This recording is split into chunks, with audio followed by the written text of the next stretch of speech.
An old golden core ancestor, after failing to transcend the tribulation, soul transmigrates into a maritime world and becomes a noble celestial dragon. Although his magical artifacts are destroyed and his cultivation level reset to 0, he remains unflustered because everything can be used as medicine and the fate of the strong. And the devil fruit are both great supplements for him. The Empress of the Seven Warlords, Boa Hancock, still exists? Perfect, he can capture her as a furnace. The 4 emperors each control a region? No problem. He can slay them to refine external Tao abilities. Even the king of the world, he is already regarded as the best vessel for his second Nascent Soul. A cultivation journey with the entire world as a furnace is quietly unfolding. Chapter 1.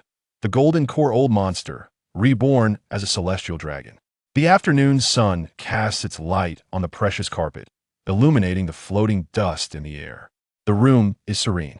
Only the rustling of newspapers and the steady tone of the butler Bartholomew can be heard. Judicial Island has faced an unprecedented attack. All CP9 members have been defeated. Son of the Devil Nico Robin has been successfully taken away by the Straw Hat crew. Cyrus lies on the soft sofa, his eyes slightly closed, enjoying the comfort. He has an extraordinarily handsome face. His skin is pale from years without sunlight, paired with the Don Quixote family's signature golden hair, making him look like a delicate and handsome boy raised in a castle. Until the words Nico Robin and Straw Hat Crew reach his ears, Cyrus suddenly freezes. Memories deep within his soul are touched in an instant. Swish! It's as if the dust on a mirror has been brushed away, revealing the reflection that was already there. An invisible barrier suddenly opens. 2 familiar memories emerge. In his first life, he was born on a blue planet, an ordinary young man living a 9-to-5 life. His greatest pleasure was watching an anime called One Piece during his leisure time. In it, there was a boy wearing a straw hat who set out to sea for his dreams. In his second life, he transmigrated to a cultivation world, relying on his dual spirit root talent. He cultivated hard for 500 years and finally touched the threshold of the Nascent Soul stage. The last memory is of the world-destroying Nascent Soul tribulation. With purple lightning and golden thunder like divine punishment from heaven, he summoned countless magical artifacts, using all his skills, yet ultimately died without a trace. So this is my third life? Cyrus slowly opens his eyes, sighing softly in his heart. The backlash from the failed breakthrough is indeed heavy. It actually took 16 years to break through the confusion and awaken my memories. But to have the chance to reincarnate is already fortunate. How many people lose their souls upon failing a breakthrough? He cannot ask for more. Cyrus calms his emotions, his gaze returning to tranquility. Yet beneath that calmness, there's an additional layer of understanding of worldly matters and the sediment of having weathered storms. Butler Bartholomew notices his movements, puts down the newspaper, and respectfully bows, asking young Master Cyrus, "Do you need me to prepare some snacks for you?" He has served this young master for a full 16 years.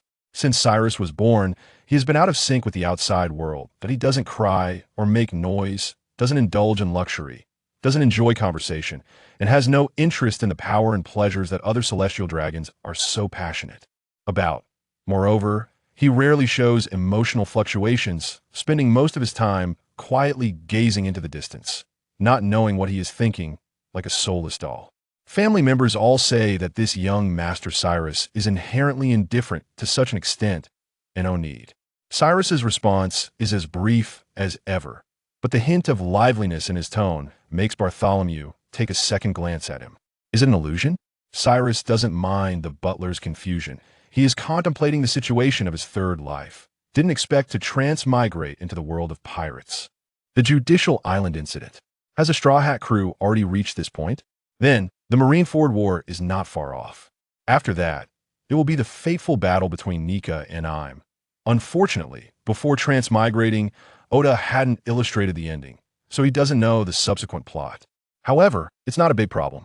Cyrus's thoughts shift back to himself. Having fortuitously lived out his third life, his pursuit hasn't changed. He still seeks to ascend and attain immortality, thus becoming everlasting. The urgent task is to return to the path of cultivation. As for the plot of the pirate world, he will likely have opportunities to interact in the future. There's no rush now. Cyrus's mind flickers. His identity as a celestial dragon has an irreconcilable conflict with the Straw Hat crew. As long as he shows his face, he will inevitably be drawn into the whirlpool, unavoidable. But from another perspective, being a celestial dragon also provides him with various conveniences, helping him quickly restore his cultivation. With this in mind, Cyrus turns his gaze towards the butler. Bartholomew, Master, please command. Make tonight's dinner more sumptuous. Cyrus's voice is very calm. Use high-quality ingredients. I want it to be very nutritious. This statement makes Bartholomew slightly taken aback. Is this still the young master who showed no interest in anything? Even if the kitchen served the most top-notch ingredients in the past, he only tasted them lightly. Why the sudden interest? But the master's orders are not to be questioned.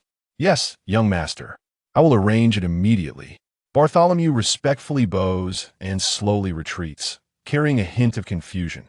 Cyrus watches the old butler's departing figure, his gaze deep. Those familiar with his past are potential troubles. A drastic change in temperament within a short time will raise suspicions. Does the pirate world also have things like soul-snatching and mental interference? Thus, when the right time comes, he needs to replace the people around him. Of course, not now. With the butler gone, the room returns to silence. Cyrus slowly closes his eyes, his mind sinking inward, beginning internal observation. This body is entirely different from his mortal body in the second life. There is no frailty, no blockage, but rather it is full of vitality and vigor. His divine consciousness flows like mercury, unobstructed as it travels through his limbs and bones, ultimately converging into the Dantian's chi as in the next moment. Even with his calm mind, he can't help but feel a ripple of emotion. Deep in the Dantian, 5 faint yet pure lights are slowly circulating. Sharp gold, vital wood, nourishing water, blazing fire, and heavy earth. The energies of the 5 elements coexist and complement each other, forming a perfect and flawless cycle. 5 element spirit roots. He murmurs to himself, a rare hint of admiration in his voice. In his previous life, he reached half a step into the nascent soul realm with just dual spirit roots. And these 5 element spirit roots are incredibly rare, comparable to heavenly spirit roots, and there will be no bottleneck before the nascent soul stage. How fortunate! Thinking of this, an ancient technique long sealed in his memory naturally emerges. The Hunyuan One Chi 5 Elements book, that a legendary supreme scripture said to be passed down from the celestial realm, directly pointing to the realm of refining emptiness. Its core is to absorb the energies of the 5 elements and refine the Hunyuan One Chi, with a quality of magical power far surpassing peers. Moreover, it includes a supreme divine ability, Great 5 Elements Annihilation Divine Light. Unfortunately, in his previous life, his spirit root did not match, making it impossible for him to cultivate. Unexpectedly, this opportunity has manifested in his third life.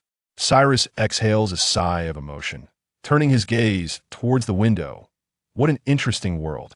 Devil fruits, hockey, conqueror's hockey, and on this vast sea, the countless rare and exotic creatures, the sea kings bursting with immense vitality, and various plants with miraculous effects. All of this is simply an unmined, endless treasure trove for a cultivator. And this treasure trove is exclusively his. Of course, to obtain resources, corresponding strength is also needed. Cyrus mutters to himself. The path of cultivation is essentially about returning to the source and recreating. One's life, as long as it is a living world of change, one can cultivate. The realms will not change. At most, there will be minor differences, but the main stages are still chi training. Foundation establishment, golden core, nascent soul, spirit transformation, and void refining. Cyrus reminisced about the path of immortality. Once chi training is successful, one can enjoy 200 years of life, and the physical body can withstand cannon fire, making one akin to a minor superhero. After foundation establishment, one can borrow the laws of heaven and earth, and the power of spells can rival that of bombers. If one can form a golden core, they become a human-shaped natural disaster, capable of moving mountains and filling seas. Nothing more. As for the nascent soul, that is the true earthly immortal, capable of evading the void, traversing the vastness of heaven and earth, going wherever one wishes. And regarding spirit transformation, Cyrus's face showed a look of yearning that it is said that one can completely return to their innate state, with every gathering and dispersal having a single essence, changing heaven and earth with a mere thought, free from concerns of lifespan. In this life, I should be able to attain such a carefree realm. Then there is void refining, which allows one to directly draw spiritual energy from the void with magical power that is endless. After void refining, one can even ascend to immortality, becoming eternal. Cyrus's eyes were filled with desire. Who could resist the temptation of eternal existence? So no matter how many lives he lived, his heart would not change. He was determined to ascend and become an immortal. Chapter 2. Reascending the Path of Immortality. Chi Training First Layer. Butler Bartholomew walked slowly toward the central kitchen. He had served in this palace for 16 years, knowing every tile and every carved decoration by heart, and was well aware of the habits of the indifferent young Master Cyrus. Today, the young master's request was indeed somewhat unusual, but unusual to him often meant opportunity. Master Bartholomew ate the kitchen door. The plump head chef greeted him with a beaming smile upon seeing him. Head chef Bartholomew nodded slightly and smiled. Young Master Cyrus has instructed that tonight's dinner should be of the highest standards. He paused and relayed Cyrus's exact words. Use high-quality ingredients. I want it to be very nutritious. The head chef's face jigged with fat, and a hint of surprise flashed in his eyes. High-quality ingredients? There happens to be a batch of rainbow roosters from the New World in cold storage number 3, teeming with vitality. I will prepare it right away. Very good. Bartholomew nodded in satisfaction, then changed the subject, lowering his voice slightly. The invoice remains as usual. When accounting, increase the amount by 50%. The head chef understood and smiled knowingly. Rest assured, Master Bartholomew, I understand the rules. Bartholomew said no more and turned to leave. He had his own accounts to settle. Serving the Celestial Dragons was undoubtedly one of the most dangerous jobs in the world. The Celestial Dragons were capricious, treating human lives as dust. A slight mistake could lead to irreparable consequences. But risk often coexists with reward. The Celestial Dragons had no concept of money, and their accounts were a muddled mess that no one would bother to investigate. This provided these mortals with an excellent opportunity to accumulate wealth. Bartholomew was clear in his thoughts. If he worked for another 10 years, by the time he could no longer continue, he would apply for retirement. Then, with the vast wealth he had accumulated over the years, he would be able to buy a small island in any corner of the world and live a luxurious life like a king. Though the Celestial Dragons were unpredictable, their survival rate was actually quite considerable. Even slaves could sometimes end their lives safely in the hands of the Celestial Dragons. Some slaves were simply forgotten after being bought, and as long as they were kept, no one would speak out. So Bartholomew took the gamble.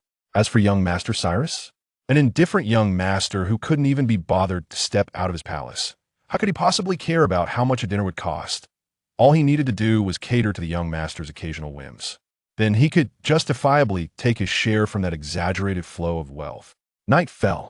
On a luxurious long table that could accommodate 20 people, only the dinner prepared for Cyrus was laid out. The main dish was a thick piece of deep-sea fawn loin meat, about 3 inches thick, lightly seared with the simplest spices.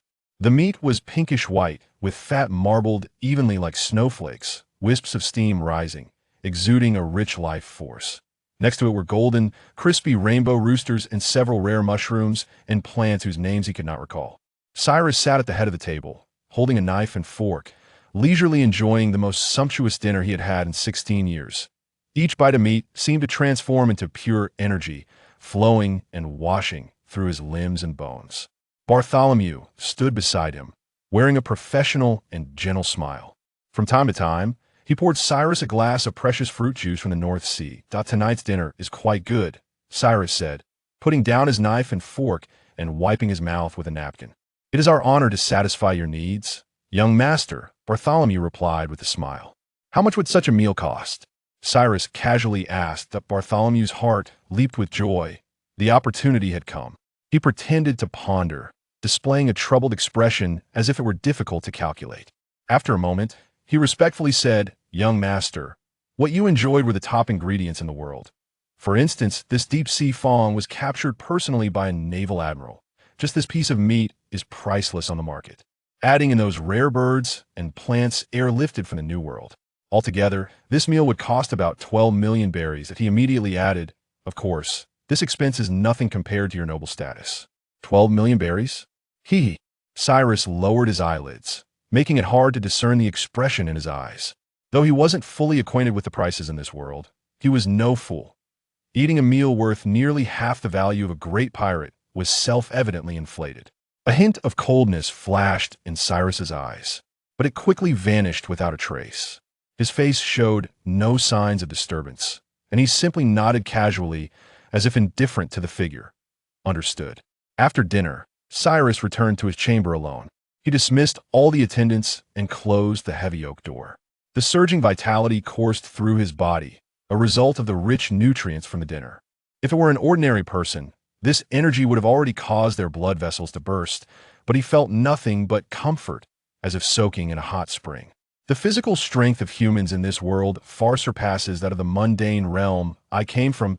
He sighed inwardly, and then no longer hesitated, standing firm in the center of the room, slowly assuming a stance. An ancient boxing form flowed from Cyrus's hands. The movements were slow and primitive. At times, he resembled an old bear, and at other times, a celestial crane spreading its wings. This was not a profound martial art, but a set of techniques from his previous life sect, used for digesting food and moving chi and blood called tortoise and snake vitality. Technique, as he practiced each move, the restless energy within him seemed to find its outlet, starting to flow in an orderly manner throughout his body. With each breath, white vapor burst forth like arrows from his pores. The set of guiding techniques finished in just a quarter of an hour. Cyrus slowly withdrew his energy, standing still, a look of surprise on his face. He could clearly feel that the food, which would have caused indigestion for 10 strong men, had now been completely refined, transformed into the purest vital energy stored. Within his internal organs, that IT filled him with a warm current, brimming with explosive power. Good. What a solid foundation. He couldn't help but exclaim in admiration. Such powerful physical qualities and such vigorous acquired vitality provided him with the best conditions for re-entering the path of immortality. The direct inheritance of his sect in his past life was nothing compared to this. He immediately sat cross-legged, closed his eyes slightly, and directed his 5 hearts towards the heavens. His entire being resembled a statue, instantly entering a meditative state. The key to truly entering the chi refinement stage lies not in breathing techniques, but in stillness. The so-called extreme stillness gives rise to one yang. Practitioners need to enter deep stillness, stopping all acquired thoughts in the midst of extreme emptiness and profound tranquility, allowing the innate vitality brought from the womb to naturally reveal itself.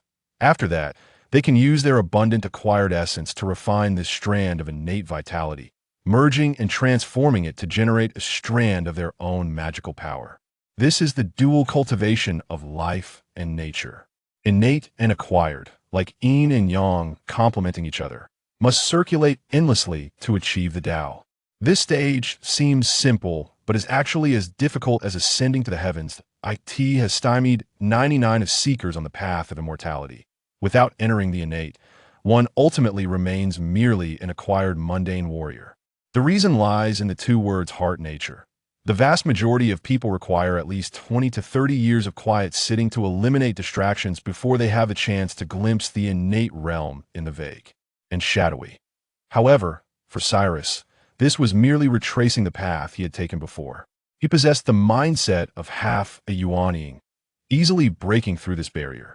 At this moment, as he closed his eyes, he immediately entered a state of tranquility. In a profound silence, something faintly appeared 0.3 breaths later, a breath so weak it was nearly undetectable, yet pure and full of vibrant life, slowly rose from deep within his dantian. Innate vitality. It worked. Cyrus remained composed and immediately activated the method from Hunyuan Ichi Wuxing Shu, mobilizing the acquired vitality he had just accumulated, wrapping it around that strand of innate vitality like a large net. Boom! The moment the two met, it was as if water and fire were harmonizing, like dragons and tigers merging. Within the dantian, it was as if thunder roared. That strand of innate vitality, like a spark falling into a pot of oil, instantly ignited all the acquired vitality. Under the guidance of the technique, the two began a mysterious refinement and transformation. After 10 breaths, everything calmed down. A strand finer than a hair, carrying an ancient and profound aura, quietly floated in the sea of chi within his dantian. This was his magical power. At this moment, Cyrus returned to the path of immortality. He officially stepped into the first layer of chi refinement. With the birth of the first strand of magical power, it seemed to trigger a mysterious chain reaction. That strand of magical power, like a stabilizing needle, instantly locked down all of his vitality, preventing any leakage. At the same time, his body was spontaneously reversing, slowly and steadily transforming towards the innate pure yang body. Once one enters the path of immortality, the acquired naturally turns into the innate.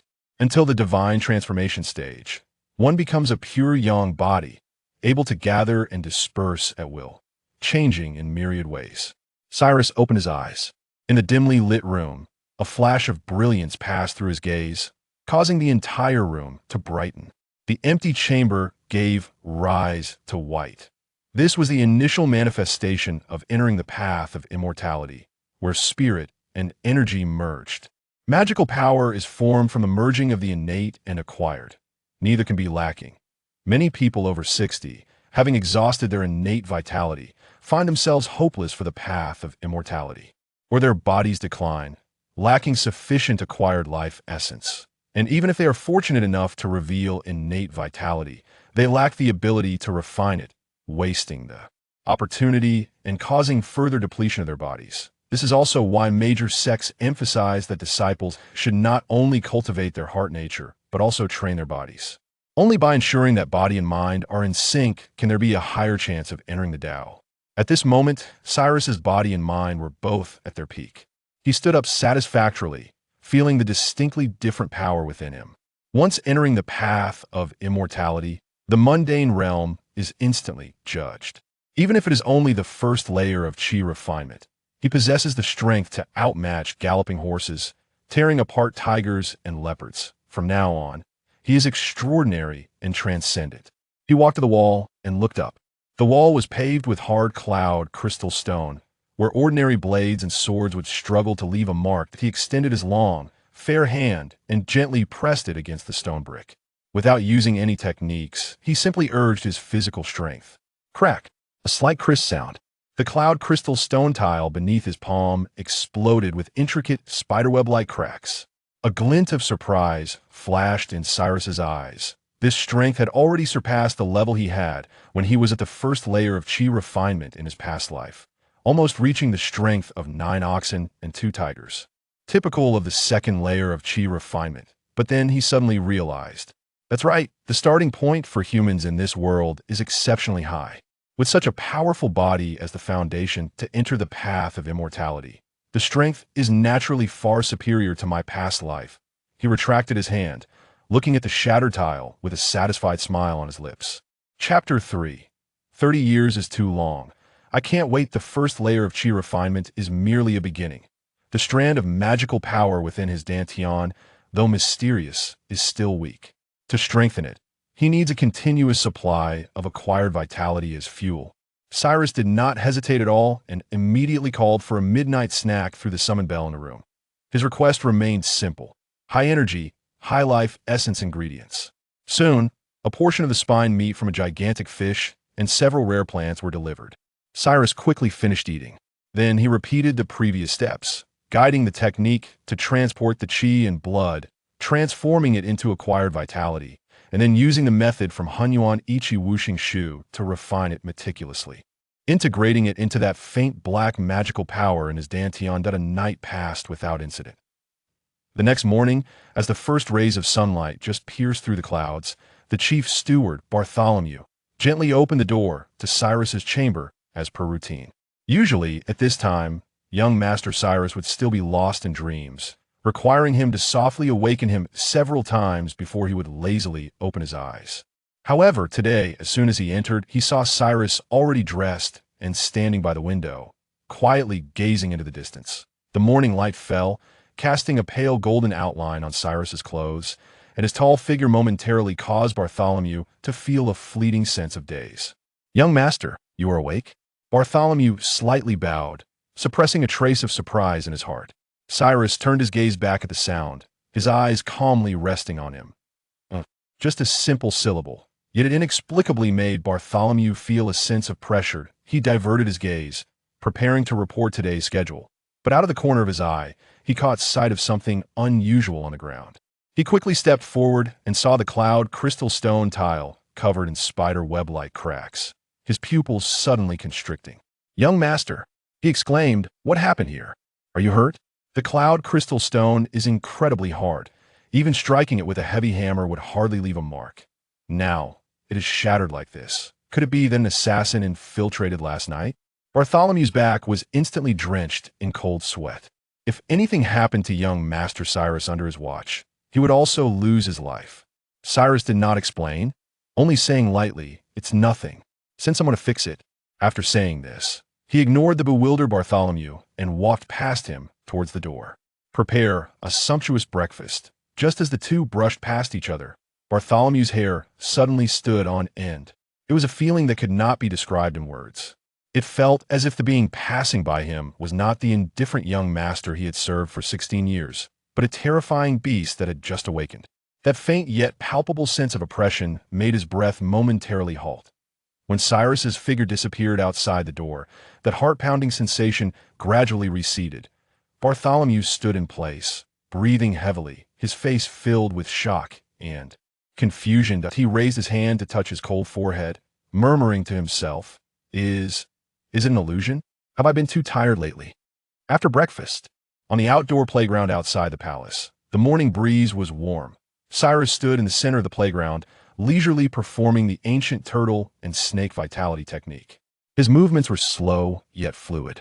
Each initiation and every turn was filled with an indescribable sense of rhythm. In the distance, a group of attendants and guards watched from afar, whispering to each other, their faces showing a peculiar expression. "What is that? A new kind of exercise?" A young guard asked in a low voice. "Who knows?" His companion shrugged. "Those slow movements probably won't have any workout effect, right? Sure, keep it down. Can't you see the steward's expression?" The guards lowered their voices, exchanging glances, all sharing the same understanding. This young Master Cyrus was probably just like any other celestial dragon, whimsically wanting to try something new. In a few days, he would likely get bored, so there was no need to pay attention.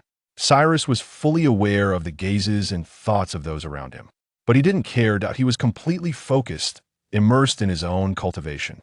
With each breath, he sent a refined, vital energy into his dantian. With each movement, he was honing his physical body. After finishing a set of guiding techniques, he was drenched in sweat, steam rising from him as if he had just come out of sauna. The prepared attendants immediately stepped forward, handing him a towel and leading him to the bathhouse.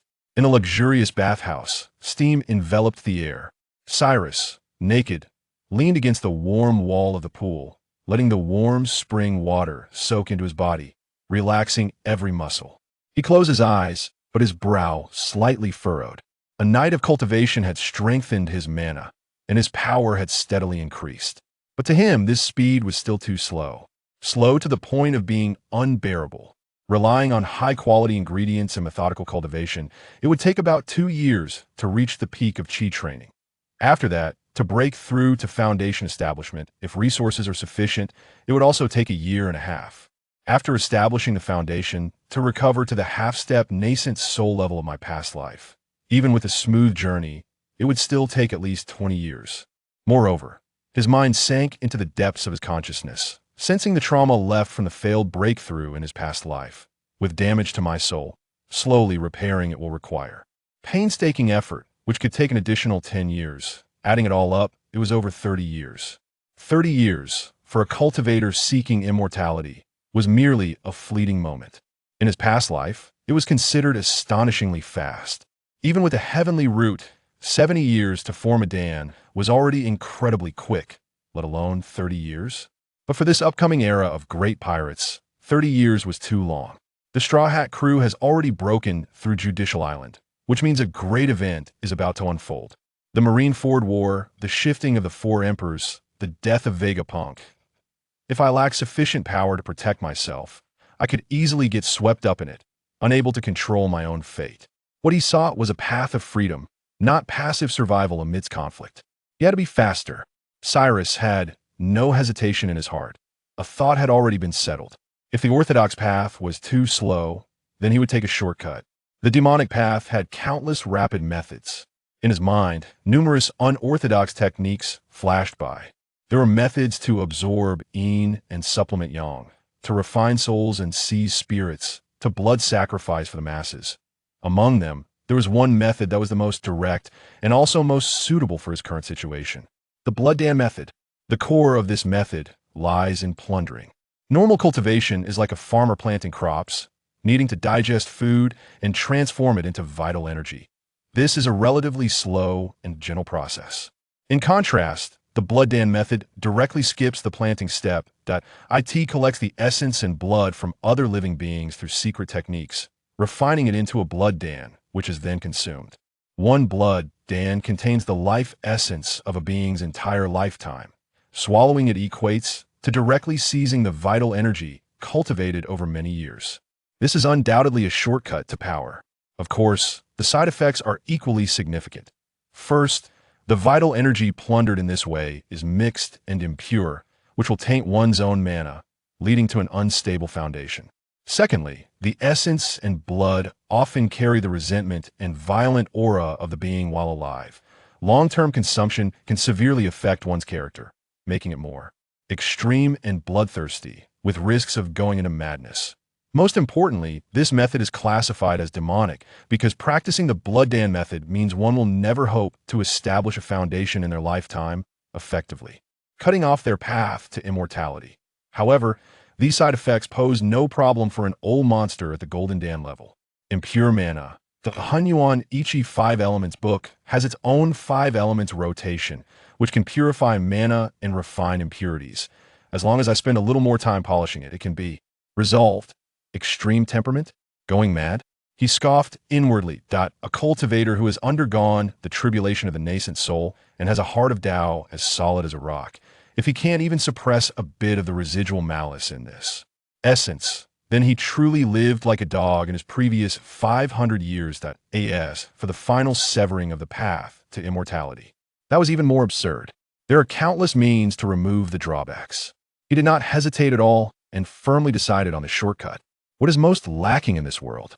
It is living beings full of vitality, whether it is the sea kings in the deep sea, whose sizes rival mountains, or the vicious great pirates in the New World. These are all large blood dawn on their own. Chapter 4. Medicinal Cuisine and Offering Splash. After soaking for a while, Silas got up and walked out of the pool. The attendant immediately presented a soft, dry towel. Silas casually wiped his body, water droplets sliding down his well-defined and proportionate muscles, reflecting a healthy sheen in the morning light. Bartholomew. He spoke flatly while putting on the casual clothes handed to him by the attendant. Young master, I'm here. The butler waiting outside the door immediately bowed in response.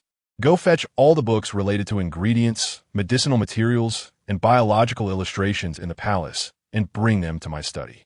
At this, Bartholomew's heart skipped a beat, and he almost couldn't maintain the respectful expression on his face. Checking the accounts, this thought thundered in his mind. The young master suddenly wanted to see books related to ingredients. Did he discover a problem with the accounts? Was yesterday's dinner costing 12 million belly too extravagant?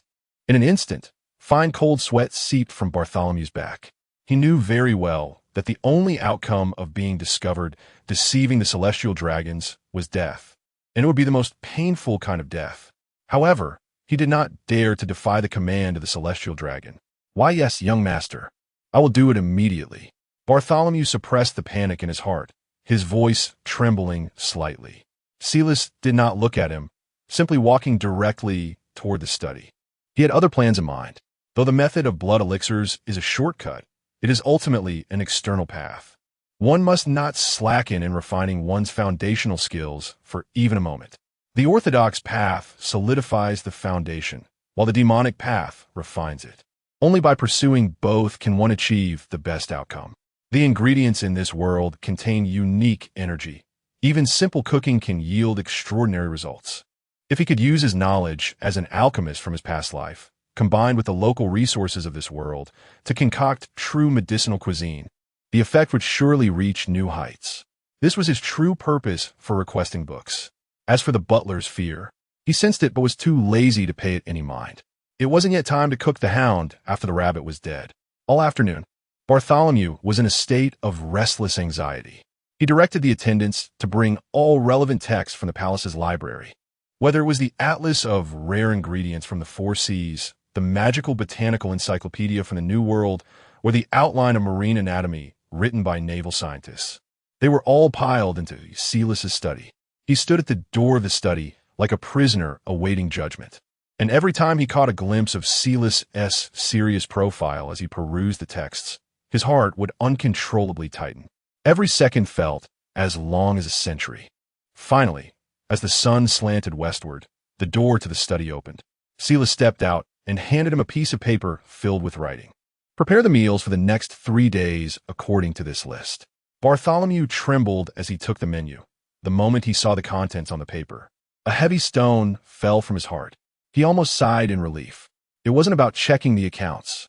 It turned out he was making a menu. It scared him to death. But after the immense joy, a deeper confusion followed. What exactly was going on with young Master Silas? His personality seemed to have undergone a dramatic change overnight.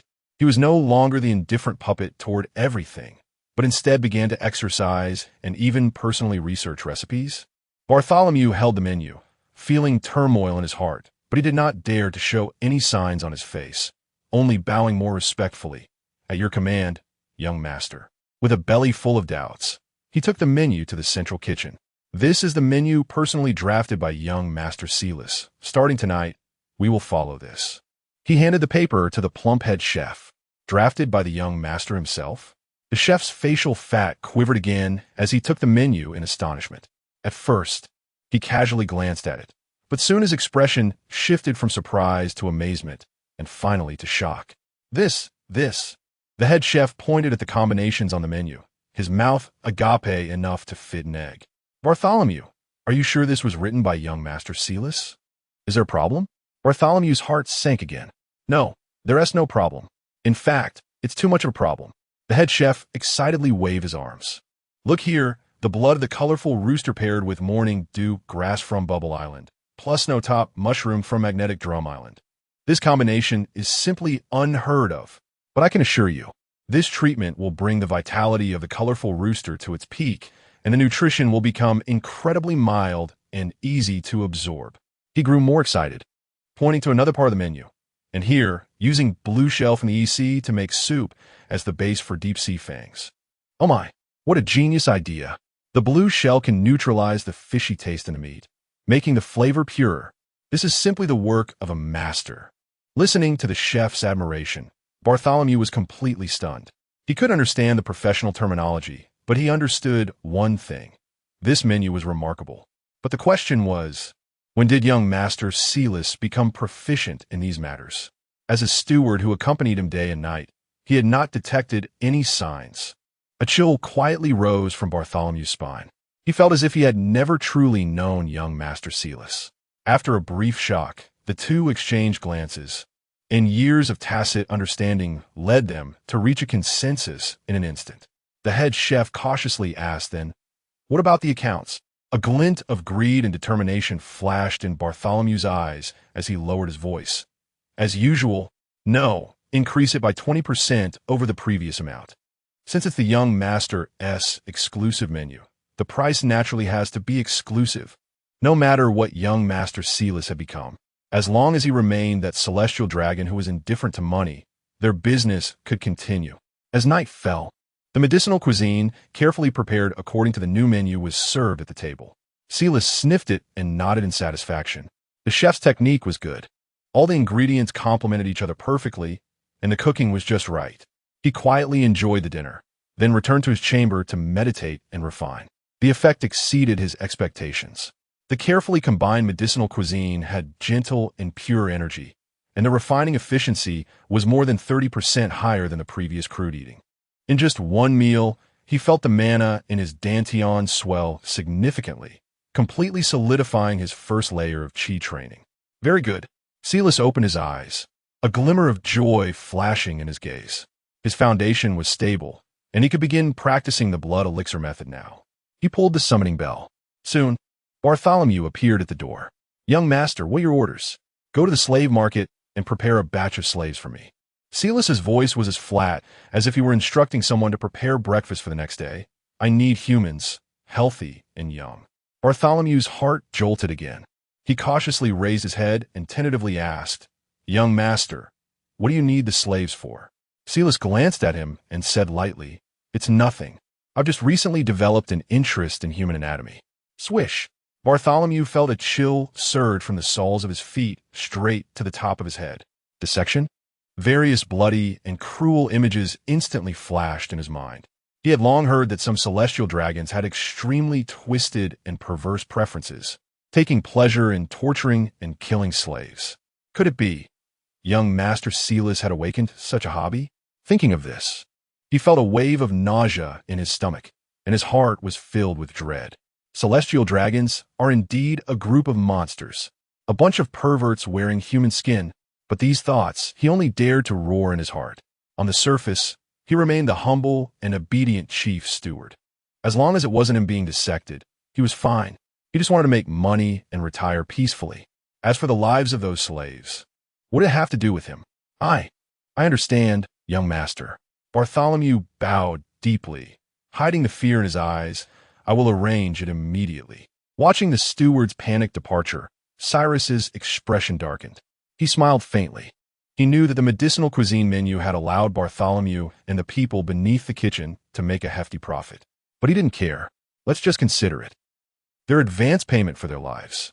Having lived 3 lives, Cyrus had long engraved the word caution into his very bones.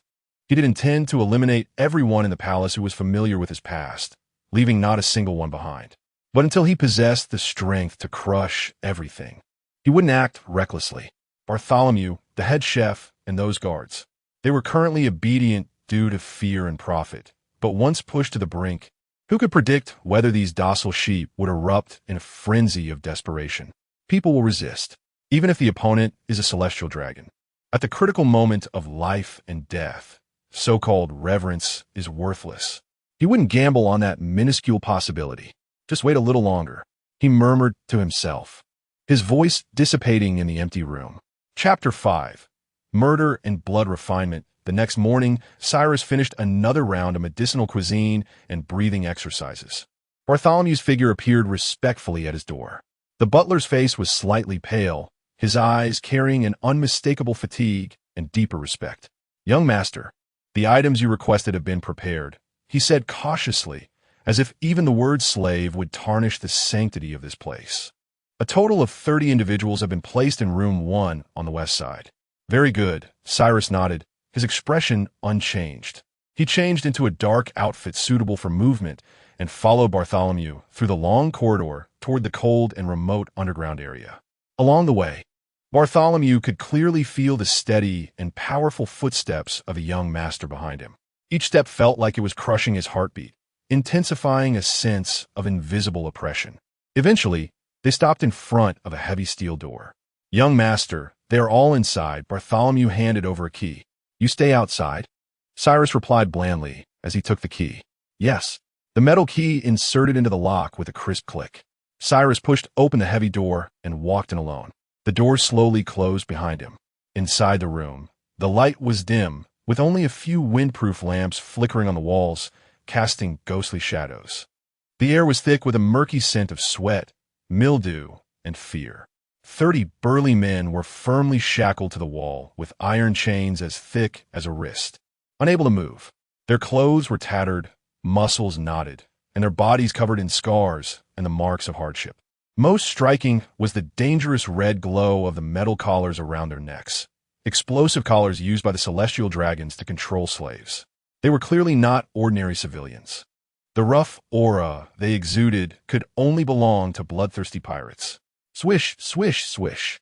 Cyrus's figure appeared, and all eyes instantly focused on him. But it was not fear or submission that they conveyed.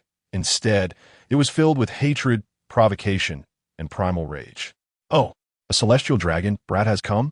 An eye-patch-wearing pirate with a scarred face was the first to grin, revealing a set of yellow teeth, his smile grotesque. Look at him, he looks so weak. A gust of wind could blow him over. Hey, kid, if you know what's good for you, let us go, and we might even leave you with a whole corpse. The room echoed with jeers and roars, filled with violence. Cyrus listened, his brows slightly furrowed. Bartholomew had cut corners again, bringing him a batch of untrained pirates.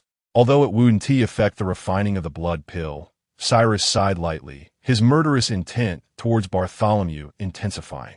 However, his demeanor was misinterpreted by the pirates as cowardice and fear. Their arrogance surged even higher. Ha ha ha! Look, he's scared. With that little courage, he dares to buy us as slaves?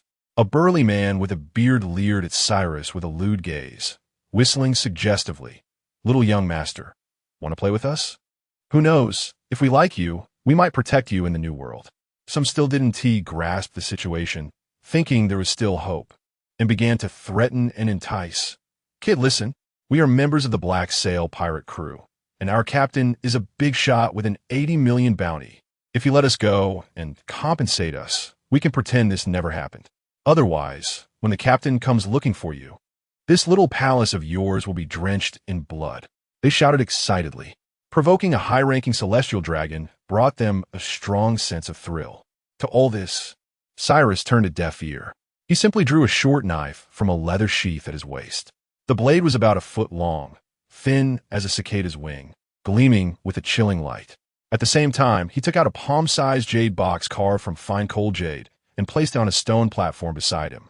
Cyrus walked slowly toward the most boisterous eye-patch-wearing pirate. As he approached, the pirate's grin widened. What's this? Want to make a move? Come on. Swing your little arms at me. Do you have the strength? Cyrus said nothing. His figure stopped before the pirate, and in the next moment, everyone felt a blur before their eyes. Thud! A muffled sound of a blade piercing flesh echoed. The pirate's grin instantly froze as he looked down in disbelief. The short knife had pierced through the gap in his ribs, embedding itself to the hilt and piercing his heart. The intense pain and the flow of life made his single eye widen in horror and confusion. Cyrus's expression remained impassive as he twisted his wrist, sending a surge of force through the blade, instantly shattering the pirate's heart. At the moment of death, he swiftly withdrew the knife, a warm stream of crimson blood following the blade without splattering, instead being drawn into the jade box beside him by an invisible airflow. The entire process was seamless, fast enough to dazzle the eyes. The previously clamorous room fell into a dead silence in an instant. The mockery and disdain on the faces of all the pirates froze, replaced by thick astonishment. They never expected that this seemingly weak and harmless celestial dragon boy would be such a ruthless character who struck without a word. Moreover, his technique was so swift and decisive. You! The bearded man closest to the eye-patch-wearing pirate turned pale. He saw Cyrus's gaze shift toward him and instinctively wanted to plead for mercy. Thud! The same sound, the same position. His words were forever stuck in his throat. Cyrus couldn't be bothered to listen to any nonsense. He killed the man and took the second portion of blood, placing it into the jade box. At this point, everyone understood. This celestial dragon was not here to command them, but to kill. Simply to kill. In an instant, fear washed over everyone like a tidal wave. They had no idea why Cyrus wanted their blood. To them, it seemed like a perverse obsession of the celestial dragons. Spare my life. Sir, I'm willing to be your dog. I'll do anything. Please don't kill me. I have a wife and kids at home. The pirates, who had just been arrogant and domineering, now completely changed their tone. They struggled violently, the chains clanging loudly, their faces filled with terror and pleading. However, Cyrus remained indifferent. His movements became even more skilled and swift. Draw the knife, take the blood, retract the knife. The actions flowed seamlessly, as if he had rehearsed them 1,000 times. Thud! Thud! Thud! In just 10 seconds, 3 more pirates had their lives cleanly ended. Warm blood continuously flowed into the jade box, condensing with the essence of life. The remaining pirates watched helplessly as their companions fell one by one. Their hair stood on end, and their hands and feet felt as cold as if they had fallen into an ice cave. Their desperate pleas and incoherent wails echoed throughout the room. Cyrus remained as calm as ever. He focused on his collection work, his gaze devoid of any emotion. In the blink of an eye, only 3 pirates remained of the original 30. These 3 were already terrified to the core by the scene before them. They were weeping and trembling, their bodies shaking like leaves in the wind. In despair, they began to curse in agony. "Demon, you devil who will never die a good death. I will become a vengeful spirit and will never let you go. I will curse you. I will curse your whole family. Kill me. If you dare, kill me now." Cyrus's state of mind did not waver in the slightest. To him, these voices were no different from the sound of the wind and rain outside the window. He calmly continued to wield his knife. Stab, stab, stab. After the last handful of blood was collected into the jade box, he closed the lid, and the entire room fell into eternal silence. 30 corpses were still chained to the wall, maintaining their terrified or twisted poses from before death. Cyrus didn't even glance at them, turning around and walking towards the door. Outside the door, Bartholomew was pacing back and forth anxiously. At first, he could clearly hear the rude shouts and provocations of the pirates coming from behind the door. He even worried whether young Master Cyrus would be angered by those foul words. However, after a brief moment, the noisy voices disappeared. It was as if someone had pressed the mute button, and the entire world fell silent. Bartholomew stopped in his tracks, leaned close to the door, and listened carefully, but there was no sound at all inside. Suddenly, a bizarre and horrifying thought crossed his mind. No way. It hasn't even been 3 minutes. Have all 30 strong pirates been killed? This thought sent a shiver down his spine. When did young Master Cyrus become so twisted? As for Cyrus's safety, he wasn't too worried. Those 30 slaves had been starved for 2 days before being brought in and had long lost their strength. They were tightly locked with chains, barely able to move, and had powerful explosive collars around their necks. Let alone a celestial dragon. Even an ordinary person with a knife could easily take care of them all. What made him uneasy was Cyrus himself. It was that kind of indifference to life that sent chills down his spine. Chapter 6.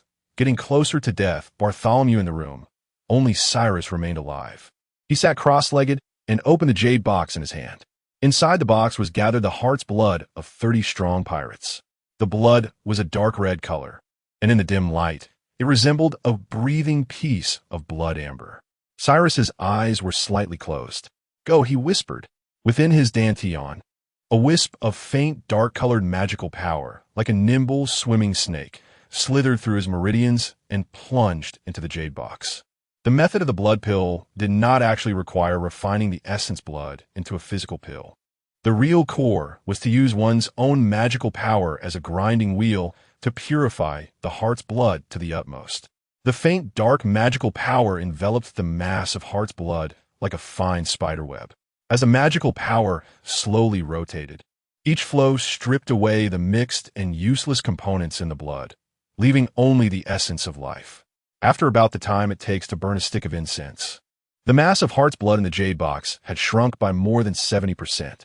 It ultimately transformed into a blood essence pill the size of a longan, resembling a ruby carved from precious stone.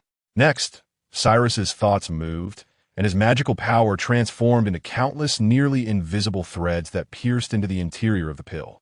Like the roots of a plant burrowing into the soil, it began to extract the essence of life from within. The blood essence pill visibly dimmed at a rapid pace, while the thread of magical power, which was originally only as thick as a hair, quickly grew stronger and more solid after absorbing the essence, its color deepening further. When the last wisp of essence was completely extracted, the blood essence pill burst into a puff of gray-white powder. Only then did Cyrus retract his magical power back into his body. With a whoosh, a large amount of essence surged in, and he immediately operated his technique to refine it into his own magical power using his innate chi. This was the practice of chi cultivation. The so-called chi cultivation did not refer to the thickness of magical power or the size of strength. Essentially, it was about the degree of manifestation of a cultivator's innate chi. Humans inherit the essence blood of their parents and the spiritual mechanisms of heaven and earth. possessing a mouthful of innate qi in the womb. However, after birth, this innate qi dissipates over time through diet and daily labor, transforming into postnatal qi and sinking down. Cultivating immortality involves reversing this process. From the first layer of qi cultivation to the completion of qi cultivation, it is a process of continuously manifesting the dormant innate qi, stimulating the body's blood and qi to once again grow and develop. The process from the first layer of qi cultivation to its completion involves allowing the silent innate qi to continuously manifest until it can completely connect with the cultivator's postnatal blood, achieving a balance of yin and yang, akin to the thunder that stirs the earth's fire. At that moment, the cultivator naturally perceives and comprehends the changes in the void, unlocking insights and establishing a true dantian. Then, using the dantian's orifices, the foundation of cultivation is re-established. Why is this so? Because a person's foundation is predetermined from the moment they are born, being an ordinary body. Only through this counterintuitive method can one re-establish their foundation, shed their ordinary body, and cultivate a spiritual body, an immortal fetus. The methods of the demonic path involve borrowing the essence of others, quickly connecting with innate qi, and saving the effort of refining essence oneself. Of course, this has side effects. As the essence absorbed is completely refined, Cyrus felt a slight tremor in his dantian. The originally thin layer of dark magical power in his qi had already grown more than double in size. The dormant innate qi had also become much more active. He had reached the second layer of qi cultivation. At the same time, a surge of violent, greedy, and lascivious thoughts from those 30 pirates rushed into his sea of consciousness, attempting to taint his mind. But with a thought, Cyrus suppressed them. The mind of a golden core elder is not so simple, is it? A little side effect is nothing to worry about. Cyrus muttered to himself. The essence absorbed through the blood pill method will leave killing blood energy in the magical power. It can be removed later during the blood and qi phase. Moreover, a thoughtful expression appeared on his face. This killing blood energy was not entirely without use. When removed, it could also be refined into a special demonic artifact. In his previous life, Cyrus had almost reached the pinnacle of the immortal cultivation world. He was no longer bound by orthodox or demonic methods, and various techniques could be utilized in his hands. Other cultivators were the same. As long as they reached high levels, even the most orthodox practitioners would have one or two secret demonic methods, while conversely, old demonic masters also possess excellent orthodox techniques. Lost in thought, Cyrus slowly stood up. Feeling the magical power that was several times more robust than before, he moved to the wall, casually pried off a section of fetters the thickness of a wrist from the iron chains binding the corpses. He placed the fetters in his palm and closed his fingers. With a creak, that hard, tempered steel was easily crushed into a lump of scrap iron in his hand. He then walked to the door, raised his foot, and lightly stepped on the hard cloud crystal stone floor. Crack! It was as if he had stepped on a block of tofu. The floor tile, which could withstand 1,000 pounds of pressure, completely shattered, collapsing into a pit the size of a basin. Not bad. Cyrus felt pleased and was very satisfied with his strength. He nodded and turned to walk toward the main door. As he opened the door to leave, Bartholomew, who had been waiting outside for a long time, immediately approached. He caught sight of the faint smile at the corner of Cyrus's mouth and recalled that young master had just killed 30 slaves inside. Bartholomew felt a chill run from his tailbone to the back of his head. He instinctively glanced into the room. In the dim light, the walls were hung with corpses, resembling a terrifying mural. Bartholomew couldn't help but shudder. This young master from the Celestial Dragon clan wouldn't really be transforming into a pervert, would he? Young master, he began, his voice dry. Go prepare more slaves, Cyrus interrupted him, commanding, this time I want 100. Why, yes. Bartholomew quickly lowered his head, but his heart grew even more uneasy. That night, in the steward's room, the lights were bright. Bartholomew, the plump head chef, and Borg, the leader of the palace guard, gathered here, each face marked with seriousness and unease. The three were part of a corrupt alliance. With them at the core, all the servants below were enticed by the stolen money they had amassed. The entire residence tacitly intercepted Cyrus's wealth. After all, the celestial dragons do not concern themselves with these matters, unless it is a true celestial dragon with immense power and decisive character. Every celestial dragon family has its share of pests. That was the reality. Bartholomew recounted the events of the day, his voice trembling. He killed 30 people, and he smiled. He even told me to prepare another 100. The head chef was sweating profusely. The guard leaderboard also had a grim expression. Their young master seemed to have a tendency for killing for pleasure. This was not a good thing, especially for them as servants. Who could guarantee that one day the butcher's knife wouldn't fall on them? Bartholomew voiced the common worry in everyone's hearts. What if one day he gets tired of the slaves and turns on us? The room fell silent. This possibility weighed heavily on everyone's hearts like a giant stone. But when they thought of the huge amount of money flowing into their pockets daily, a glint of greed and reluctance flashed in their eyes simultaneously. After a long while, Bartholomew gritted his teeth and slammed his fist on the table. Let us do it. We've worked hard for so many years. There's no reason to give up midway. We will continue to serve and meet the young master's every demand. But his tone became grim, and we must also prepare a way out for ourselves. Starting today, all expenses will be reported at double the price. We need to gather enough money to last not just this lifetime, but several lifetimes, just in case that day really comes. We could take the money and fly far away. That's right. The chef and the head guard exchanged glances and nodded heavily. The immense fear instead stimulated their greed. Human greed is boundless. As long as there is enough profit, many people are willing to engage in a deadly trade. Bartholomew turned to the head guard. Bog, you will personally handle the slave purchase this time. Buy 100 pirates and record them as 400 in the accounts.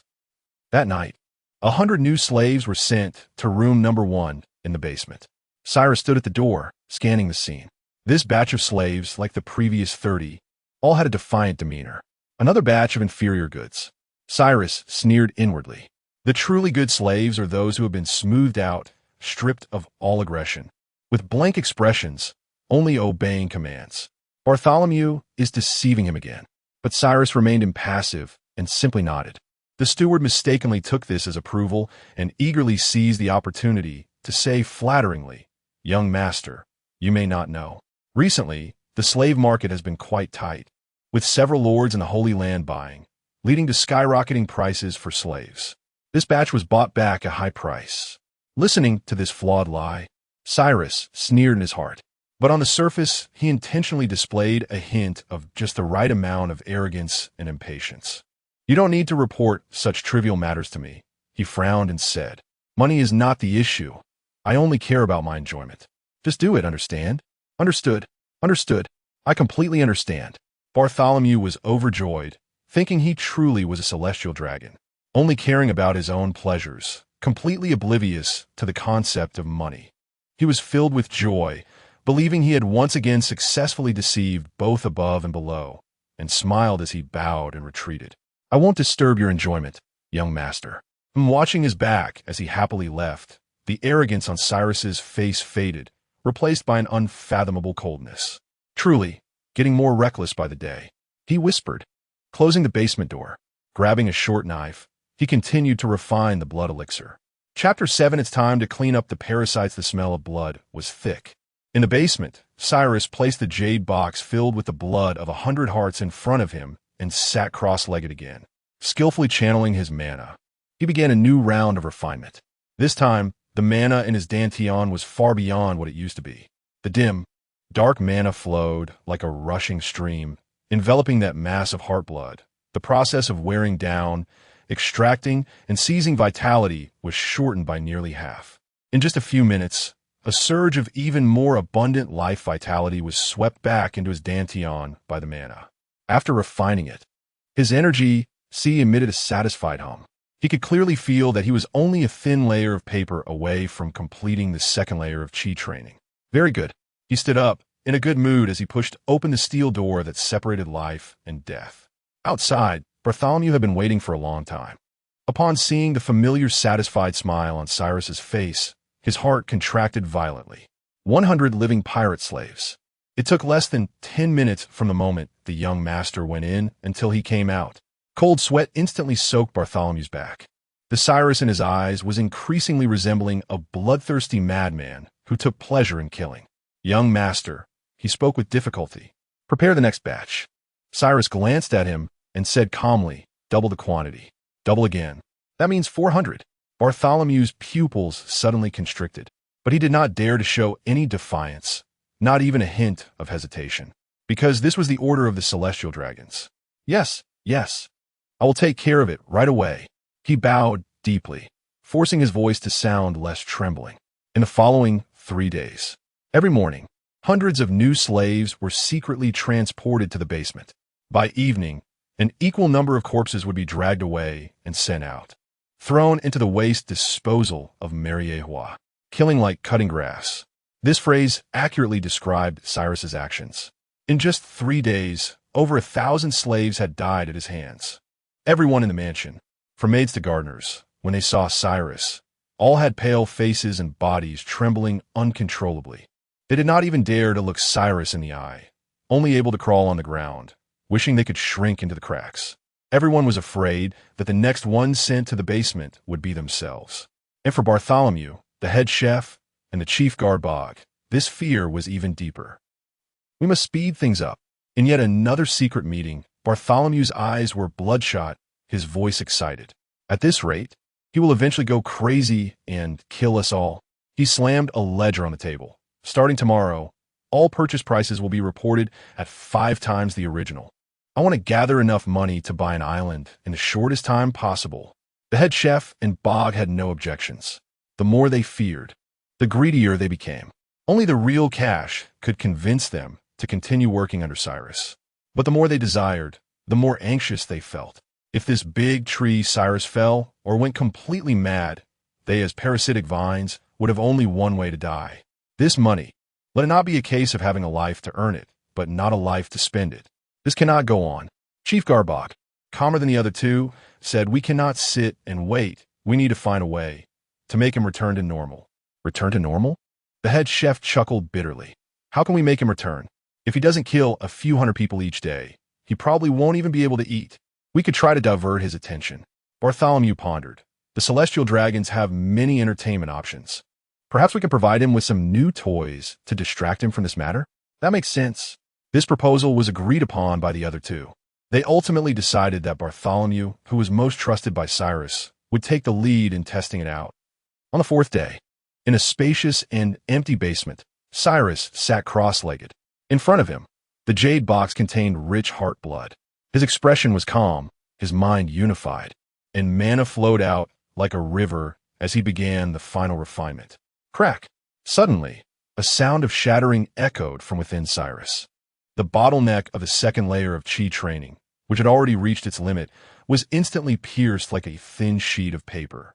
Boom! In the Danteon, it was as if a small explosion had occurred. The originally quite substantial dark mana surged again, significantly increasing both its total amount and refinement level. The innate chi within his body, propelled by this massive force, joyfully expanded again, becoming even more closely connected with the vitality of the heart blood. 3rd layer of chi training. Of course, the accompanying resentment and mixed emotions surged toward his sea of consciousness like a wave. But Cyrus's mind was as steady as a mountain. With a light hum, the mental shock was easily suppressed. Then, Cyrus slowly opened his eyes. A fleeting look of joy appeared. He began to experience the changes of the 3rd layer of chi training. He casually picked up a metal ingot used as a footrest beside him and put it in his mouth. With a crisp crunch, the metal that would normally break the teeth of an ordinary person was easily crushed by him, like chewing a piece of toffee, and swallowed into his belly. The fragments entered his stomach, and his internal organs slightly wriggled, feeling a warm current rise, as if a high-temperature furnace was decomposing and absorbing the trace elements from the metal. Swallowing gold and chewing jade, the organs like a furnace. This was precisely the hallmark of the 3rd layer of chi training. He then drew out the sharp, blood-collecting dagger from his waist and forcefully slashed at his arm. Clang! A sound of metal clashing rang out. On his skin, there was only a shallow white mark left, without even breaking the surface skin. Blades cannot harm. Comparable to the mid-stage of Qi training in my previous life. Cyrus couldn't help but exclaim. The resilience of the mortals in this world and their vibrant life force far exceeded those in the realm of cultivation of his previous life. This also meant that the blood pills refined from them would have astonishing effects. However, the vitality of ordinary pirates had reached its limit. He could feel that even if he killed thousands more, it would only be a drop in the bucket for his cultivation improvement. The marginal effect of demonic methods was truly terrifying. The next step should involve using stronger creatures. For example, the giant sea kings beneath the deep sea. As he pondered, Cyrus turned his head to look outside the basement, nodding to himself. It's time to clean up the parasites in the mansion. He happily walked out of the basement. Outside, Bartholomew immediately approached with a flattering face, his eager demeanor resembling a hunting dog that had seen its master. "Young master, hot water and dinner have been prepared for you." Cyrus nodded, and under the servant's service, bathed and changed clothes, then sat down at the lavish dining table. Bartholomew stood beside him, carefully serving dishes and directing the maids to refill the wine. This made Cyrus quite emotional. If it weren't for this guy being too familiar with him and having dirty hands, he might really want to keep him around. What a pity. Soon, as the meal came to an end, Bartholomew seized the opportunity to lean closer and said in a mysterious and flattering tone, "Young master, I've heard that a new entertainment has recently become popular among the circles of several gentlemen. It's said to be very interesting and can let people experience the thrill of creation." Upon hearing this, Cyrus put down his knife and fork, turned his head, and smiled at him. "Oh, is that so?" He wiped his mouth and then beckoned to Bartholomew. "Come here and tell me carefully." Bartholomew felt a surge of joy in his heart, thinking his suggestion had worked. He respectfully lowered his head and leaned in. Then Cyrus raised his hand. With a single strike, bang, Bartholomew's head instantly twisted and deformed, crushed into his own chest cavity. Blood and brain matter erupted from the severed neck. The headless body, due to nerve reflexes, remained rigidly bent over for a moment before collapsing to the ground with a thud. The 7 or 8 servants, who were originally tidying up the tableware, looked up in shock. Upon seeing the headless corpse of the steward, everyone froze in their actions, their expressions blank. The entire dining room fell into a dead silence. Cyrus, however, showed no change in expression. He elegantly wiped a bit of blood off the back of his hand with a handkerchief, as if he had merely crushed an annoying ant underfoot. Then he stood up and scanned the already dumbfounded servants. A scream rang out. The servants finally reacted, panicking and fleeing in terror. "Please spare us, young master. It was all the steward who forced us to do it. We will never dare again. Please, we beg you. I only took a little bit. It was the steward who forced me to take it." They actually thought it was their embezzlement with the steward that had been discovered. They ran while crying and pleading for mercy. Cyrus found it amusing and did not slow down at all. His figure flickered and appeared like a ghost behind one of the fastest fleeing male servants, his palm gently pressing down. The servant didn't even have time to scream. His back caved in, and he fell forward lifeless. Cyrus's steps did not falter. With each flicker, a life ended, whether by strangling the neck or shattering the heart. It was swift and clean. Chapter 8. You have eaten my food, used my resources. Now you must pay with your life. Outside the restaurant, the overweight head chef was holding a silver tray, on which was the last dessert he had prepared. It was an ice cream pudding made with a rare fruit called yunmi from the South Sea Sky Island, adorned with edible gold leaf. He had specially acquired this dessert through connections in the black market to please Cyrus. Behind him, 3 carefully selected assistants followed, holding hot tea and special mouthwash for after the meal.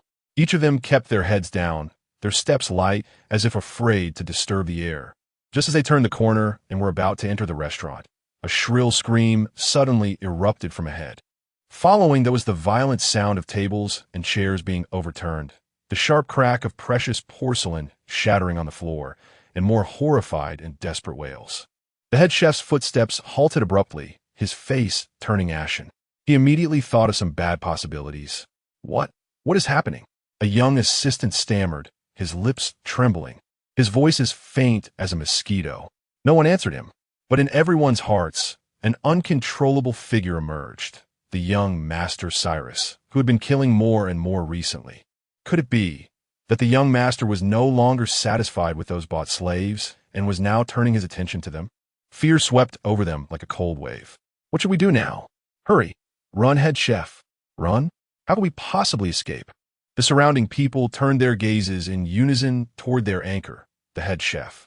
The head chef's expression fluctuated, filled with struggle and hesitation. He was afraid. He was genuinely afraid of Cyrus. But he also couldn't bear to let go. This job brought him enormous wealth every day, filling his pockets with plenty of belly. A glimmer of luck surfaced. Perhaps it was just those few clueless newcomers in the restaurant who had done something to anger the young master. As long as he behaved obediently, he should be able to escape disaster, right? Just then, the door to the restaurant swung open. Cyrus stepped out from within, still wearing his well-tailored silk outfit, but it was already splattered with blood. A slight smile curved his lips, as if he were in a good mood. "Oh, you're here," Cyrus said lightly upon seeing the head chef and the others standing stiffly in the corridor, his tone devoid of any killing intent, just right. Seeing the smile on his face and hearing his gentle words, the hearts of the head chef and the others, which had been pounding in their throats, instantly calmed down by half. He smiled.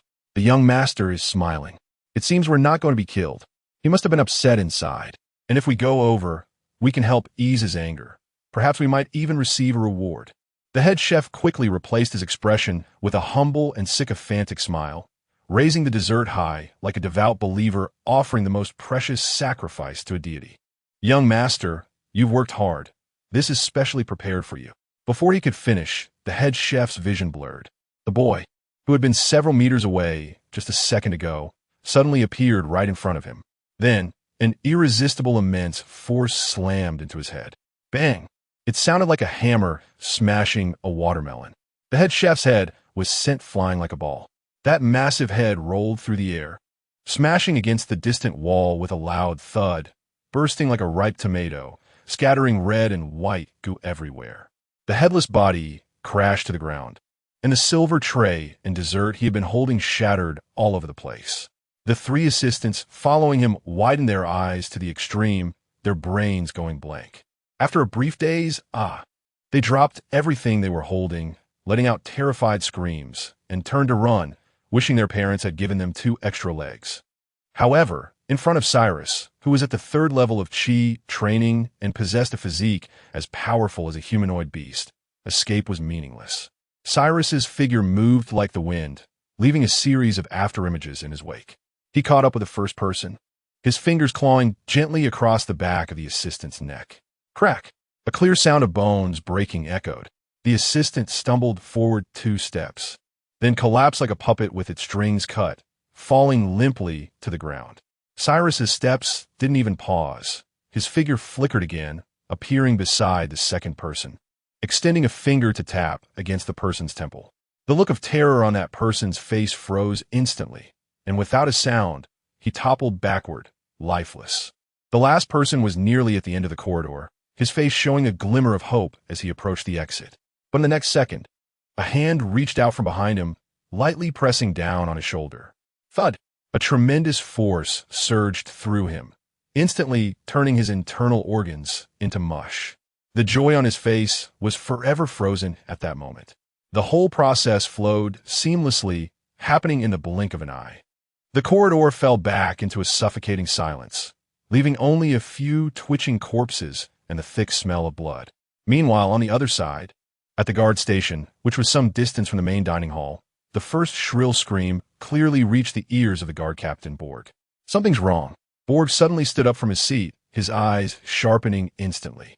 Soon, the continuous wails and the sounds of overturned tables and chairs made his expression grow graver. Was it an enemy invasion? Or had those damned pirate slaves in the basement revolted? Several likely scenarios flashed rapidly through his mind. "Everyone, assemble. Follow me." With a command, he grabbed his sword and charged out of the barracks. Immediately, 30 fully armed guards rushed out of the barracks. They were all elite members trained by Borg himself, each battle-hardened, capable of taking on 10 opponents alone in a fight. The group moved swiftly, forming a standard combat formation as they rushed toward the restaurant where the sounds were coming from. However, when they arrived at the scene, they saw not ferocious enemies or a riot of slaves, but young Master Cyrus, casually walking out from a corridor filled with fresh corpses. Cyrus was covered in blood, but his demeanor was calm and his steps leisurely, as if he were taking a stroll in a garden. Young Master? All the guards who had rushed over were dumbfounded. And when the guard Captain Borg saw the familiar headless corpse on the ground, his pupils constricted suddenly. The head chef, he realized something with a jolt, a bone-chilling cold spreading throughout his limbs. It wasn't an enemy. The one killing was the young master, Bartholomew, the head chef. He opened his mouth, wanting to say something to stop this madness, but it was already too late. Cyrus suddenly moved, like an arrow released from its bow. He shot into the guard's formation at a speed that surpassed human visual limits. It was like a tiger charging into a flock of sheep. One guard instinctively raised his gun, but before he could aim, a hand had already lightly pressed against his chest. Crack! The terrifying force directly caved in his chest, shattering his ribs and sending two of his companions behind him flying, turning them into corpses mid-air. Another guard stared in shock, seemingly unable to react. Cyrus raised his hand and easily snatched the long knife from his grasp, swinging it back. Whoosh! A flash of silver light streaked by, and a head with an expression of shock shot up into the sky, just as Cyrus had anticipated in the moment of life and death. The instinct to survive overwhelmed the fear of the celestial dragons. The two guards, pushed to the brink, roared with twisted faces, lunging their long knives at Cyrus. This was a grave disrespect to the celestial dragons, a capital offense that could lead to the annihilation of their entire family. But they no longer cared. Clang! Clang! The sharp, piercing sound of metal clashing rang out. Cyrus caught the blade with his palm and crushed it effortlessly, throwing the broken tip back. Bang! Bang! Two bursts of warm blood mist exploded. In less than 10 seconds, 30 well-equipped guards had all fallen in a pool of blood. Yet Cyrus didn't break a sweat. The air was deathly silent. Only the guard captain, Borg, stood frozen like a statue. He was rigid, as silent as a grave. These were his elite troops, trained by him, each capable of holding a position in the Navy. But before Master Cyrus, they were as fragile as if made of paper. Cyrus leisurely walked up to him, a hint of amusement on his face. Borg, you have eaten my food, used my resources, and secretly taken so much from me. Those riches are enough for you to enjoy a life of luxury that you could never have for 10 lifetimes. Now, it's time to pay with your life. Boom! This statement struck Borg's mind like a thunderclap. The master knows. The master knows everything. The butler, the head chef, they are all dead. Now, it's his turn.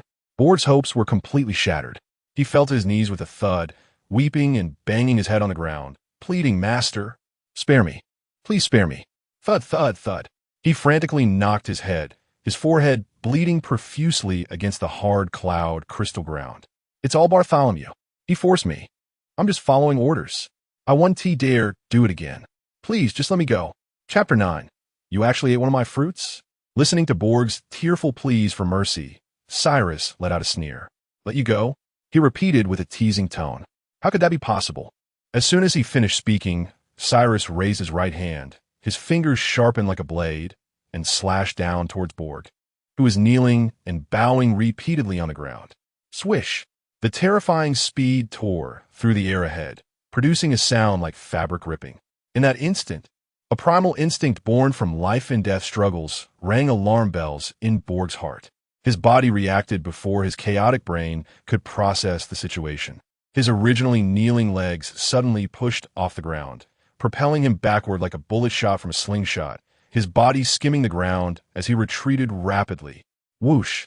He slid more than 20 meters away, awkwardly rolling a few times before managing to stop. And where he had knelt, the hard ground now bore a straight cut mark several meters long. Borg's eyes widened in disbelief, cold sweat trickling down his forehead. He stared at the cut mark, then glanced back at Cyrus. When did Master Cyrus gain such terrifying strength? Fortunately, he reacted quickly and instinctively dodged that fatal blow. Otherwise, he would have already been split in half, joining Bartholomew and the chef in hell. Just as this thought crossed Borg's mind, he suddenly felt a chill in his chest. He looked down, and his expression froze. A gaping cut appeared on his chest. The cut slanted from his left shoulder down to his right side abdomen, deep enough to see bone. Blood gushed forth, instantly soaking his upper body. What a joke! His eyes were filled with shock and confusion. He clearly dodged it. He dodged well. Cyrus approached him leisurely, a hint of an approving smile on his face as he said, "To be honest, your strength surprised me." He was indeed secretly impressed. After all, it was no wonder he could serve as the leader of the Celestial Dragon's guards. Leaving loyalty aside, his strength was absolutely formidable. That kind of crisis anticipation and body control could be considered a decent martial arts talent in the realm of cultivation from his past life. By the standards of this world, he definitely possessed the strength of a naval headquarters school-level officer. If he took off this uniform and became a pirate at sea, earning a bounty of several million berries would be a piece of cake. Unfortunately, he encountered Cyrus. Borg listened to Cyrus's words, falling into silence. The tearful expression on his face quickly faded, replaced by a serious demeanor. Years ago, he too had roamed the seas. His personality had a decisive component. In a flash, Borg understood the only way to survive. Escape. Resistance meant death. Begging for mercy also meant death. The only way was to escape. Fleeing from Mariewa was his only chance of survival. Realizing this, Borg no longer concealed anything. Roar! He suddenly threw his head back and let out a beast-like roar. His muscles swelled as if inflated, causing the armor on his body to shatter into pieces. Coarse, shiny black hair sprouted from his skin like steel needles, quickly covering his entire body. His form grew taller, his back uncontrollably hunching, his mouth protruding forward, and his teeth becoming sharp and large, transforming into a massive half-human, half-beast gorilla standing over 3 meters tall, filled with explosive power. Oh! Cyrus noticed this and immediately understood. He stopped in his tracks, keenly observing Borg's sudden transformation with interest. He could sense Borg's life force surging several times over at this moment, stronger than before by several levels. So that's how it is, Cyrus thought. No wonder I felt that this guy had an extraordinary life force hidden within him. It turns out he is a Zoan-type devil fruit user. Wait, Cyrus took a few more glances at Borg's gorilla form, and a buried memory was triggered. He recalled that this fruit was presented to him by a merchant from the West Sea as a rare beast along with a gem-encrusted cage, during a visit to the slave market over a year ago, before he regained his memories. The Zoan-type, ordinary species, gorilla fruit. Celestial dragons do not consume devil fruits. So he played with it for a couple of days, and after the novelty wore off, tossed it into some abandoned warehouse to gather dust. He never expected that it would be secretly consumed by Borg. Seeing the change in Cyrus's gaze, Borg became even more terrified. This is bad. Master remembers the origin of this fruit. Stealing from the Master's belongings, especially a strategic treasure like a devil fruit capable of changing a person's fate, is a crime 1,000 times worse than the petty theft he committed with the butler. But there was no time to worry about that now. Borg suddenly pushed off the ground, creating 2 craters in the crystal-like surface. He transformed into an unstoppable black cannonball, charging towards Cyrus. His fist, covered in black horsehair, swung towards Cyrus with a howling wind that tore through the air. This strike was not meant to kill Cyrus. He knew better than anyone the consequences of killing a celestial dragon. The Navy and the world government would hunt him down to the ends of the earth. Therefore, this strike was merely to drive him back, to buy himself a chance to escape. Facing the heavy punch, carrying a violent wind, Cyrus chuckled lightly, extending his palm forward and pressing down lightly. Whoosh! Magical power surged forth.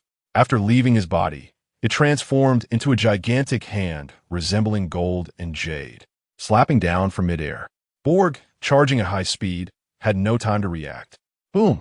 A thunderous explosion echoed, and countless clouds of dust rose into the air. A deep pit several meters deep appeared at the site. Borg was crushed into the deepest part of the pit like a puddle of mud. His bones shattered, flesh torn, and organs mangled. The gorilla beast form also reverted back to his original human appearance due to the loss of his life force. Although that appearance could no longer be called human. Instead, it was a lump of human meat paste stuck at the bottom of the pit. Cyrus calmly retracted his hand, as if he had merely done something trivial. The reason he chose to turn against them at this moment and clean out all the pests around him was precisely because he had gained enough strength. At the bottom of the deep pit, Borg gasped weakly. The only part of him that could still move was his eyeballs. He looked at Cyrus in horror, his mind filled with confusion and disbelief. What was that? Power just now? Armament hockey? No, it didn't seem like it. His thoughts could no longer continue. Darkness surged like a tide, drowning his consciousness. Cyrus turned away indifferently, not even glancing at the corpse in the pit. He did not go to collect Borg's vital blood. The other party had consumed a devil fruit. According to the rules, the will within the fruit resided in the heart of the user. Until he figured out what the devil fruit was, Cyrus maintained a cautious attitude and would not touch it to avoid potential risks. As for the other guards and servants, it was because they were too weak. Their vital essence was as feeble as a flickering candle in the wind to Cyrus, who had already reached the 3rd level of chi training, making them useless. There was nothing more to say about what happened next. The figure of Celis wandered through the magnificent palace. Half an hour later, the palace transformed into a dead zone. The strong smell of blood could no longer be contained by the palace walls, wafting out in wisps and even spreading to the wide street outside. This unusual scent quickly drew attention from the outside. On the street, other celestial dragons passing by wrinkled their brows in disgust at the smell. What a heavy stench. It's unbearable. How filthy. Which guy is playing some lowly game again? Meanwhile, the guards and butlers looked on with suspicion. They could discern that this was the smell of a large amount of blood gathering, and the source pointed directly to the nearby palace belonging to the Don Quixote family. Could it be another slave revolt or an invasion by some short-sighted outsiders? In the shadows further away, several CP personnel with a heavy aura frowned. They immediately reported the situation. Soon, 2 top agents belonging to CP0 swiftly arrived and quietly infiltrated Celis's residence to gather intelligence. When they climbed over the high wall and landed in the courtyard, even they, accustomed to various bloody and brutal scenes, couldn't help but be taken aback. Chapter 10. A deadly backhand. A sea of corpses. From guards to chefs, from butlers to maids. They lay sprawled in pools of blood, each in varying states of death, with not a single survivor. The entire palace was silent, as if it were a massive grave. What astonished them even more was that in the center of this sea of corpses, a handsome young man was leisurely tasting dessert. Cyrus Saint. The 2 agents stared at the young man in disbelief. Before their mission, they had received intelligence from above, clearly knowing the appearance, identity, and age of the master of this mansion. Thus, they immediately recognized the young man as Don Quixote Cyrus Saint. Upon seeing the 2 CP0 agents appear, Cyrus merely raised his eyelids and spoke in a calm tone. You finally arrived. His voice was tranquil, as if all of this had nothing to do with him. I cleaned up some trash in my house. He gestured to the surrounding corpses. You came just in time. Clean this place up for me. Also, notify the Don Quixote family to send over a new batch of guards, butlers, and servants. That's all. After saying this, he put down his fork, stood up, and returned to his room to cultivate, leaving the 2 CP0 agents staring at each other in bewilderment. These 2 top agents of CP0 had experienced countless storms and faced all sorts of perverts and madmen. However, they had never encountered someone like Cyrus before. They whispered to each other and decided to fully comply with Cyrus Saint's orders. Soon, more CP personnel flooded into the palace, beginning to efficiently and professionally clean up the scene. At the same time, an urgent report was sent to 2 locations, one to the Don Quixote family's base in the New World, and the other directly reported to the highest authority of the world government, the 5 elders. The leaders of the Don Quixote family received the notification from CP0. What did you say? The content of the notification left them in shock. After repeatedly confirming the source of the intelligence, they were sure this was not some bored joke, and all their expressions twitched uncontrollably. Cyrus Saint killed everyone in his palace. He did it himself? Hiss. I didn't know he had such strength. But now, what does he want with us, sending new butlers and servants? Is he not satisfied and wants to kill again?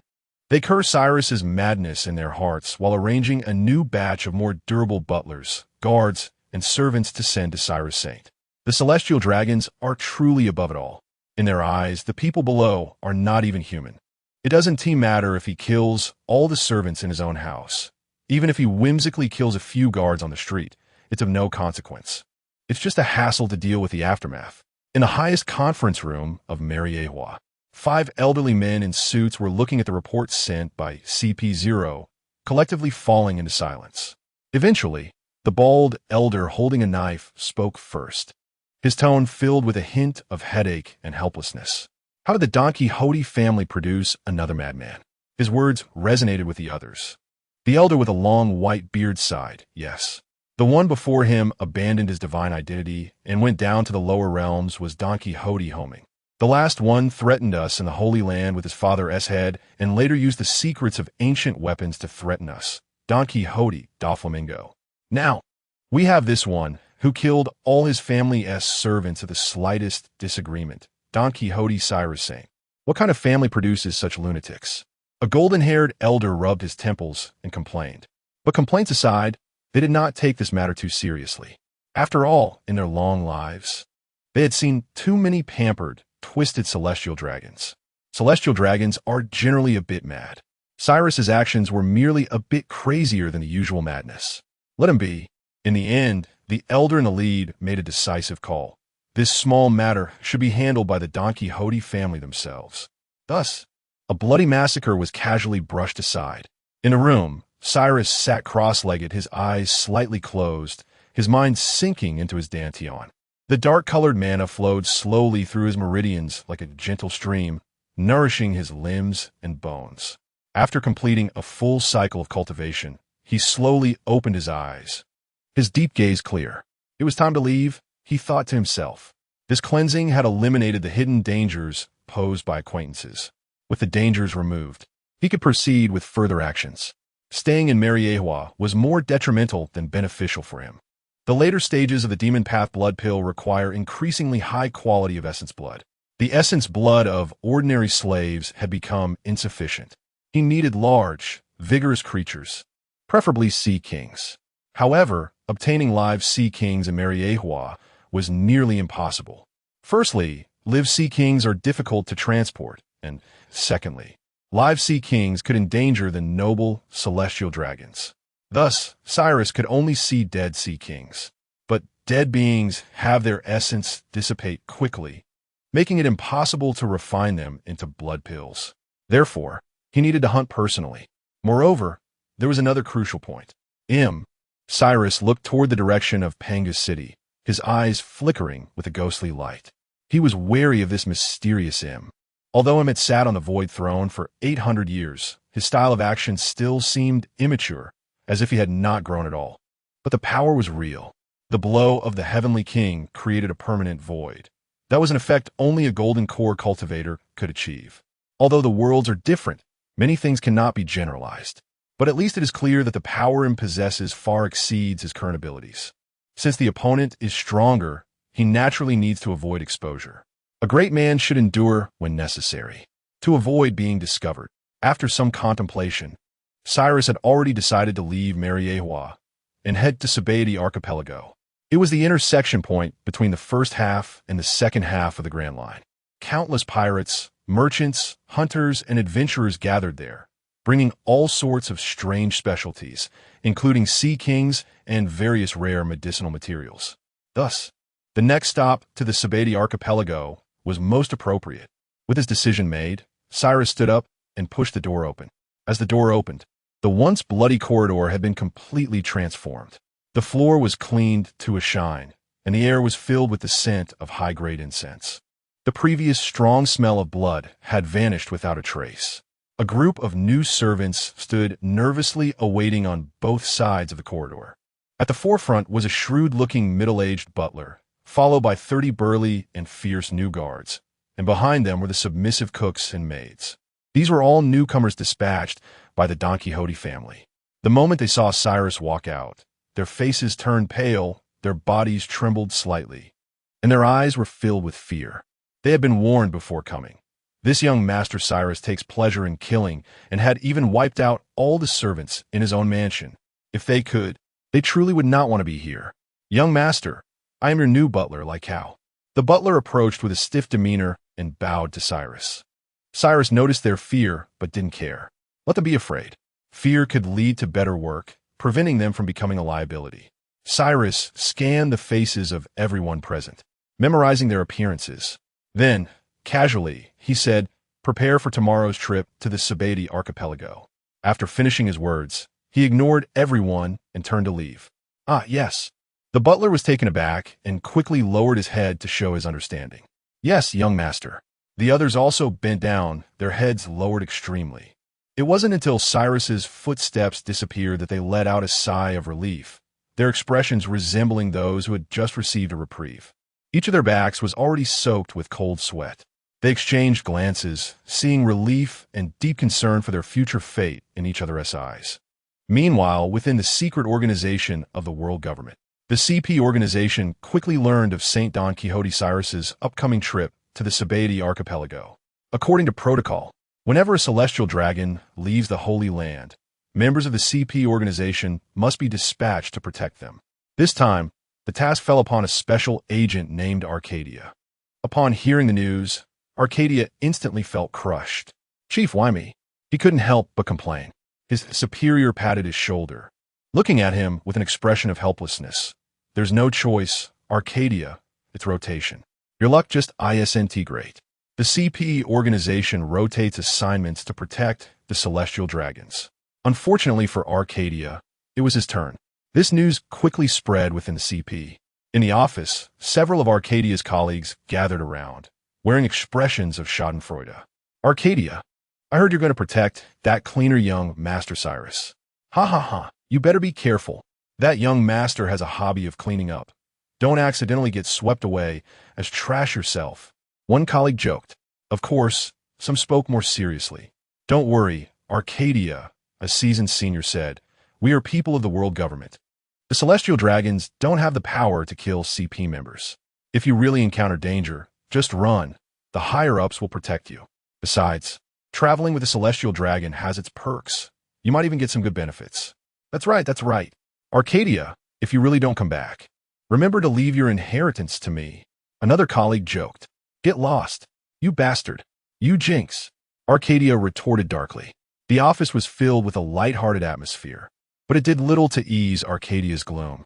That night, after work, Arcadia sighed as he returned to his small apartment, which he had bought after saving for several years. While packing for the trip, he took out his phone and contacted a real estate agent to entrust his little place. He didn't know how long this mission would last, nor did he know if he would be able to return alive. After all, the person he was supposed to protect was a lunatic who had just personally killed everyone in his own residence. Chapter 11, Arcadia. Show me your armament hockey the next morning.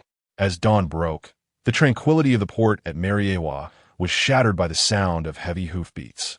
A luxurious elephant carriage, pulled by a giant elephant, slowly approached. The carriage creaked to a stop at the dock. A handsome celestial dragon youth sat inside, his expression calm and devoid of emotion. Young master, we have arrived, the butler Lycow said, following closely beside the carriage with a courteous tone. Cyrus nodded slightly and stepped down from the stationary carriage. This carriage was something he had casually purchased before regaining his memories, and he had been using it for travel ever since. At this moment, a large fleet of ships was already silently waiting at the dock. Leading them was an ultra-luxurious giant ship. The hull was primarily made of precious atom wood, painted entirely white, with glistening golden decorations embedded on both sides of the ship's rail. The bow resembled a golden swan ready to take flight, showcasing the extravagance and nobility of the celestial dragons. On either side of the giant ship, 6 slightly smaller elite combat ships were docked like the most loyal guards, protecting their king. Butler Lycow followed closely beside Cyrus, his face full of smiles as he introduced the ship's decorations and equipment. Young master, look, this holy swan is the largest ship under your command. The interior flooring is made of the rarest luminescent coral from the South Sea, which automatically glows at night. The head chef of the restaurant is a palace chef hired at great expense from the gourmet capital of the Protean's kingdom. ensuring that all your tastes will be satisfied. Cyrus walked along the red-carpeted gangway, listening casually. His gaze was indifferent, with no hint of emotion in his eyes. In his previous life, he had reached the half-step Nascent Soul stage, just a step away from the top tier of Nascent Soul old monsters in the cultivation world. Even if he couldn't win, he could at least escape unharmed. He had already experienced the so-called immortal caves and palatial realms. The mundane accumulation of gold and jade before him was, in his eyes, no different from a mud brick house. Lycow keenly noticed Cyrus's indifference. He immediately took the hint and closed his mouth, bowing slightly as he said, "Young master, the escort agents dispatched by the world government have arrived and are waiting for your inspection ahead." Saying this, he pointed to a figure standing alone at the edge of the ship, a man in a black suit with a tall, straight posture like a pine tree. Cyrus's gaze shifted to that person. The man, noticing Cyrus's attention, quickly walked over and stopped 5 meters away, bowing respectfully as he introduced himself. "Don Quixote Cyrus Saint. I am the escort officer responsible for your safety during this trip, Arcadia. I am 35 years old, from the CP Reserve Training Camp of the New World, the country of Lili. I officially joined the government at 16 and have served for 19 years, mastering the 6 styles and comprehending armament hockey." While reporting, Arcadia was also secretly observing Cyrus. To his surprise, the Celestial Dragon youth before him was handsome, with a clean demeanor, and his eyes were as calm as a deep pool, showing none of the rumored madness and psychopathy associated with him. Instead, he resembled a noble scion raised in a prestigious family. However, this thought only lingered in his mind for a moment before he dismissed it. The rumors had some truth. This Cyrus Saint had indeed killed everyone in his mansion. Therefore, the more normal he appeared, the more twisted the heart of this Celestial Dragon youth might be. Realizing this, Arcadia sighed inwardly, feeling uncertain about the difficult task ahead. As Arcadia observed Cyrus, Cyrus was also sizing him up. In Cyrus's perception, this agent named Arcadia possessed a power that far exceeded that of the previous head of security, Borg. The condensed and vigorous blood energy within him was like a great furnace, incredibly robust. His strength could probably reach the rank of a brigadier general in the Navy. If he were a pirate, a bounty of over 300 million berries would definitely not be a problem. However, this also left Cyrus puzzled. Where was the armament hockey? Although Arcadia had introduced himself as someone who had comprehended armament hockey, Cyrus sensed no energy fluctuations from him. All he felt was a thick aura of blood energy. This made him recall various manifestations of armament hockey from the comics of his previous life. Is it the innate potential of living beings? It can envelop the body and transform into an invisible armor, or evolve into astonishing offensive power. This seems no different from the true energy of martial artists in the mundane world. Cyrus felt a slight doubt. In the previous world of cultivation, not everyone could embark on the immortal path. Those who could not reach stillness giving birth to young cultivated their powerful blood energy through special breathing and visualization methods, nurturing it within their bodies to form an acquired inner breath. When the inner breath reached a certain level, it could be refined day and night with strong mental force and willpower, leading to a qualitative change in the inner breath, imprinting the warrior's unique spiritual mark, thus transforming into a higher-level true energy. Once true energy was formed, it could be released outward, injuring others from afar. It could also envelop the body, making one impervious to swords and spears, and could be applied to weapons, allowing them to cut through gold and jade. From the manifestations, true energy and armament hockey seemed to have commonalities. Cyrus speculated inwardly. Moreover, my intuition suggests that the two are probably very similar things. If that were the case, the threat level of the pirate world could be significantly reduced. His magical power, formed by linking acquired energy to innate chi, was of far superior quality compared to true energy. The two were like a hammer and sand. Thinking of this, Cyrus turned to the butler beside him and instructed, "Board the ship. Bring out the testing equipment. I want to see Arcadia's strength." "Yes, young master." Lycow did not dare to delay in the slightest and immediately bowed in response. Arcadia, of course, could not refuse either. "Yes, young master," he could only respond respectfully. But inwardly, he was secretly groaning. What was going on? Just after meeting, he wanted to test my strength? This young master. Surely he doesn't have his sights set on me as a new toy to play with? Although CP belongs to the world government, celestial dragons cannot damage the property of the world government. His superior had also advised him that if there were problems, he could escape. But truly offending a celestial dragon would undoubtedly have consequences. At the very least, his career prospects would be directly ruined. With unease, Arcadia followed onto the Holy Swan. The servants took their positions. The guards patrolled in formation on the deck, and the 6 escort warships untied their moorings. Slowly departing the port, Cyrus languidly lay on a wide-sun lounger on the deck.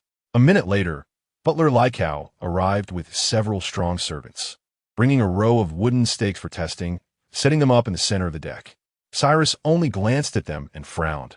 White wooden stakes. Lycow was taken aback and looked up in shock. Cyrus waved his hand, saying, "How can this material withstand Arcadia's strength? Change them to cloud-patterned iron." Yes, I am to blame. I did not consider this. Lycow immediately broke out in a cold sweat, hurriedly apologizing, and rushed off to the ship's storage to change the equipment. Meanwhile, Arcadia looked on in astonishment. This pampered celestial dragon youth actually understood the differences between materials. Such knowledge is usually only focused on and researched by formal cultivators. White wooden stakes are only suitable for ordinary soldiers or beginners.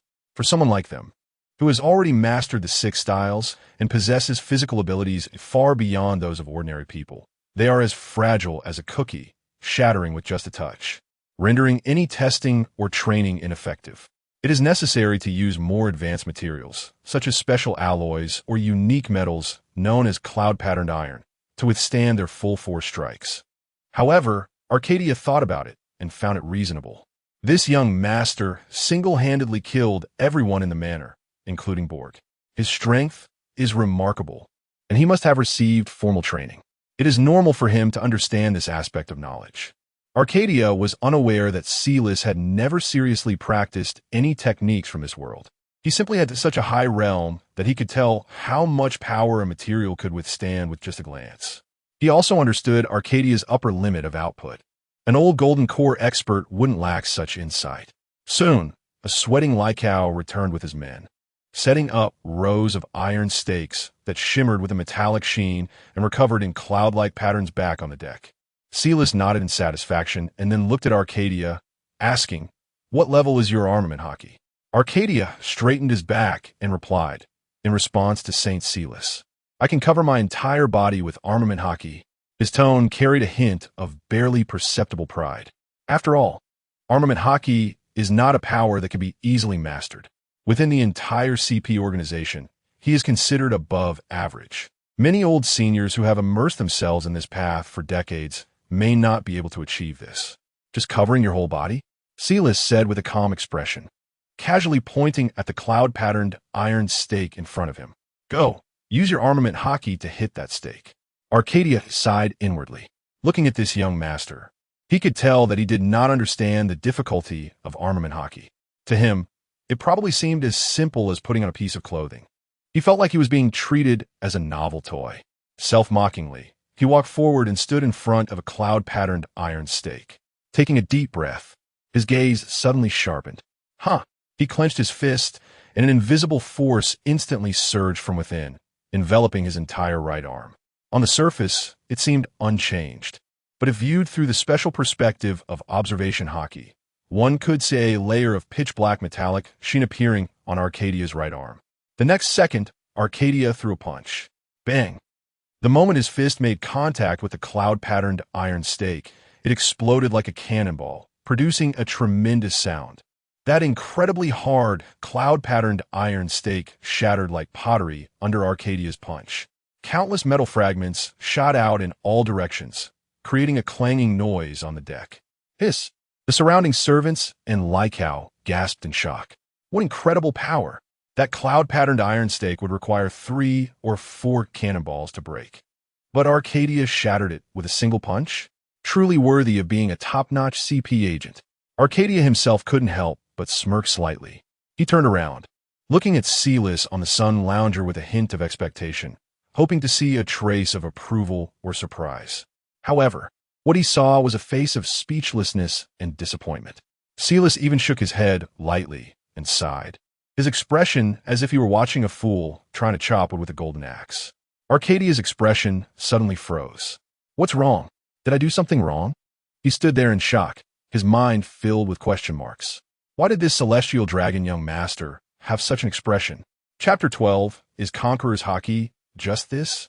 Cyrus had a speechless expression, internally mocking wildly. This armed color haki is actually true strength. Just now, Arcadia condensed the armed color, and he sensed the birth process of that power simultaneously. That is true strength. It's just different from the training of martial artists in his past life. Martial artists first enhance their vital energy through exercise and diet to the extreme, naturally transforming it into yuan qi, which accumulates into internal breath and flows through the meridians. Then, with powerful mental will, they continuously operate, temper, and polish this internal breath, engraving their spiritual imprint into it bit by bit. Generally speaking, when the internal breath circulates in a great cycle, unblocking the run and do meridians and the 8 extraordinary meridians, is almost complete. At this point, it can break out of the body and transform into indestructible, freely moving true strength. But this is a long process like grinding water. And what about this world? It directly skips the internal breath stage.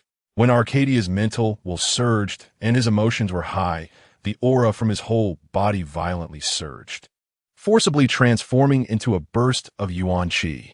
Yuan qi then roughly combined with a high-spirited mental will, turning into true strength, which is the armed color haki, then expelled from the body.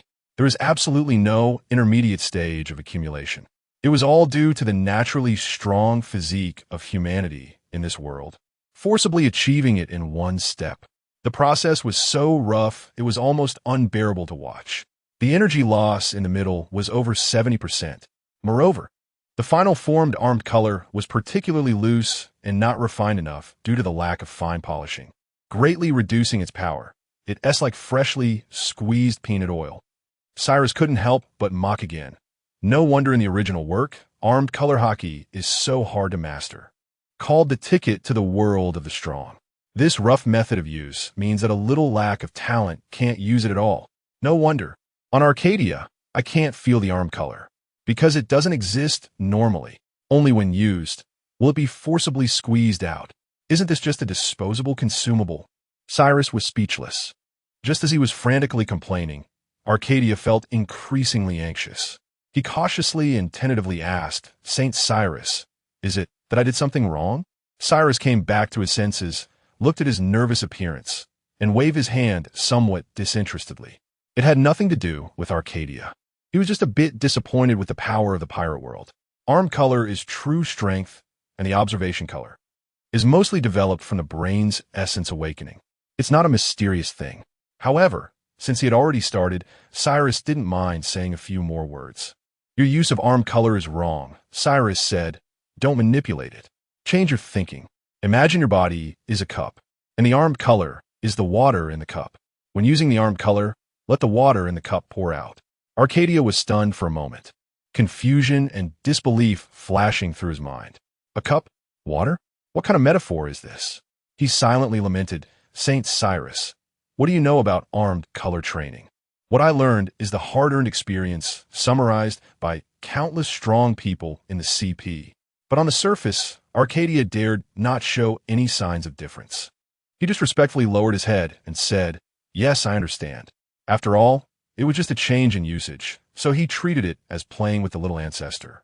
The CP also cannot oppose the celestial dragons. The guards and servants around him were also secretly murmuring. Saint Cyrus also understands armed color. He must be making fun of this elite agent of the CP. Indeed, it must be the bad taste of the celestial dragons. Cyrus was well aware of the emotions of those around him, but he didn't care at all. In the center of the deck, Arcadia took a deep breath and tried according to Cyrus's strange words. He closed his eyes, no longer deliberately immobilizing the power within his body, but imagined himself as a cup full of water. The water in the cup was the power of haki hidden deep within. He no longer manipulated or drove it. but let it surge out. Whoosh!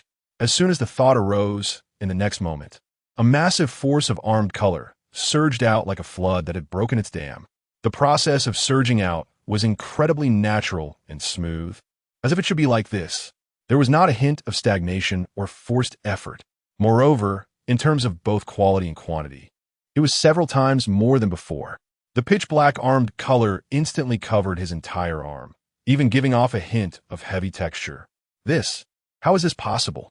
Arcadia's eyes widened as he looked at his arm, disbelief written all over his face. He felt that his control over the armed color had directly improved a level. Many doubts that once troubled him seemed to be illuminated by a divine light at this moment, suddenly becoming clear. He suddenly raised his head and looked at the boy on the sun lounger with a shocked gaze. St. Cyrus's guidance actually works? And it works greatly. The others around him were also stunned. Although they didn't understand the training of armed color, they were not blind. The aura that Arcadia exuded at this moment clearly told them that something remarkable had just happened.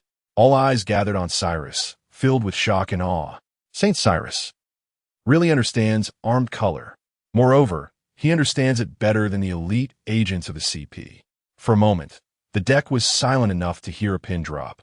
Facing the astonished gazes of everyone, Cyrus still wore that indifferent expression. The mere technique of using the true strength of an ordinary martial artist was something he had already tired of when he was 16 in his previous life. Continue. Cyrus's voice broke the silence. Imagine the water overflowing from the cup, like spreading mist, gently enveloping what you want to cover. As he spoke, he nodded at a nearby guard who was dumbfounded. Give him the knife.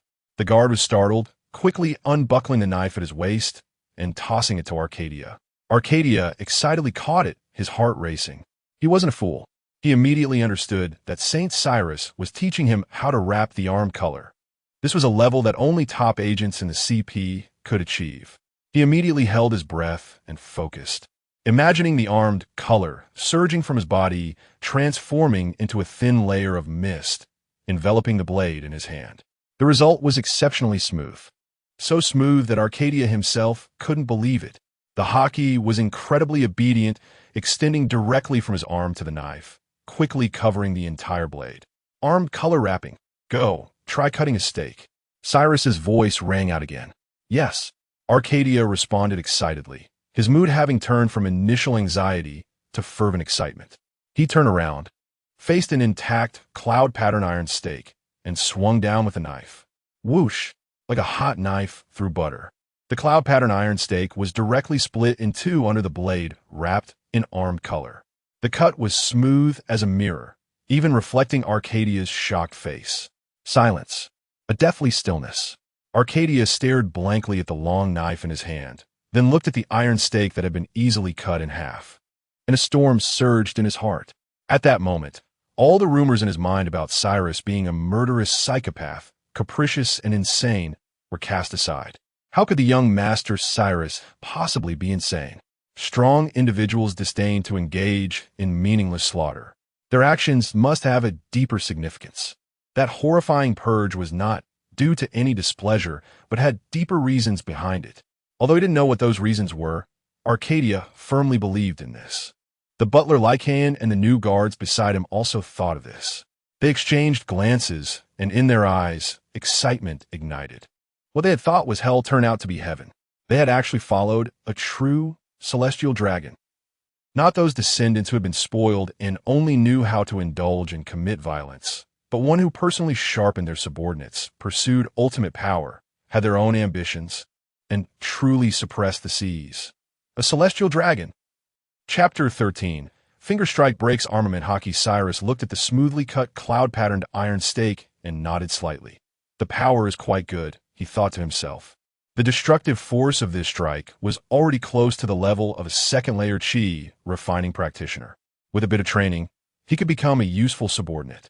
His current goal was to restore his cultivation, so he couldn't do everything personally, whether it was gathering cultivation resources or handling various mundane affairs. He needed a few capable and reliable people to assist him. This Arcadia had proven to be qualified. After a pause, Cyrus surveyed the surroundings and took in shocked, astonished, and awed expressions on everyone's faces. He silently nodded in approval. The notorious reputation from the previous Bloody Purge had diminished significantly with this display of strength. Dominance is a biological instinct. A god with absolute power is far more worthy of respect and followership than a god who only indulges in pleasure and violence. However, the timing still wasn't right. Cyrus could discern that the gazes directed at him still contained fear of his celestial dragon identity. This was not what he desired. What he wanted was respect and submission towards himself. Therefore, he needed to stoke the fire further. Cyrus pondered briefly, his gaze returning to Arcadia. "Arcadia," he said. "Yes, Lord Cyrus." Arcadia responded respectfully, suddenly alert. "Concentrate your armament hockey." "Yes." Arcadia immediately complied without hesitation. The armament hockey surged from within him, quickly enveloping his entire body, forming an invisible and solid armor. The others around exhibited curious expressions. "I'll test your armament hockey strength," Cyrus explained calmly. "Test strength?" Arcadia and the others felt even more confused. In the next moment, they understood. Cyrus casually raised his right hand, bent his index finger, and gently flicked it towards Arcadia. Pop! A crisp sound, reminiscent of a bubble bursting, echoed. A bean-sized black magical force shot forth like a bullet, instantly covering a distance of 30 meters, landing on Arcadia's chest. Clang! In that instant, Arcadia's vision blurred. He couldn't even see what had hit him.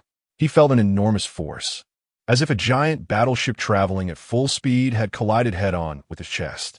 Puff! His armament hockey was torn apart as if it were made of paper, and he was sent flying like a cannonball. Splash! He flew over 100 meters before crashing into the sea, creating a massive splash of water. On the deck, there was a deathly silence. Everyone stared wide-eyed, mouths agape as if they could fit an egg inside. What did they just witness? Lord Cyrus merely flicked his finger. Arcadia was sent flying over 100 meters into the sea. Everyone wore expressions of disbelief. Cyrus calmly lowered his hand, thinking to himself, "Now the timing is right." The icy seawater jolted Arcadia awake. He was taken aback, his first reaction being to check his body. After enduring such tremendous force, he thought he was certainly dead or at least gravely injured. However, upon inspection, he was astonished to find that he only had a bruise on his chest. Not a single bone was broken, and his internal organs were intact. What incredible control of power! Arcadia was shaken. He surfaced, touching his still painful chest, murmuring to himself. What kind of attack was that? He had even had time to use his iron block before being sent flying. His armament hockey was easily pierced through like paper. Was it the flying finger gun? No, it didn't seem like it.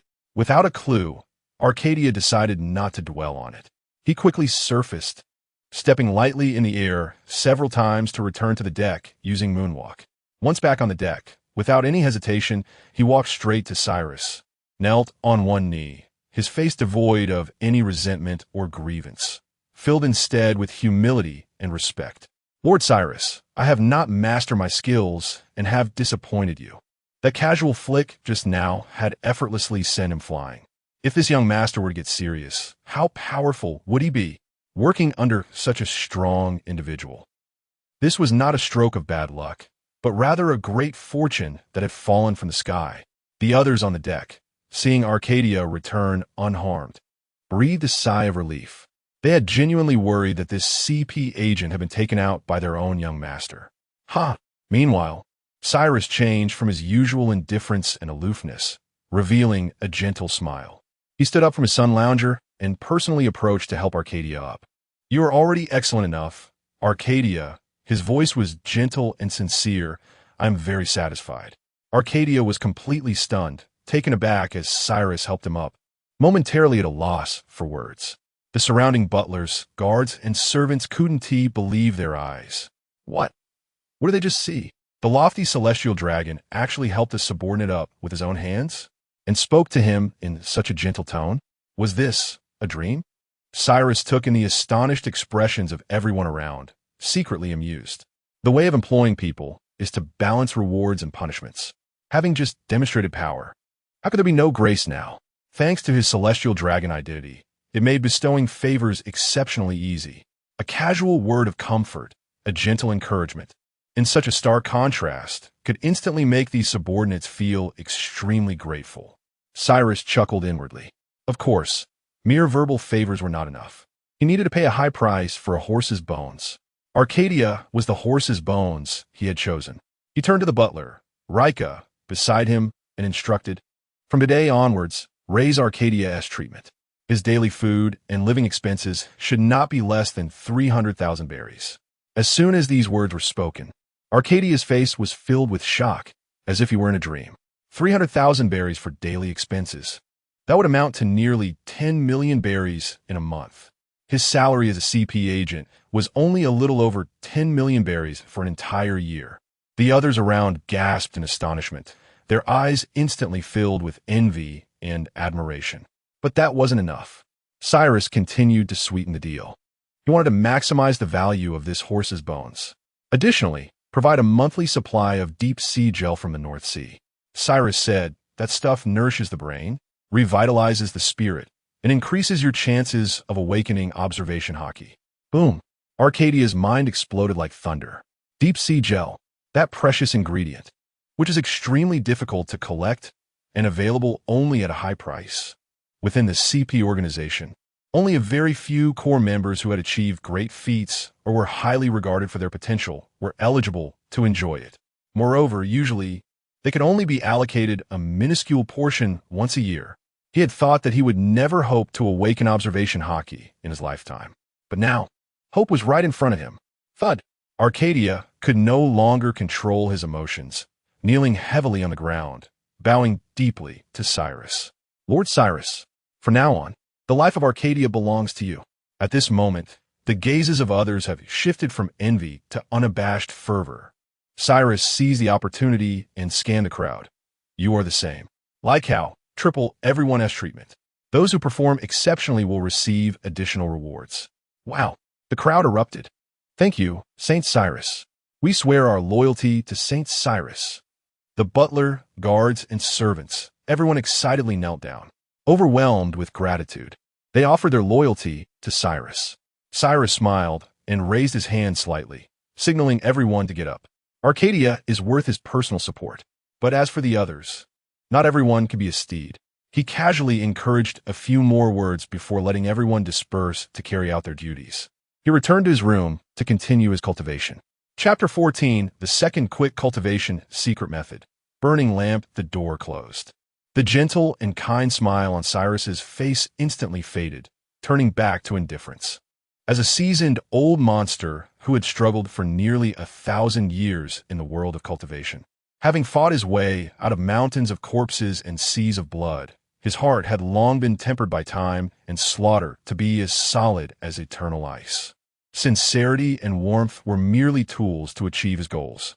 The reason he tirelessly engaged in these acts, both to establish authority and to bestow favors, was not that he genuinely cared about the feelings of his subordinates. Firstly, it was to cultivate a group of absolutely loyal and handy confidants. He needed someone to handle the trivial chores for him, to gather the cultivation resources scattered across the world, while he could focus on restoring his power. Secondly, it was to leave no hidden dangers around him. Although wearing the identity of a celestial dragon, theoretically, he had no need to worry about betrayal. However, Cyrus could not ignore potential risks. If a matter could be resolved with just a few simple words and actions, why not do it? He was not one of those foolish celestial dragons kept in the Holy Land, living in comfort and ease. Outside the room, the entire Holy Swan was infused with a fervent energy. Everyone seemed to be invigorated as if they had received a shot of adrenaline. In the internal lounge, the butler, like how, meticulously wiped the spotless golden handrails with his gloved hands. A young servant, who had slightly lagged behind, was met with a stern glare from him. "What are you dawdling for?" Like how, reprimanded quietly, "We serve the great Saint Cyrus. Every speck of dust in your work is a blasphemy against the divine." The young servant trembled in fear and hurriedly quickened his pace. Like how looked at him, his tones softening somewhat, carrying a hint of advice. "Boy, work hard. Saint Cyrus is merciful. As long as you do well, he sees it all. Don't you want to one day, like Lord Arcadia, gain the saint's favor? On another deck, The newly appointed head of the guards shouted at his subordinates. Get your spirits up. Are your movements so soft that you're just tickling fish? Move faster. Be stronger. In the kitchen, it was even more bustling. The royal chef, Proteans, swung his ladle with all his might, like a general on the battlefield. This isn't cooked right. Do it again. This piece of sea king meat is cut too thick by 0.1 millimeters. Toss it, he yelled at an apprentice. Throughout the ship, from his senior stewards to the lowest servants, everyone had fallen into a fervent work state. Meanwhile, Arcadia stood alone at the bow of the ship, like the head of the golden swan, vigilantly alert to his surroundings. The sea breeze tousled his black suit, but he remained motionless like a statue, his heart filled with motivation. The massive fleet thus left the Holy Land and officially sailed into the sea. Inside the room, Cyrus sat cross-legged, his mind sinking into his energy sea. Without blood pills for the time being, he chose another quick method, the burning lamp technique. This was a quick cultivation secret method used in the cultivation world of his previous life, regardless of whether one was on the righteous or demonic path during specific periods. It involved burning one's own lifespan to forcibly squeeze the essence of life, stimulating that strand of innate energy hidden deep within the flesh, allowing it to manifest more quickly, while simultaneously converting the burnt lifespan into the purest postnatal energy. The combination of the two allowed for a rapid increase in magical power within a very short time. Lifespan is also a resource that can be utilized. For mortals, shortening one's lifespan is akin to suicide. However, for cultivators, as long as they can successfully establish a foundation and re-establish their Tao base, there are many ways to make up for this initial loss. Moreover, the vitality of this celestial dragon body far exceeded his expectations. It was simply the perfect fuel. Start. Cyrus's mind moved, and a strand of magical power, like a needle, precisely pierced into the Guan Yuan acupoint 3 inches below his lower abdomen. Boom! In an instant, the blood and energy within him seemed to be ignited by a spark. Erupting violently, he felt as though he had swallowed a potent medicinal pill, his skin flushing abnormally, his blood vessels swelling, and veins bulging. This was the core of the life-burning secret method. By stimulating the critical acupoints that store essence and energy in the human body, forcibly overdrawn the essence of life, igniting the vitality that should have slowly ebbed away, and transforming it into postnatal energy in an instant. At the same time, under this intense overdraw, his body was also aging rapidly, with cellular replacement reaching a terrifying frequency. This process would actively leak the innate energy that served as the essence of life. Subsequently, the postnatal energy and innate energy would intertwine, giving rise to magical power. Burn, Cyrus thought, without hesitation. He burned away 10 years of lifespan. Under the impetus of the secret method, this body erupted with energy far beyond his imagination. A vast and pure postnatal energy was instantly generated, an amount almost equivalent to what he would have obtained from burning 30 years of lifespan in his previous life. The immense energy surged into his Dantian energy sea like a great river flowing into the sea, instantly consumed and transformed by that dark magical seed. His magical power began to rise at a visibly rapid pace. The bottleneck at the peak of the 3rd level of Qi training was instantly shattered before this overwhelming force. Boom! Cyrus felt a jolt throughout his body. A wave of unprecedented comfort surged through his limbs and bones. He had reached the mid-stage of Qi training, level 4. He slowly opened his eyes, feeling the magical power within him, now several times more condensed and almost tangible, a satisfied smile appearing on his face. Entering the mid-stage of Qi training meant he could initially borrow the laws of heaven and earth, although he still could not cast true spells. He could use certain external objects as mediums to perform techniques similar to spells. Upon reaching the Shambadi Islands, he could purchase some items to help him borrow the law. The so-called magical tools, whether talismans, formation plates, or flying swords, would need him to restore to the late stage of Qi training, enabling him to cast spells on his own before he could refine them himself. However, this world was inherently filled with all sorts of miraculous creations. Whether it was ores containing special energies, plants with innate peculiar effects, or even the remains of powerful creatures. With those bizarre specialties, he should easily find some suitable mediums for borrowing laws. At the same time, he also needed to pay attention to see if there were any items suitable for healing his soul injuries. Soul injuries, if not healed for a day, were like a crack in a wall. The longer it dragged on, the more it hindered his progress. If he couldn't find suitable ready-made items, he would have to wait until he reached the late stage of chi training, able to cast spells on his own, then gather materials, personally refine, and create suitable elixirs. Huff. Exhaling a breath of turbid air, Cyrus concluded his cultivation. He stood up, pushed the door open, and instructed the maid waiting at the door, "Go tell Lycow to prepare a lavish dinner tonight." Pausing, he added, "Allow all senior stewards to attend." The so-called senior stewards referred to the head of the guards, the head chef, the head maid, and even the core management positions he might establish in the future, such as the secretary general and financial manager. Naturally, this included Arcadia and the butler Lycow. The maid, upon hearing this, showed surprise in her eyes, quickly bowed in response, and hurried away.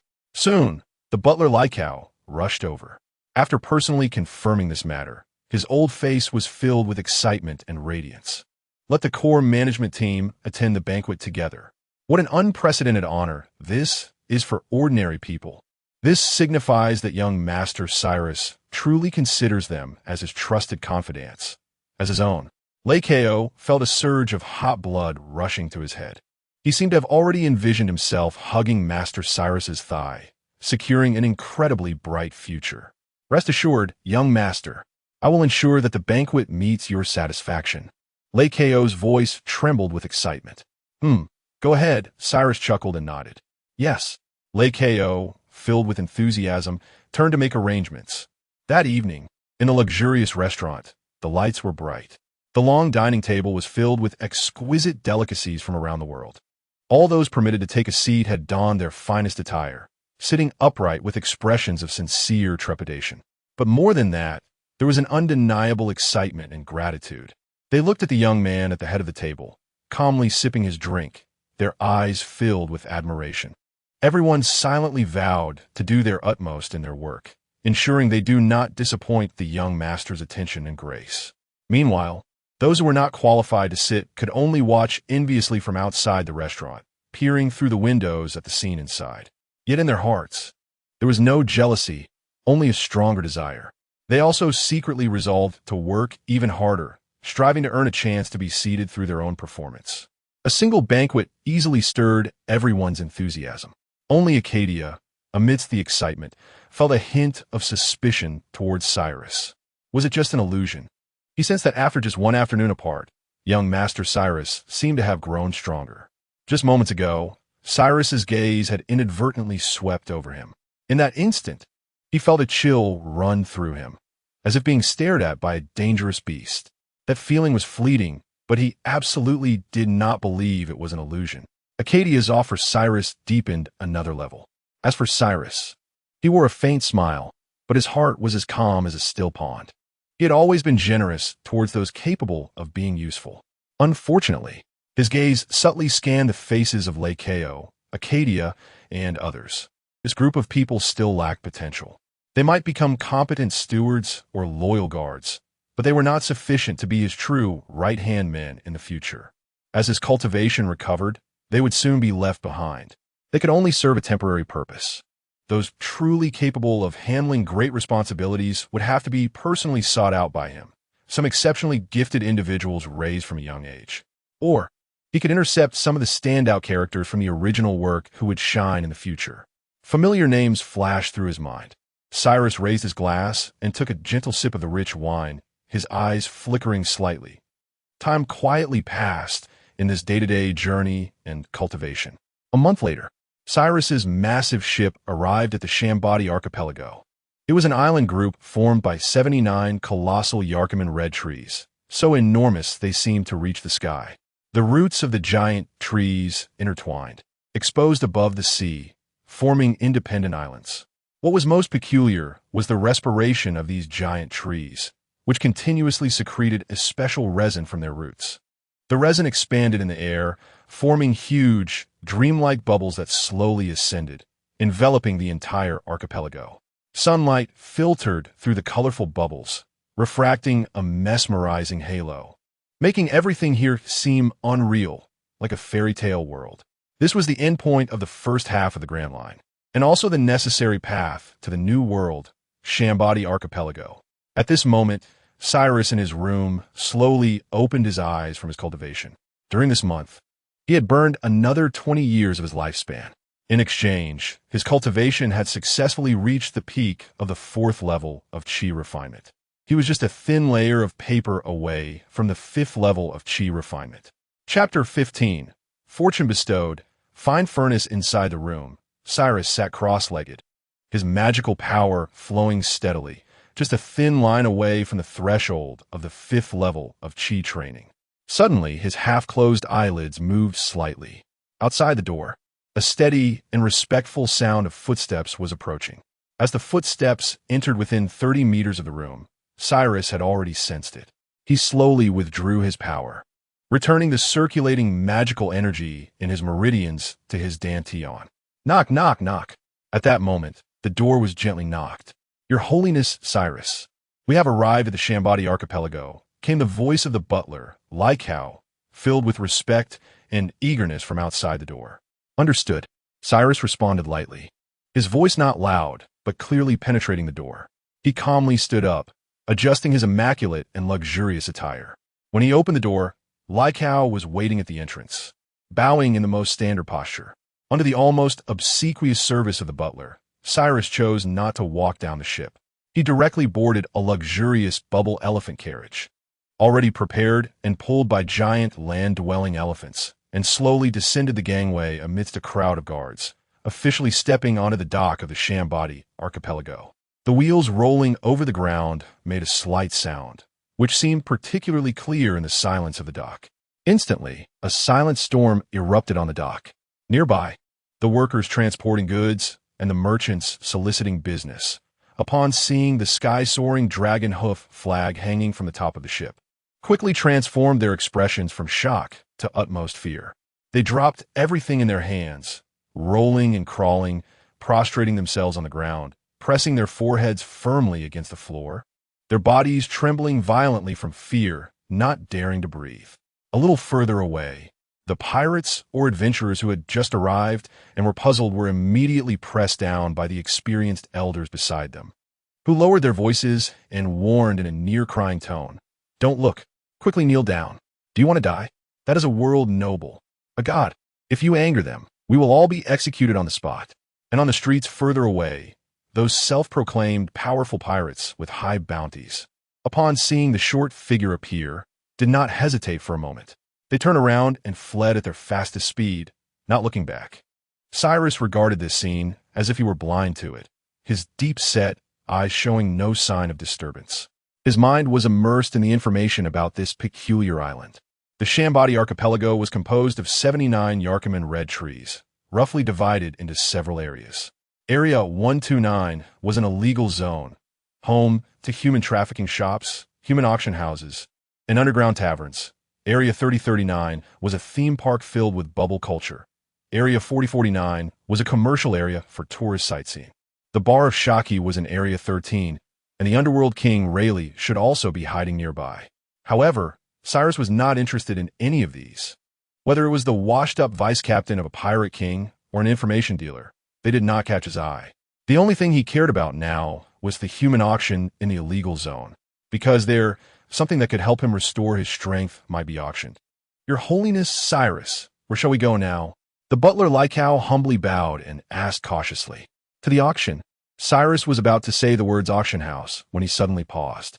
At that very moment, his long-dormant spiritual sense jumped abruptly without warning. A sense of something in the air spread like ripples on the water. He clearly felt that in a certain direction, there was something that would greatly benefit his healing from the severely damaged spirit.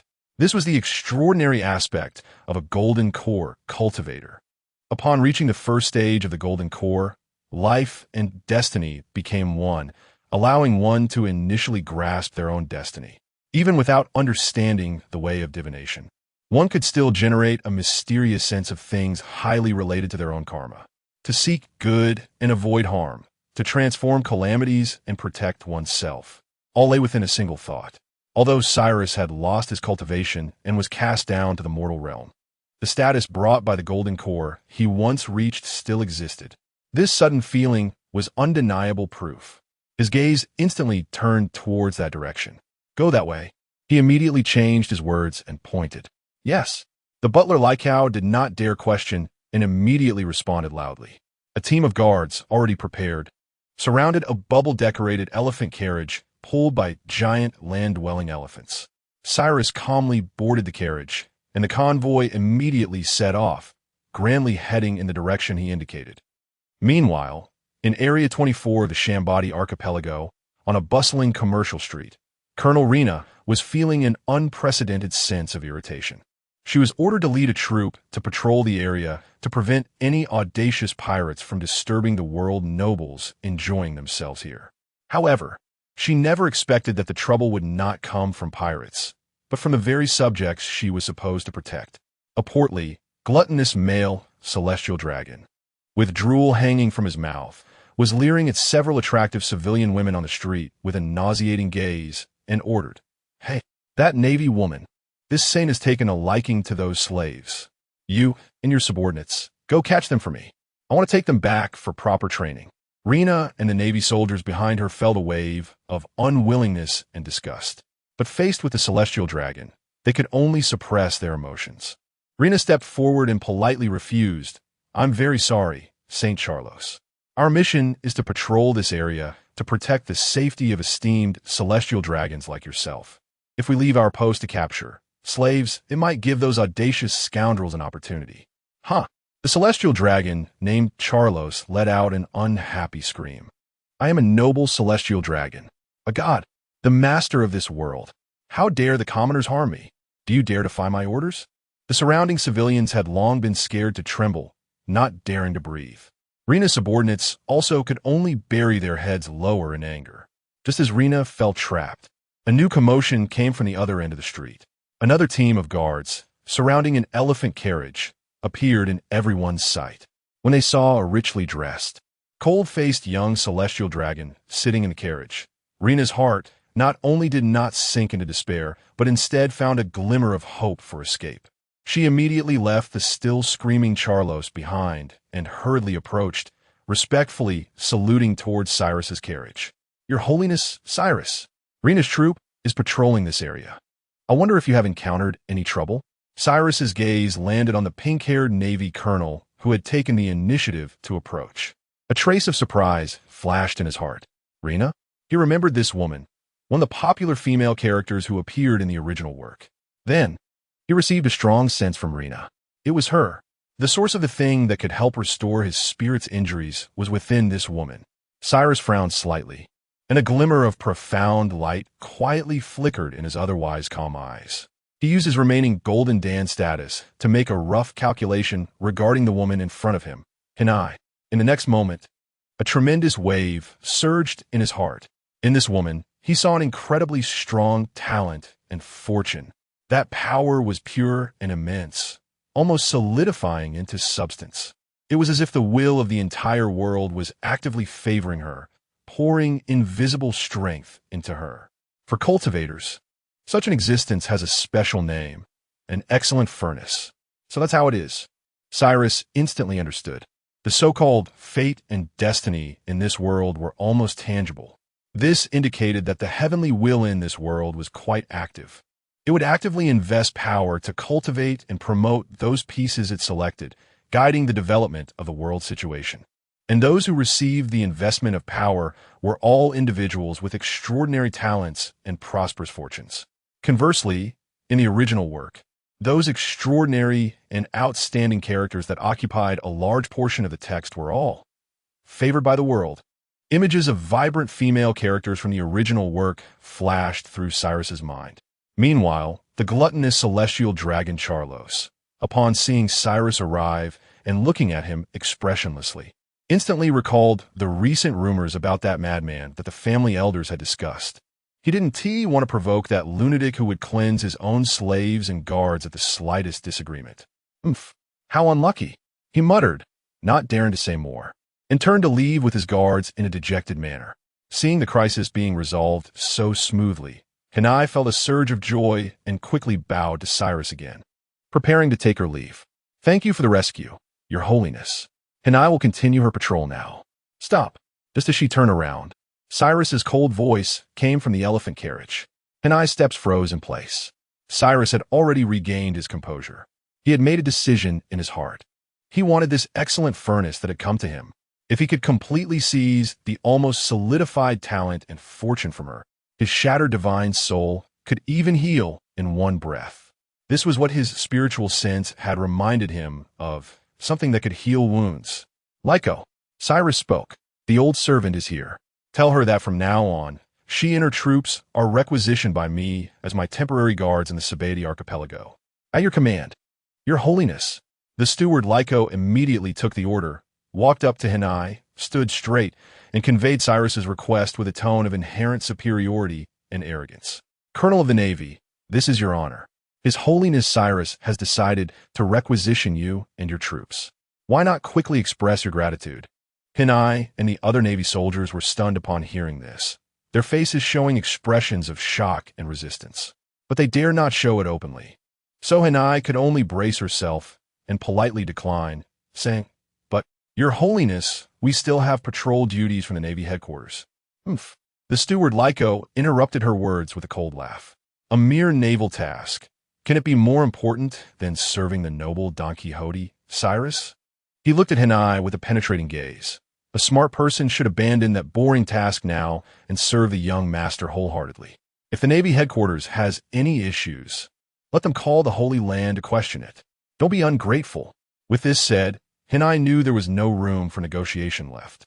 After a moment of helpless silence, she and her subordinates had no choice but to yield. Yes, Hanai obeys. The steward Lyko nodded in satisfaction and turned to report back.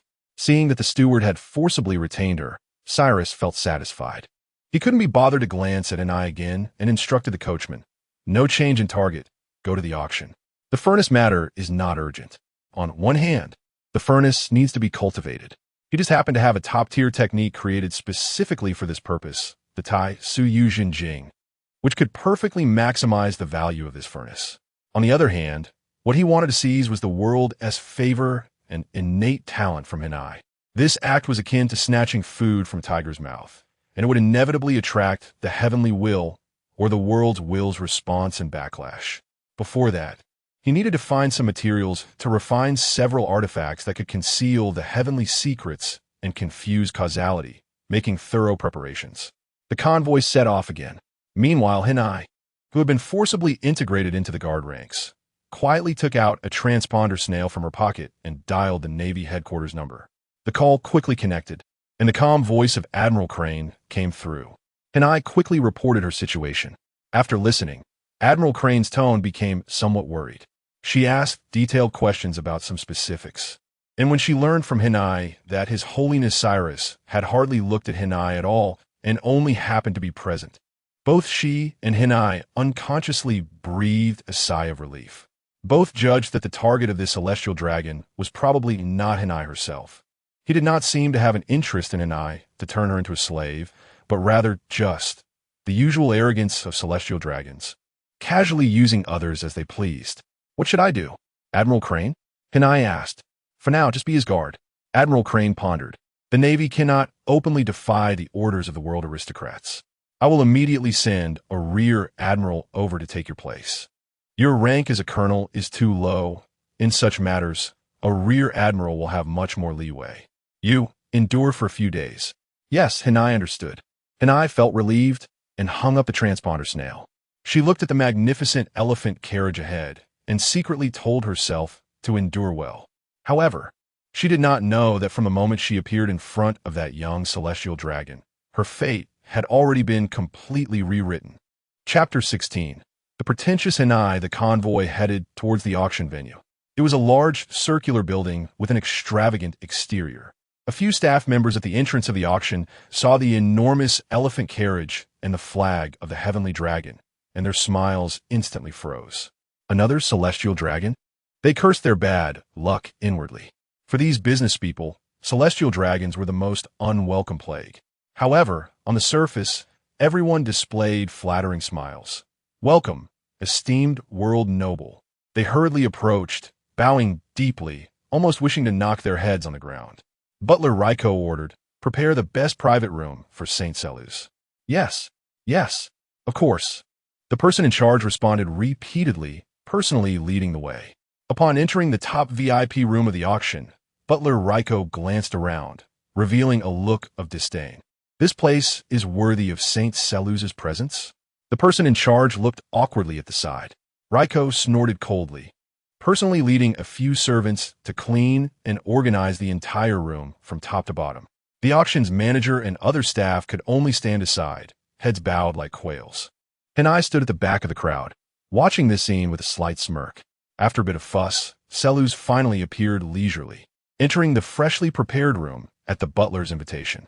Hanai, not daring to disturb the esteemed celestial dragon's rest, took the initiative to stay outside the room in the corridor with her subordinates on guard. Selous paid no mind to her little thoughts. Hanai was already in his grasp and could not escape his control. Such minor maneuvers were insignificant. Inside the room, Selous sat leisurely on the sofa, slowly flipping through the auction house's catalog. The butler served him beside him. Arcadia stood in the corner of the room, always on guard. The air was tranquil. After some searching, Selous confirmed 3 items. The first was named Soul of the Sword, or. This was a peculiar, or from an unnamed island in the West Sea. Entirely black, but naturally exuding an invisible sharpness. Anyone attempting to touch it would easily cut their fingers on the power it contained. Someone once tried to smash it, resulting in the or bursting apart and releasing over a dozen slashes, shattering everything within a 10-meter radius. Thus, people believed this or was a remnant sword energy from ancient swordsmen's blades, which, after thousands of years of sedimentation, fused with the Earth's minerals. Hence the name Soul of the Sword, Oregon. The second was called Booming Thunderfruit. This was a peculiar fruit that could spontaneously emit strong electric currents. Its seeds floated in the atmosphere at 10,000 meters high, only falling to the ground during thunderstorms, alongside lightning and heavy rain. Once it landed, it would quickly complete the entire process of rooting, sprouting, flowering, and fruiting within the duration of the storm, using the power of thunder. When the fruit matured and released new seeds back into the atmosphere, the entire plant would immediately wither to ashes. Therefore, unless one could encounter perfectly timed thunderstorm weather, it was extremely difficult to obtain. Each booming thunder fruit contained pure, thunderous power, and some special individuals would spontaneously draw static electricity from the air, continuously accumulating thunder power. The third was named Wrath of the Water Group Beast. The Water Group Beast was a gentle creature living in the waters at the entrance of the Grand Line South Sea. However, when angered, it would spit out a ball of soft, white gas like cotton fluff from its mouth. This gas had incredible toughness, capable of being compressed and extended thousands of times without breaking. Yet, no special uses have been discovered for it so far. It was merely sold as a curious plaything. Selous looked at the descriptions of these 3 items, a slight smile curling at the corners of his mouth. The soul of the sword, or containing sword energy, was an excellent medium for casting the metal element sword technique. In his previous life, he had dual gold and earth spirit roots, walking the path of a sword cultivator. The booming thunder fruit could be used to cast thunder techniques. As for the Wrath of the Water Group Beast, it was just right for refining binding magical artifacts. Ryko, go tell them I want all 3 of these items, Selous instructed, closing the catalog and speaking. Yes, Saint. The butler immediately took his leave. The auction house manager was overjoyed upon hearing this request. Although celestial dragons were disliked, they were indeed generous when spending money. This transaction alone would earn him over 10 million berries just in performance bonuses. Yes, yes, I will have it packed immediately. The manager's smile became incredibly sincere. On the other side, outside the room, in the corridor, Hanai leaned against the wall board. Suddenly, she saw a group of auction staff escorting a batch of slaves past the corridor below, preparing to send them to the backstage auction display area. Seeing those slaves, Hanai's heart tightened. her expression one of reluctance. One of her subordinates beside her saw this and whispered, "Colonel, don't look. This kind of thing happens every day in Sabaody. We can't do anything about it." And I bit her lip, remaining silent. The employees escorting the slaves were excitedly chatting amongst themselves. "This batch is really good. There are retired kingdom knights, a princess from an unknown small country, and a few strong pirates. They will definitely sell for a high price. Yeah, we'll be able to earn a big bonus then." Their words were like needles, piercing Hinai's heart. Suddenly, Hinai caught a glimpse of the closed door of the private room behind her. A bold idea flashed through her mind. She took a deep breath, straightened her body, and walked towards the auction staff. "You all wait." Hinai pointed to the slaves they were escorting, coldly saying, "I want all of these slaves." The employees looked back at Hinai with suspicious expressions. Navy? The Navy is notoriously poor. The starting price for this batch of slaves exceeded 30 million berries, and it would be a miracle if she could buy even one. But out of professional courtesy, one employee politely said, "I'm sorry, ma'am, but our merchandise is only for public auction and cannot be privately sold." Upon hearing this, Hinai snorted coldly, puffed out her chest, and mimicked the noble's demeanor. Speaking in a haughty tone, "I am accompanying the esteemed saint inside. Think carefully before answering me." The expressions of her few naval subordinates changed slightly, cold sweat nearly dripping down. The colonel was too bold. She dared to pull the tiger's skin of the Celestial Dragon. Upon hearing this, the employees became troubled. This lady, we can't make decisions." "Then, let someone who can." Hinai refused to back down. The employees, not daring to say more, hurriedly went to find their manager. The auction manager, who was the person in charge of receiving Seluz's group earlier, hurried over, first cautiously glancing at the tightly closed door of the private room before turning to Hinai and asking in an even more humble tone, "Excuse me, ma'am, is it that Saint Seluz is interested in this batch of slaves?" Hinai felt a bit nervous inside, but maintained a cold and arrogant demeanor.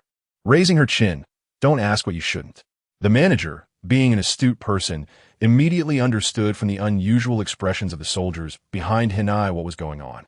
This is probably not the intention of Saint Selus, but rather the initiative of this female Navy officer. However, he doesn't dare to gamble, nor does he want to. What if he guesses wrong and angers that saint? Not to mention his position, his life might be at stake.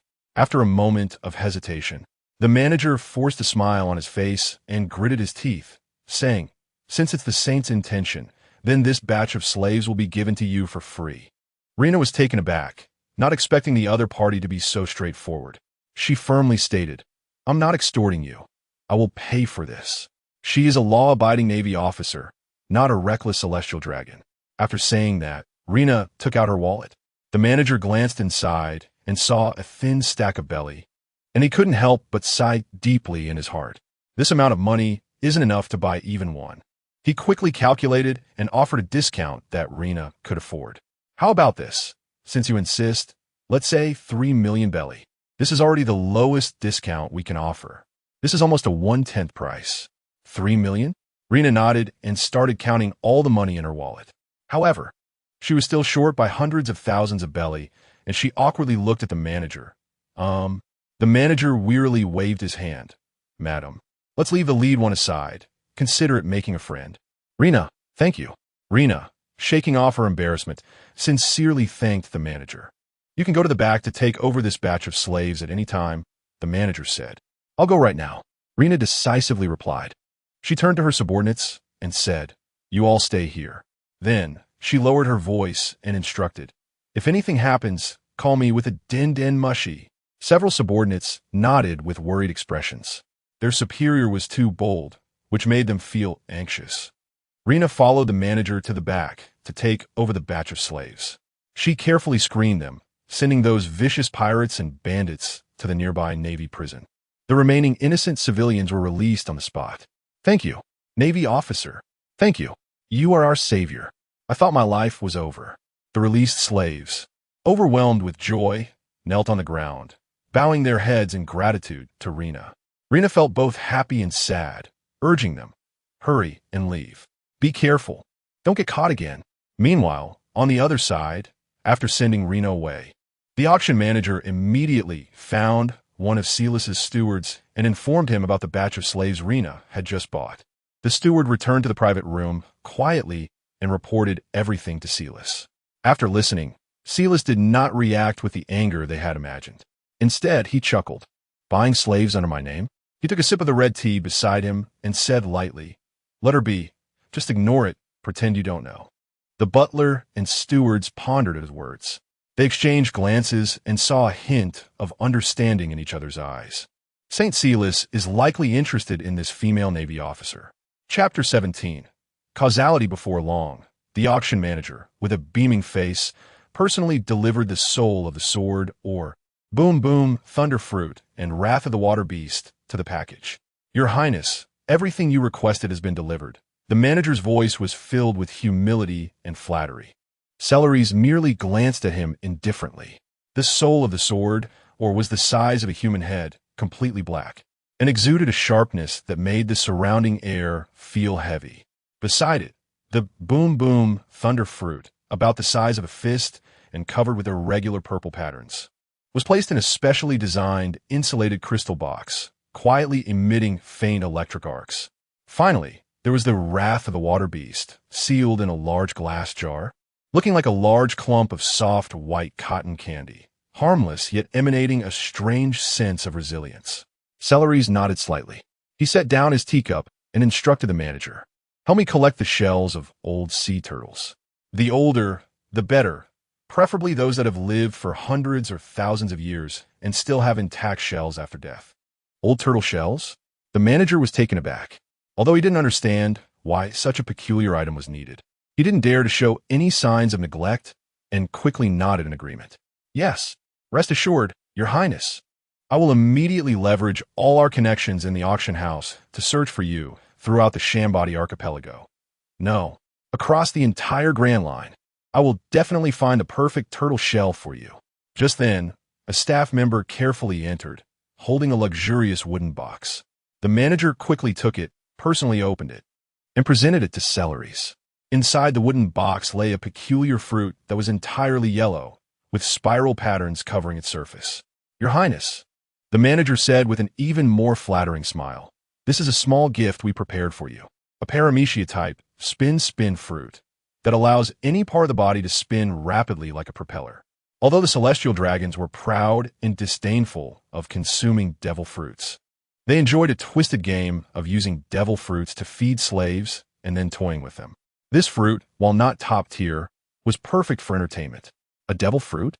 Celeries' gaze fell upon the spin fruit. Just a glance caused ripples in his eyes. In his spiritual perception, the core of this devil fruit faintly emitted an aura of natural rules, remarkably similar to certain celestial spirit embryos in the cultivation world. A devil fruit is actually a celestial spirit embryo?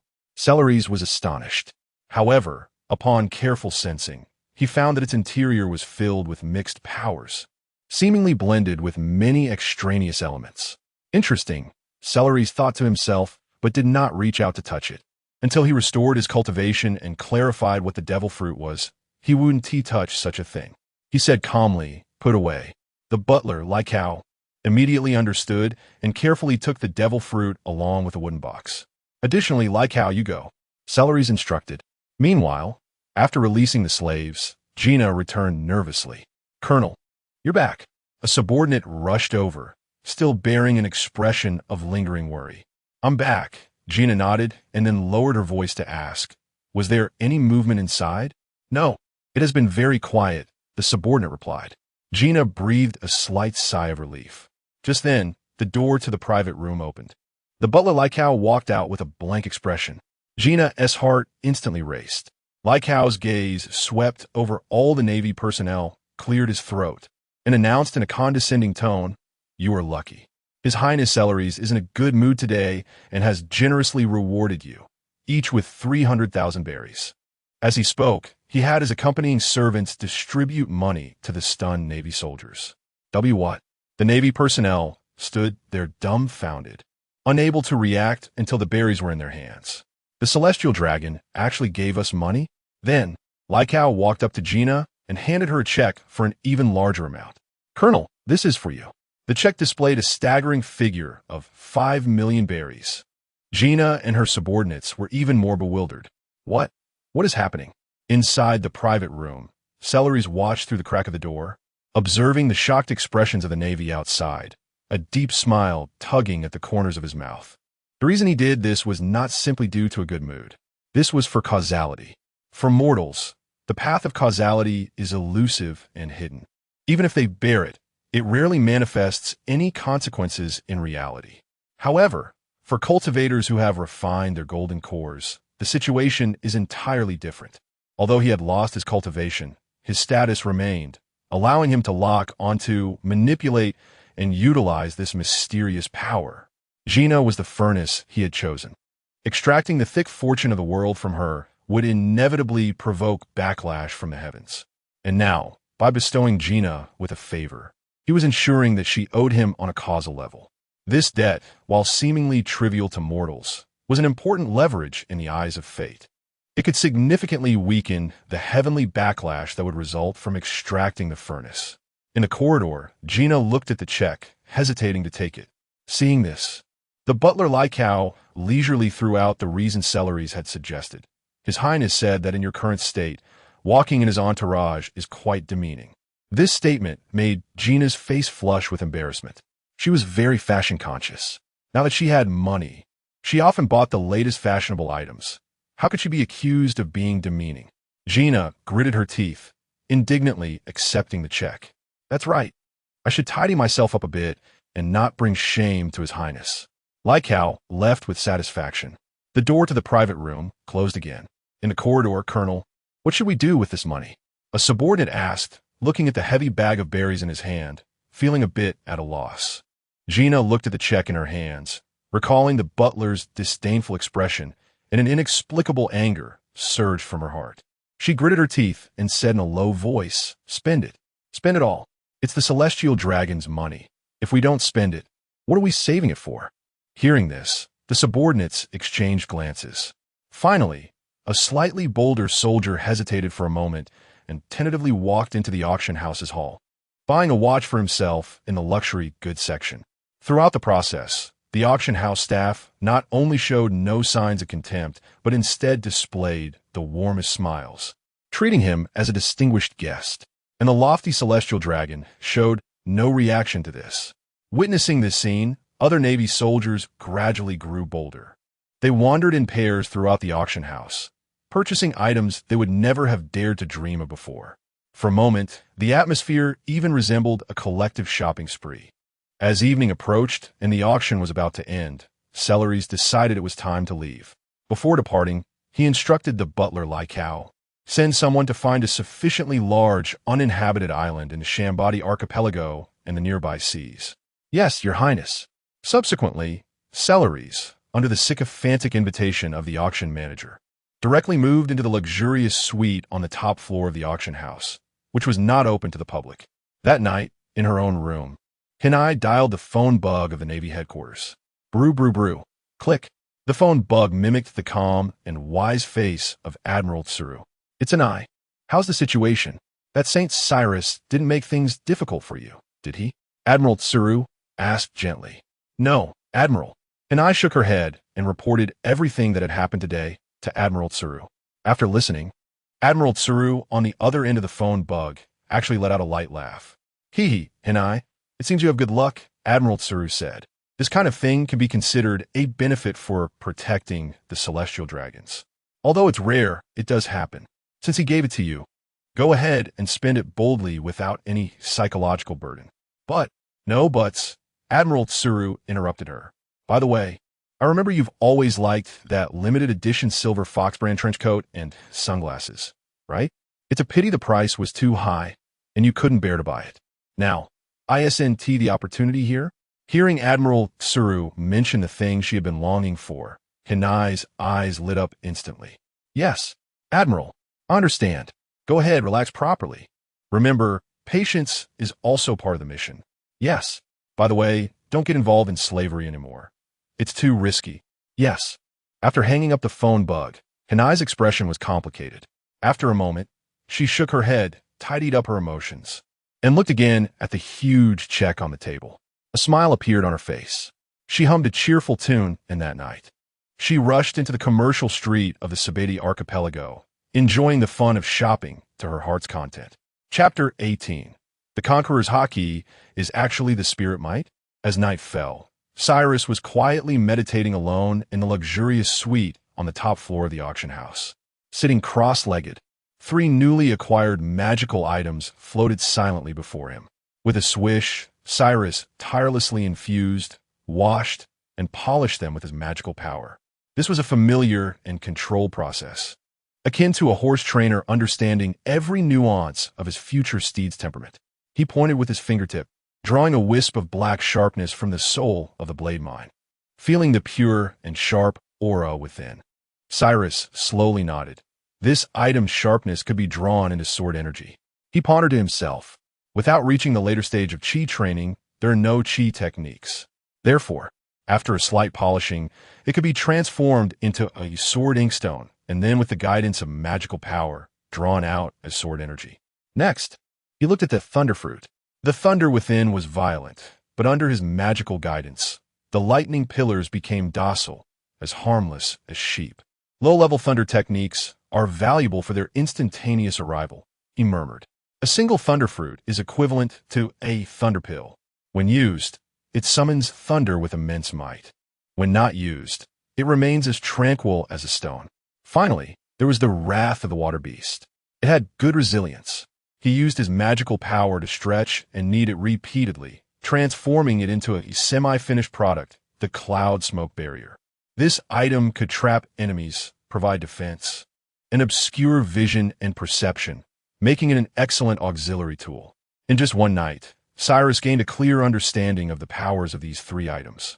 He stepped out of the room, where the butler, Lycow, had been waiting outside for some time. "Your Holiness, the matters you instructed have been taken care of," Lycow reported with a bow. "We found an uninhabited tree island in the eastern waters of the Shambati archipelago that fully meets your requirements. It is vast and shows no signs of human activity." "Good," Cyrus nodded, his voice flat and emotionless. "Prepare to leave immediately." This time, he did not command Jinai to accompany him for escort. He only had Lycow prepare a more generous bounty, which was presented to Jinai and her subordinates. "Your Holiness is going to take care of some matters," Lycow said to Jinai in a tone that implied it was only natural. "These are rewards for you. Before His Holiness returns, enjoy yourselves freely on the island." With the experience from the first time, neither Jinai nor the Navy soldiers felt much psychological burden this time. They accepted this unexpected fortune with great ease. After Lycow left, one Navy soldier laughed heartily. "Haha, His Holiness Cyrus is too generous," as he weighed a heavy bag of berries in his hand, grinning from ear to ear. "Indeed, I've never seen so much money in my life. Let's go buy what we wanted last time." The sailors immediately cheered and excitedly surged into the commercial street. Jinai also rushed to the island's high-end herbal shop to purchase a large quantity of precious potions that would help strengthen her physique and awaken her potential. "Great!" Jinai returned to her temporary residence, holding a large pile of supplies, her face filled with uncontrollable joy. "With this batch of resources, my time to master the armament haki can be shortened by at least half." The training of armament haki requires extremely high physical standards. The reason she had not mastered it until now was due to the limitations of her physical strength. The remaining servants, guards, and managers watched the Navy's lavish spending without any jealousy. Instead, they all wore smiles. They even actively approached the sailors, openly flattering them. "You gentlemen feel free to spend. His Holiness Cyrus is the most generous. To be favored by His Holiness is your fortune. When His Holiness is happy, rewards are naturally abundant." In their view, their mysterious Holy One was clearly interested in that valiant, pink-haired female Navy officer. What they were witnessing was likely a classic scenario of spending lavishly to win a lady's smile, right? They, as servants, naturally had the discernment. Everyone cooperated fully, fanning the flames, ensuring that they did not hinder the Holy One's mood. Under the influence of the servants, the Navy soldiers, who had some reservations before, completely set their minds at ease, spending their money with even more justification. At this moment, far away on the bridge of the Holy Swan, Cyrus, who was meditating with his eyes closed, had a slight smile at the corner of his mouth. He sensed an invisible thread of causality pulling from the Navy soldiers who were spending lavishly on the Shambadi archipelago. With a thought, he activated his former Golden Core status. These strands of causality, through the connection between superiors and subordinates, were entirely transferred to Genii. Thus, the entanglement of causality between him and Genii deepened further. The Holy Swan soon reached its destination. The tree island was as large as a medium-sized village, with an open and sparse terrain, crowned by a bare stone mountain in the center. Surrounded by dense mangrove forests, it was devoid of human presence. Cyrus was very satisfied with this location. He immediately ordered the guards to sweep the entire island to ensure there were no living creatures. Then, he walked alone into the heart of the island. Arcadia and Lycow, along with the guards, remained on the outer edge of the island on alert. In the center of the island, Cyrus focused his mind, and the sword Inkstone floated before him. He flicked his fingers, injecting a wisp of magical power into it. Buzz! A pitch-black sword energy, several dozen meters long, shot out from the Inkstone in an instant. Wherever the sword energy passed, the air emitted a piercing wail. It flew close to the ground, and within several hundred meters ahead, all trees and rocks were severed the moment they came into contact with the sword energy. Ultimately, this terrifying sword energy struck a cliff at the edge of the island. Crack! The 100-meter-high cliff was sliced open smoothly, as if cut by a hot knife through butter, creating a massive gap in the middle.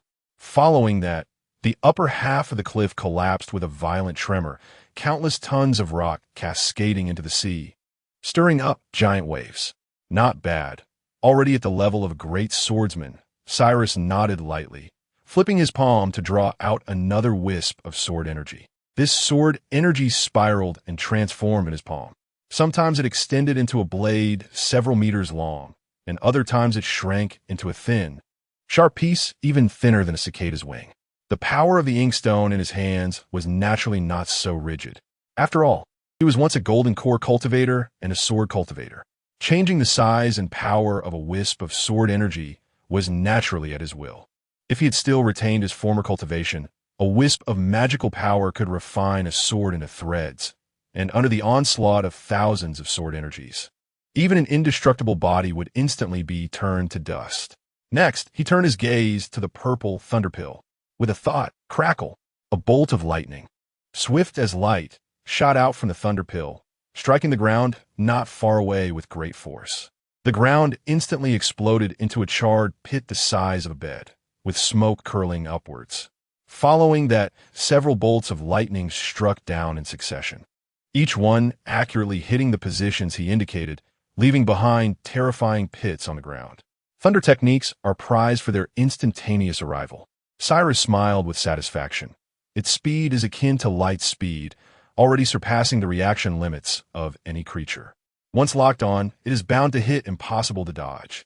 Lastly, he summoned the formless cloud smoke barrier. On the island's periphery, Arcadia and Butler Lycow watched the earth-shattering scene at the center of the island. Already pale with shock, their faces filled with astonishment and reverence. The servants were left dumbfounded, their legs weak, almost ready to kneel. Meanwhile, several nautical miles away from the island, the famous Rayleigh was swimming around the island as a pastime. As he swam, he muttered to himself, sigh, "I'm a bit tight on cash lately. Shacky won't give me free drinks anymore. Should I find a slave-catching crew and pretend to be captured? Sneak into the auction house for some free food and drink, and maybe win some money for drinks on the side?" Just as he was pondering this, a violent tremor came from afar. Rayleigh looked up in surprise. Several strong energy waves were clearly captured by his observation hockey. He immediately raised an eyebrow. This commotion was quite significant, although it was still child's play compared to him. Causing such a stir in the Sabati archipelago meant it was no small fry. Shacky asked me to gather more information around Sabati. I should go take a look. With this thought, Rayleigh quickly changed direction and swam towards the source of the disturbance. However, he was unaware that as he sensed the commotion, the powerful presence at the center of the island, Celis, felt a strong aura approaching him. Celis frowned slightly, his gaze piercing through layers of trees, landing on the distant sea. A strand of magical power flashed through his eyes. His vision was greatly enhanced. With this little trick, Silas clearly saw the figure swimming from afar. Silbaz Rayleigh? A hint of confusion flashed in Silas's eyes. What's he doing here? Is it a coincidence? Soon, Rayleigh approached the island. The butler, Lycow, guarding the perimeter, immediately noticed Rayleigh and angrily shouted, "You bold fool! How dare you spy on the esteemed Silas? Guards, eliminate him!" Seeing this, Rayleigh could only helplessly raise his hands. "Sorry, I was just passing by. I'll leave right now." Saying this, he prepared to turn and leave, not wanting to cause more trouble. He didn't expect to run into a celestial dragon. On the island, Arcadia initially didn't take the old man seriously, but after looking a few more times, his expression suddenly changed. His face can't be wrong. It's the deputy of the pirate king Joel D. Roger, the Dark King Rayleigh. CP's intelligence also recorded that Rayleigh was in hiding in the Sabati archipelago. But why is he here? Is he going to harm the saint? Arcadia was greatly shocked and immediately shouted to someone beside him, "Quickly report to the saint. It's Dark King Rayleigh that's come." At the same time, he no longer held back, unleashing a powerful aura, stepping through the air and kicking towards Rayleigh. Hurricane kick. Whoosh. A sharp slash wave shot out rapidly. Seeing this, Rayleigh felt even more helpless. He shouldn't have waded into this murky water. It seems I can only take action. He sighed helplessly, his eyes suddenly becoming sharp. Boom! An overwhelming and terrifying aura erupted around him like an invisible storm. Conqueror's Haki. The guards present, including the one who was about to turn to report, instantly rolled their eyes back, foaming at the mouth, and collectively fainted. Arcadia, charging full force, hit an invisible wall under this pressure, his body suddenly stiffening. Relying on his tenacious will, he gritted his teeth and held on for a few seconds, but ultimately his gaze became vacant, swaying, and he collapsed. Did he hold on for more than 2 seconds? Rayleigh praised, not bad for willpower. At the same time, on the mountaintop, Silas sensed the power of the Conqueror's Haki, and a look of surprise flashed in his eyes. Spiritual might? He clearly felt that this power did not directly impact his soul. Instead, it was a form of pressure similar to rank. But how could that be? Silas's expression was astonished. In the previous life of the cultivation world, only those who reached the golden core stage, merging life and cultivation, and condensing the embryonic form of their own Tao, could naturally emit similar spiritual might with their every move. That was something only possessed after a leap in the level of life. Rayleigh was just an ordinary person. His life had not transformed. How could he possess spiritual might? Could it be? Silas frowned, calculating with his fingers, and suddenly felt helpless. So was the will of this world favoring him?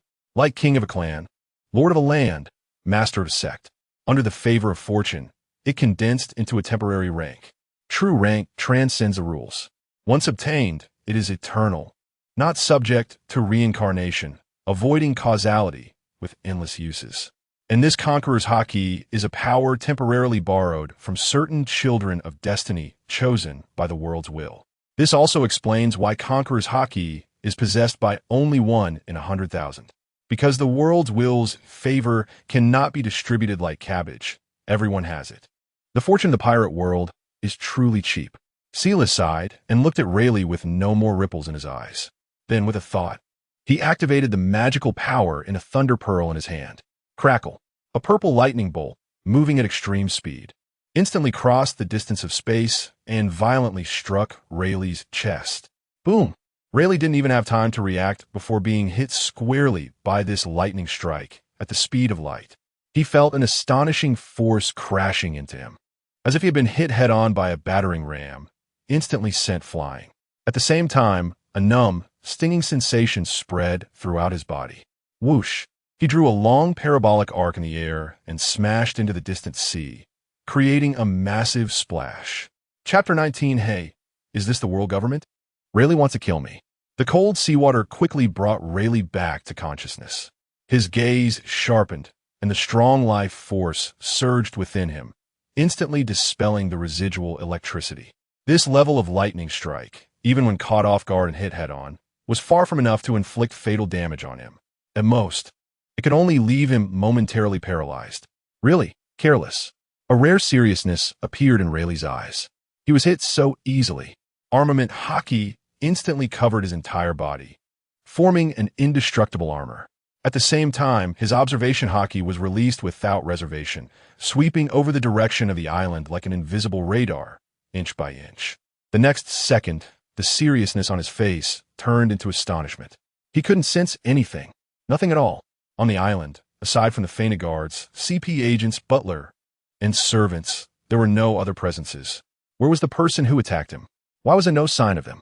In the center of the island, it was empty, silent to the point of being chilling. Did he hide all his presence? A storm of questions surged in Rayleigh's mind. How is this possible? At least in the pirate world, there was no such concealment technique. And what about the lightning strike just now? Could it be the thunder fruit? He immediately thought of this legendary Logia fruit, but that thought was quickly dismissed by himself. First, the attacker was most likely a celestial dragon. Celestial dragons do not consume devil fruits. Second, the thunder fruit had long since disappeared from the blue sea. Rayleigh's face revealed a hint of memory. I remember that on that empty island, the thunder fruit was eaten by a boy. Could it be that boy died? Did the fruit regenerate? Countless questions swirled in his mind. At the same time, on the edge of the island, a figure appeared silently. Cyrus moved lightly like willow fluff, his feet barely touching the ground, floating down from the center of the island to the shore. His spiritual perception had long locked onto the massive life force in the seawater. It was indeed not so easy to take down. Cyrus thought to himself, the previous attack was just a casual test. If he could take down the Dark King Rayleigh in one blow, it would indicate that his power was extraordinary across the entire sea. This meant he could be more unrestrained. As for his feelings towards Rayleigh, please, he was a half-step Nascent Soul cultivator, an existence once called an old monster in his past life. Although he didn't succeed in taking him down, he still gained something. He observed the surface of the sea, assessing Rayleigh's strength. In terms of the intensity of his life force, it was already comparable to a foundation-building demon from his previous life. And this was still in his old and weakened state. The physical potential of people in the pirate world was indeed extraordinary. Splash! The sea surface suddenly opened like two gigantic blue curtains. Water fell like rain.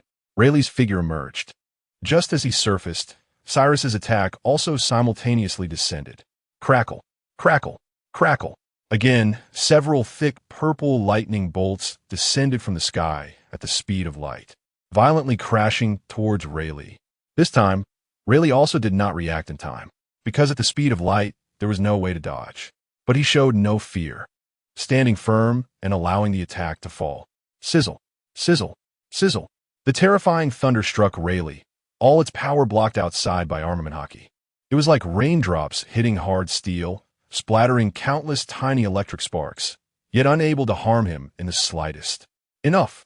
Being attacked repeatedly, Rayleigh was starting to get angry. He raised his palm, ready to unleash his conqueror's hockey. But at that moment, Cyrus made a move he completely did not expect. He held a din mushy in his hand and spoke to someone on the other end. I am Don Quixote Cyrus. On the other end of the line, a respectful voice replied, Respected Cyrus, what are your orders? Rayleigh frowned in confusion. Cyrus glanced at him and said into the din mushy, I am currently on an uninhabited island in the eastern waters of Sabati Archipelago, encountering Dark King Silver's Rayleigh. He has taken down all my guards, including CP Arcadia. Now, he seems to want to attack me personally. Rayleigh was stunned. He never expected Cyrus would call for help. On the other end of the line, the World Government Affairs officer's voice began to tremble upon hearing Rayleigh's name. After hearing the whole sentence, he screamed like a cat whose tail had been stepped on. What? The next second, a roar filled with distortion erupted from the din mushy. Rayleigh. Silver's Rayleigh. Are you crazy? Do you know what you are doing? Do you dare to attack St. Cyrus? Stop it immediately. Are you trying to go to war with the entire world government? This sudden roar made Rayleigh's mouth twitch, forcing him to lower his hand. Although he was unrestrained and occasionally took action against celestial dragons, he could never act openly, nor could he kill a celestial dragon. Cyrus calling the world government truly grasped his weakness. Rayleigh opened his mouth, feeling a lump stuck in his chest. Unable to go up or down. I have long since retired. I just came over out of curiosity about the commotion here. Your people just fainted. None are dead. Oh. Cyrus detected the caution and retreat in Rayleigh's tone and secretly chuckled. Retired people like Rayleigh, who had hidden away, were most afraid of trouble, especially when it involved celestial dragons and the world government. That was a huge mess. However, my subordinates were indeed taken down by you, Cyrus said leisurely. How do you intend to settle this score? Will you owe me one? The affairs officer on the other end was still shouting about mobilizing admirals and sending out extermination orders, and Rayleigh felt a headache coming on. He sighed helplessly and nodded to Cyrus. All right, I agree. Count me as owing you one. Very good. Cyrus decisively hung up the den mushy, leaving the affairs officer in confusion. He then turned to Rayleigh and said, In that case, let us take this opportunity to guide my subordinates. Cyrus pointed to the still unconscious Arcadia. His hockey is quite rough. You come teach him. Upon hearing this, Rayleigh was first taken aback, then smiled wryly. He looked at Cyrus, his eyes filled with helplessness. You were already prepared and waiting for me here? It just happened to coincide, Cyrus said. He indeed did not expect Rayleigh to appear at this moment, and to conflict with him. Really? Rayleigh looked suspiciously at Cyrus. The young man's figure was tall, and his features were strikingly handsome, almost. Most importantly, he was not wearing the Celestial Dragon's signature bubble helmet. This indicated that he was not one of those useless beings kept in Mariehua, sheltered from the world. Coupled with his elusive presence that even Rayleigh's observation hockey could not capture, an incredible lightning attack. Rayleigh curiously thought in his heart, has another little monster appeared among the Celestial Dragons? The last one was Shanks. But none of this mattered to him anymore. He had already retired. All right, in the end, Rayleigh's still compromised. I will guide him. But only this once. Okay, Cyrus nodded. I'll have him go to your coding shop to find you. Upon hearing this, Rayleigh's lips twitched again. The other party had investigated his situation and the location of his hideout thoroughly. Now that they knew, it was fine to let him come. Rayleigh sighed deeply in his heart, took a long look at Cyrus, then turned around without any hesitation and jumped back into the sea. Sigh. Today is really the worst luck. Chapter 20. Tomorrow, hunt the Sea Kings. Rayleigh's figure disappeared into the sea. Cyrus stood on the shore, gazing in the direction Rayleigh had left, his face a mask of calm contemplation. The Dark King Rayleigh, a top-tier powerhouse who had already entered old age, his vitality waning. Yet his physical strength was still comparable to the foundation-building great demons I had seen in my previous life. Cyrus silently calculated in his heart. This was merely a past strongman. So, what about the current peak 4 emperors and the Navy admirals? What level of power would they reach? Vague figures flashed through his mind. Big Mom, Kaido, Shanks. These names represent the pinnacle of power in this world. Perhaps they could be compared to Golden Core cultivators? Of course, this comparison only highlights brute strength, purely in terms of destructive capability. It does not encompass realm and the essence of life. Golden Core cultivators can sense both internally and externally, harmonizing with the divine and the Tao, capable of drawing on the world's vitality with a single thought, effortlessly casting spells, and exhibiting a variety of incredible techniques. Meanwhile, the strongmen of this world merely refine their own power and gain the favor of the world's will.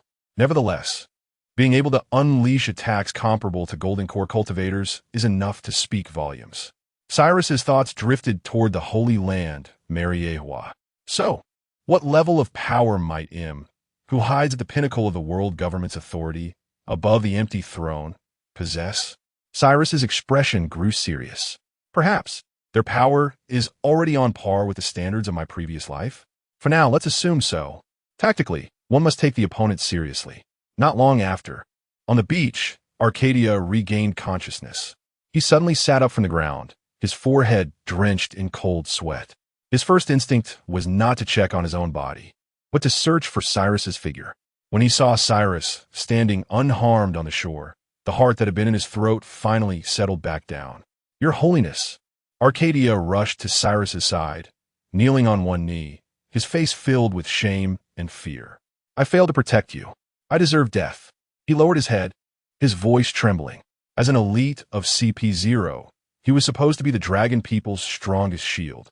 Yet just now, in the face of Rayleigh's conqueror's hockey, he couldn't even mount a decent resistance and fell so easily.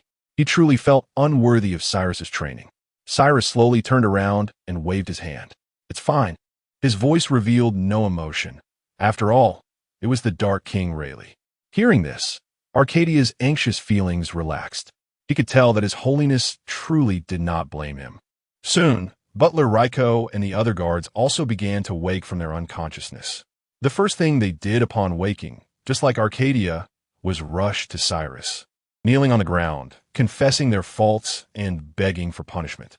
"Your Holiness, we are incompetent. Please punish us." Looking at the group kneeling before him, Cyrus felt no blame in his heart. After all, Rayleigh's Conqueror's Haki was not something everyone could withstand. Being able to hold on for a few seconds before falling, like Arcadia, was already a testament to strong will. "Get up," he said indifferently, forgiving their faults. The crowd felt as if a great pardon had been granted, but they still stood up with trepidation. Arcadia looked around and did not see Rayleigh's figure. He couldn't help but ask worriedly, "Your Holiness, what about Rayleigh?" In his view, even if His Holiness's strength was unfathomable, facing such a legendary pirate must have resulted in an earth-shattering battle, ultimately forcing him back. "I made a call to the world government," Cyrus said casually. Arcadia and the others were stunned. "You called the world government? It was a fight?" Cyrus ignored their bewildered expressions and continued, "I got a condition from him." He turned his gaze to the still shocked Arcadia. "Arcadia, this condition is prepared for you. Starting tomorrow, go to Sabaody to find Rayleigh." Cyrus instructed, "He will guide you in your Haki for a while." The news of Rayleigh residing there was a secret to ordinary people, but for an organization of CP0's level, it was semi-public information. Arcadia, Butler Ryko, and everyone present were dumbfounded. They encountered the legendary Dark King Rayleigh, and not only did no fierce battle occur, with no casualties, but they also managed to extort a promise from him to have this legendary first mate of the Pirate King personally guide his Haki training. "Young master." Butler Ryko looked at Cyrus, his eyes filled with profound admiration. After experiencing the initial shock, Arcadia's heart surged with intense joy and gratitude. To receive personal guidance from a powerhouse of Rayleigh's caliber was a dream opportunity for anyone training in Haki. With a thud, Arcadia knelt heavily once more, deeply bowing to Cyrus. "Thank you for your cultivation, Your Holiness. Arcadia is willing to be shattered for you." The surrounding guards revealed expressions of immense envy. "It's just a small matter." Cyrus accepted Arcadia's bow calmly, urging him to rise. "Go, seize this opportunity, and don't let me down." He told Arcadia, "The stronger you become, the more useful you are to me." Then he turned to Butler Ryko. "Tonight, we will return to the Holy Swan." He gazed at the turbulent sea, a sharp glint flashing in his eyes. "Also, prepare the sturdiest fishing nets and the most powerful detection equipment. Starting tomorrow, we will set sail to hunt sea kings." After the earlier encounter with Rayleigh, his desire to enhance his own strength had become even more urgent. It was time to continue refining blood pills. "Understood, Your Holiness." Butler Ryko immediately accepted the order, excitement gleaming in his eyes. Hunting sea kings. This is the activity that the Celestial Dragons should have when they set sail. That night, the group returned to the Holy Swan. Arcadia, filled with excitement and anticipation, prepared for the visit to Rayleigh the next day. Meanwhile, Butler Ryko mobilized all resources on the ship for the upcoming hunting trip, making comprehensive preparations. On the other side, in the depths of Area 13, in the Yarkaman Mangrove, there stood an unremarkable, even somewhat dilapidated tavern, quietly nestled here. The tavern was called Shaki's Bar. Chapter 21, Colonel Janae. Going out to hunt, tomorrow the tavern door creaked open. Rayleigh walked in with a gloomy expression, still carrying the salty scent of undried seawater. He plopped down at the bar, grabbed an open bottle of rum from the table, and without using a glass, gulped down several large swigs directly from the bottle. Behind the bar, Shaki, who was wiping glasses, looked up and glanced at her old partner. She was dressed in a sexy low-cut outfit, a slender woman's cigarette dangling from her mouth, with purple smoke curling up, making her well-maintained face appear somewhat hazy. "Oh." Shaki raised an eyebrow, a smirk of amusement appearing at the corners of her mouth. "What's up with our Dark King Rayleigh today?" Rayleigh slammed the bottle down on the bar, making a dull thud. He let out a long sigh, filled with helplessness, frustration, and oppression. Don't mention it. He waved his hand and took another swig of rum. I really had bad luck today for not checking the calendar before going out. Shaki's curiosity was piqued. There are many things that could bother Rayleigh. Tell me about it, she said, stopping her work with interest and leaning forward, her ample curves nearly pressing against the bar. Rayleigh sighed again. He recounted the events that had just transpired. When he mentioned that Celestial Dragon making a call to the world government to recruit him, Shaki couldn't help but twitch her mouth. Finally, upon hearing that Rayleigh not only failed to gain any advantage, but was also forced to agree to teach the subordinate how to use hockey, her eyes were filled with sympathy for Rayleigh. Shaki couldn't hold back any longer and laughed out of sympathy. I mean, Rayleigh, this... She shook her head, seemingly searching for the right words. It's just too unfortunate. Being held down like this by a junior, if this gets out, your old friends will laugh themselves to death. Don't mention it. Rayleigh looked despondent. That young man is quite something. He can summon lightning and disappear at will. And the strangest thing is, my observation hockey can't sense his presence at all. Summoning lightning? Shaki's eyes sparkled with curiosity. And he's a celestial dragon. Don Quixote Celis? That name sounds somewhat familiar. Look it up, look it up. Rayleigh waved his hand, appearing disinterested.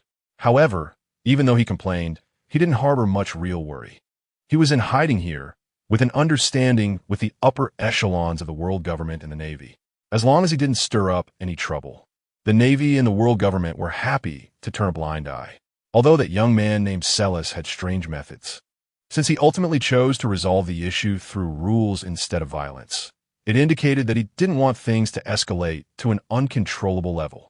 With that thought, Rayleigh's mood improved slightly. He just hoped that the kid sent to learn wouldn't be too talentless to save him from extra trouble. On the other side, at the Navy's temporary base in the Sabati archipelago, a cheerful atmosphere prevailed. In her private room, Janae was excitedly communicating with Admiral Tsuru on the phone. Admiral Tsuru, I can feel it. I really can feel it. Janae's tone was filled with uncontrollable excitement. After using that batch of medicine and sea king meat, my physical abilities have improved tremendously. Just during my training a moment ago, I think I've touched the threshold of mastering armament hockey. On the other end of the line, Admiral Tsuru's gentle and pleased laughter came through. Really? That is truly something to congratulate you on, Janae. Your talent hasn't tealed me down, finding the path so quickly. It's all thanks to your guidance, Admiral Tsuru. Janae humbly replied, but the smile on her face was impossible to hide. Admiral Tsuru chuckled before continuing. By the way, I have some good news to share with you. The fleet replacing your escort mission has departed from headquarters and should arrive at the Sabati archipelago in about a week. You will be able to return soon. This news was like a double blessing for Janae. Finally, she could escape the dreadful task of serving the celestial dragons. Really? That's great. Janae was so happy she almost jumped up. She felt like she had struck tremendous luck recently. First, she received 2 huge bounties out of nowhere, satisfying all her subordinates and solving her resource issues for training armament hockey. Now, she was about to end this troublesome task and return to headquarters. Everything was progressing in the best direction. After chatting with Admiral Tsuru for a few more moments, she hung up the phone. Suddenly, there was a knock on the door. Who is it? Janae wondered as she walked over to open the door. Standing at the door was her butler, Laikau, with a stern expression. Colonel Janae, please notify your fleet to prepare for departure. Departure? Janae was taken aback. Where to? Laikau replied. St. Celis has decided to go out to hunt sea kings starting tomorrow. Hunting? Hunting sea kings? This news poured over Janae like a bucket of cold water, instantly dousing all her previous joy and excitement. Her smile froze on her face. But, she instinctively wanted to argue, saying that the person replacing her would be arriving soon. But the words died in her throat. How could she refuse a celestial dragon? She didn't have the guts for that. I understand. She reluctantly squeezed out those few words, agreeing to it. After Laikau left, satisfied, Janae immediately informed her subordinates about this development. However, their reaction to the news was completely different from hers. Hunting sea kings? That's awesome. Yeah, going out to sea with the Saint will definitely be much more interesting than staying here. Who knows? If we perform well, and the Saint is pleased, there might be rewards. These Navy soldiers, having received a large sum of money from Celis earlier, were already filled with admiration and goodwill towards him. To them, this was not a difficult task at all, but rather an excellent opportunity to perform well in front of a big shot and continue to reap benefits. In no time, many of them were even eager to give a try. Looking at her subordinates' excited expressions, Janae felt only bitterness inside. Late at night, Janae called Admiral Tsuru again to report this matter. After listening, Admiral Tsuru pondered for a moment. Making you do the hard work. Well, Janae, you just have to endure a bit. Consider it a reward for taking so much money from them. Upon reflection, Janae realized that this reasoning made sense. There is no such thing as a free lunch. Having taken a huge sum of money, it seemed reasonable to be used as free labor now. I understand, Admiral Tsuru. With this realization, the resentment in Janae's heart dissipated helplessly. What else could she do? She could only obediently follow that Saint Celis out to sea. The next morning, the massive ship, the Holy Swan, slowly departed from the port of the Sabadi archipelago. Behind it, the Navy fleet, led by Janae, closely followed like loyal escorts. Meanwhile, in Area 13, Arcadia, dressed in a black suit and with a solemn expression, pushed open the door of the Shaki's bar on time. He immediately spotted the silver-haired old man sitting alone at the bar, drinking his sorrows away. Rayleigh looked unwell. However, Arcadia was in a great mood, even showing a hint of anticipation on his face. He walked up to Rayleigh and respectfully bowed, saying, "Mr. Rayleigh, I am Arcadia. I come here at the behest of Saint Celis to learn from you." Rayleigh lifted his eyelids and scrutinized the young man before him. Arcadia then detailed his situation, including the 6 forms he had mastered and the newly touched threshold of armament hockey. Upon hearing this, a flicker of surprise crossed Rayleigh's eyes. "Oh, at such a young age, you've already mastered the 6 forms and awakened armament hockey." He stroked his chin in the CP. "Your talent can be considered above average." He had originally thought that Celis had just sent a useless person to brush him off, but unexpectedly, he had sent a truly promising individual. Rayleigh pondered for a moment. The 6 forms and armament hockey were merely skills that could be honed through diligent practice. "I can't teach you much," he said slowly. "What you lack now is another kind of power, observation hockey." Hearing this, Arcadia nodded earnestly. The 2-color hockey was the ticket to the world of the strong. Without armament hockey, one couldn't withstand an opponent's attacks or break through their defenses. Without observation hockey, one couldn't even see the opponent's movements. How can you fight like that? "Follow me." Rayleigh stood up, finishing the last sip of his drink. "I'll take you to a place suitable for training observation hockey." With that, he walked out of the bar first. "Thank you, Mr. Rayleigh." Arcadia quickly followed him. Although Rayleigh was the right-hand man of the Pirate King and a wanted criminal by the world government, that was a matter for the world government and the Navy, and had nothing to do with a small CP agent like him. What mattered was the benefits at hand. Moreover, Rayleigh's immense power was also worthy of his respect. Strong individuals should be respected. Chapter 22. Causal transfer. On the other side, the fleet of the Holy Swan anchored in a sea area marked as high risk. This was one of the migratory paths of large sea kings. Cyrus stepped out of the cabin and issued orders through the steward, Lycow, begin the hunt. There were no further explanations, no specified targets, and no clarification on the purpose of the hunt. Gina stood on the deck of her flagship, feeling a wave of powerlessness wash over her. She took a deep breath, suppressed her complex emotions, and turned to her subordinates, issuing commands. "All personnel on alert. Deploy deep-sea bait. Activate sonar detection. Prepare to hunt the Sea Kings." With her command, several warships sprang into action. Specially made bait was thrown into the sea, and high-powered sonar equipment began emitting silent detection waves into the unfathomable ocean. The wait did not last long. The calm sea surface suddenly began to churn violently. A massive shadow surged rapidly from the depths. "It's coming. Right below." Estimated length over 100 meters. The sonar operator shouted hoarsely. Boom!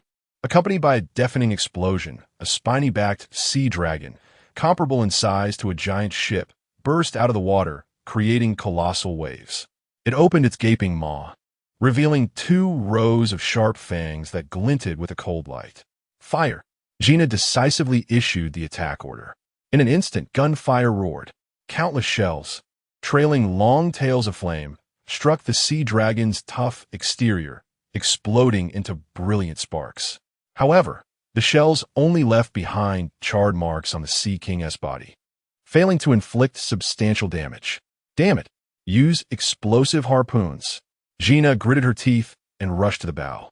The Navy soldiers, after the initial shock, displayed the qualities expected of elite troops.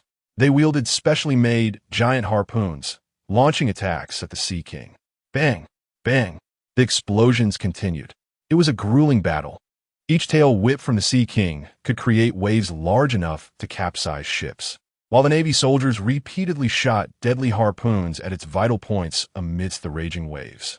After a full hour of fierce fighting, the massive spiny-backed sea dragon finally ceased its struggles with a reluctant wail. Its gigantic body floated on the sea surface like a mountain. The surrounding water was stained dark red. All the Navy soldiers were exhausted and gasping for breath, with many collapsing directly onto the deck, lacking the strength to move even a finger. Gina's chest rose and fell violently, sweat soaking her military uniform, clinging tightly to her body. Despite her fatigue, looking at the colossal trophy before her, a sense of pride as a victor surged within her. At that moment, a small boat was lowered from the Holy Swan. Steward Lycow accompanied Cyrus as they slowly approached.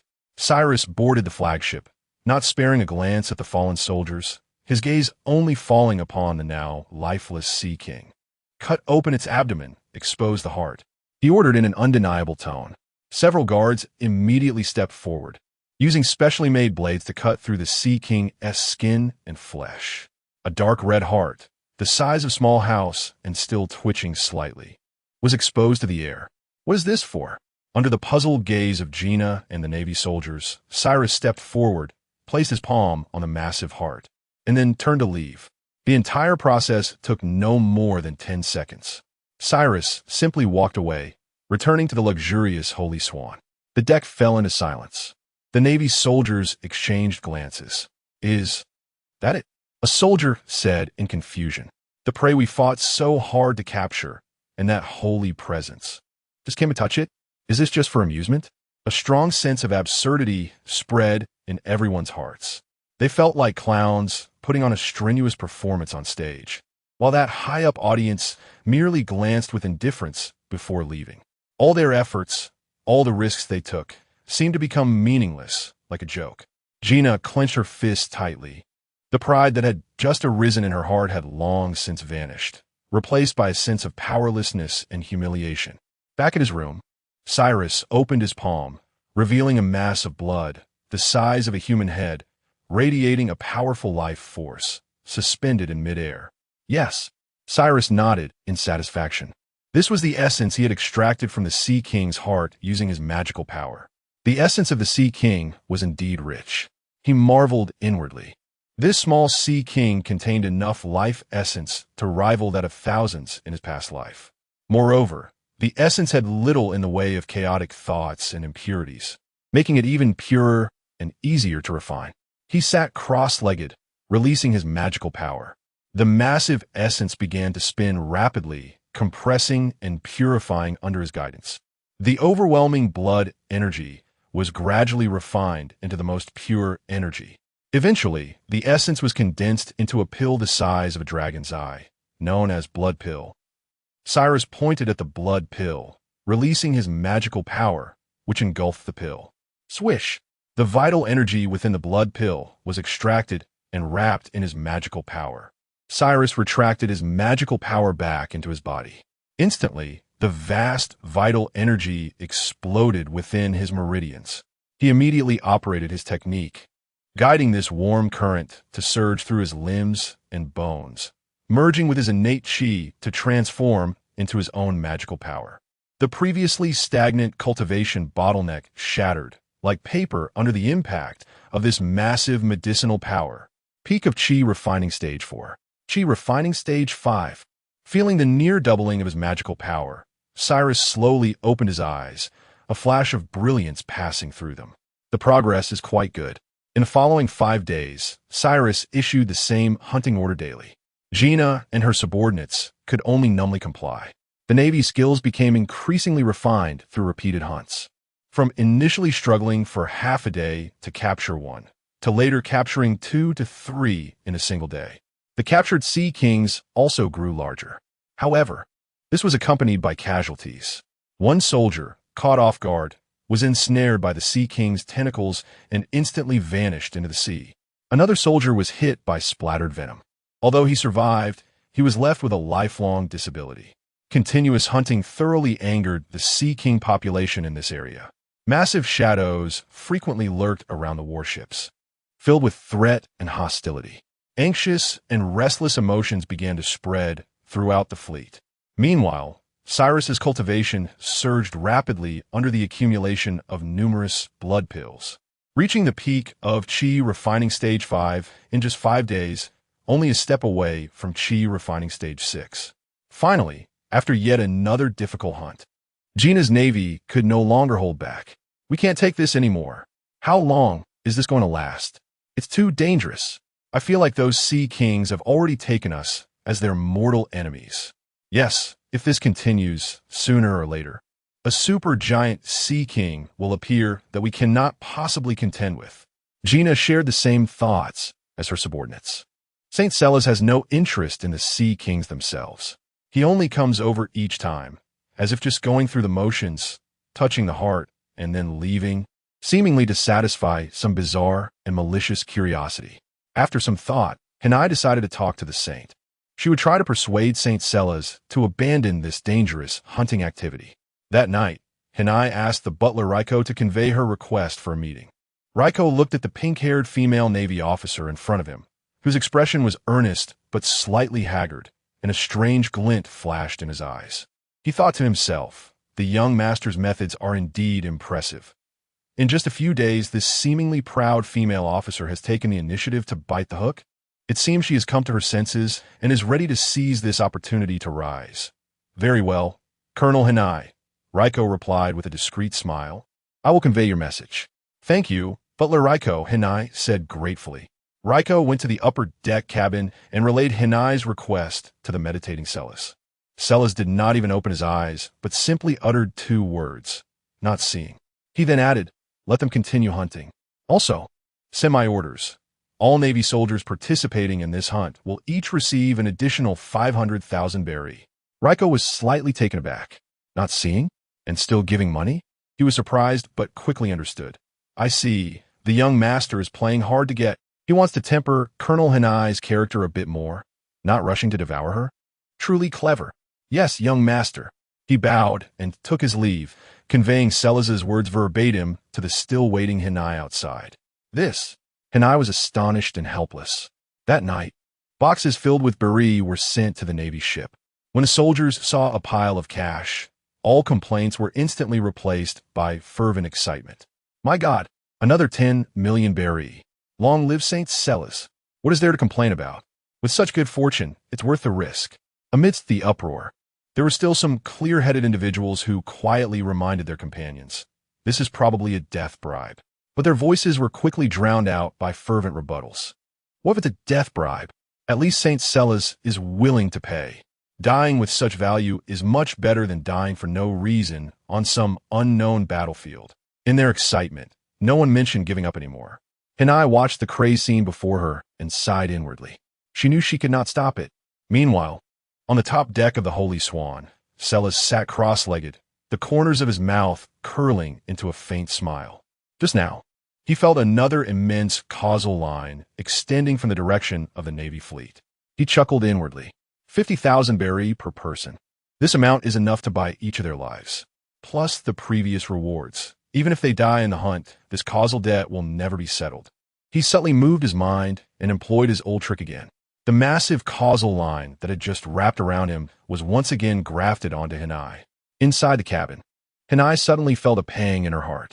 A sense of inexplicable palpitations struck her without warning. It felt as if something invisible was pressing down on her fate. But this feeling passed in an instant. Was it an illusion? Hanai covered her heart, her expression bewildered. The next day, stimulated by the money, the Navy soldiers, with high morale, continued the hunt. But after an entire morning, the sea was calm. and not even a shadow of a sea king was seen. The subordinates began to feel anxious, fearing that the lack of results would displease the generous saint. Only Hanai felt an increasingly strong sense of foreboding in her heart. This is not normal.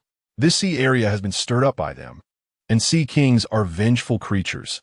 They cannot just back down. This calm can only mean one thing. The sea kings are gathering, preparing to take revenge on them. Just thinking about such a scene made Hanai's back instantly drenched in cold sweat. If that situation really occurs, they'll all die. Without regard for etiquette or orders, Hanai suddenly rushed out of the cabin and found Butler Raiko again. Butler Raiko, I have an urgent matter that requires me to meet with Saint Celas immediately. Chapter 23, Obeying His Holiness's Orders. What is it? Raiko frowned. Then, Johnny expressed her analysis. After hearing it, Raiko's expression became serious. He had witnessed the terror of the giant sea kings. Their massive bodies churned the waters, easily tossing a 10,000-ton merchant ship like a toy. In front of those giant sea kings, their fleet was as insignificant as a few fallen leaves on the water. As Johnny said, once such a monster appeared, they wouldn't even need to attack intentionally. Just a massive wave would be enough to send them all, along with their ships, to the cold seabed. This was a crucial matter, and Raiko dared not be the slightest bit negligent. Colonel Johnny, I understand. He nodded to Johnny. I will immediately convey this to His Holiness. Please wait here for a moment. After saying that, he turned around and hurriedly walked towards the upper deck.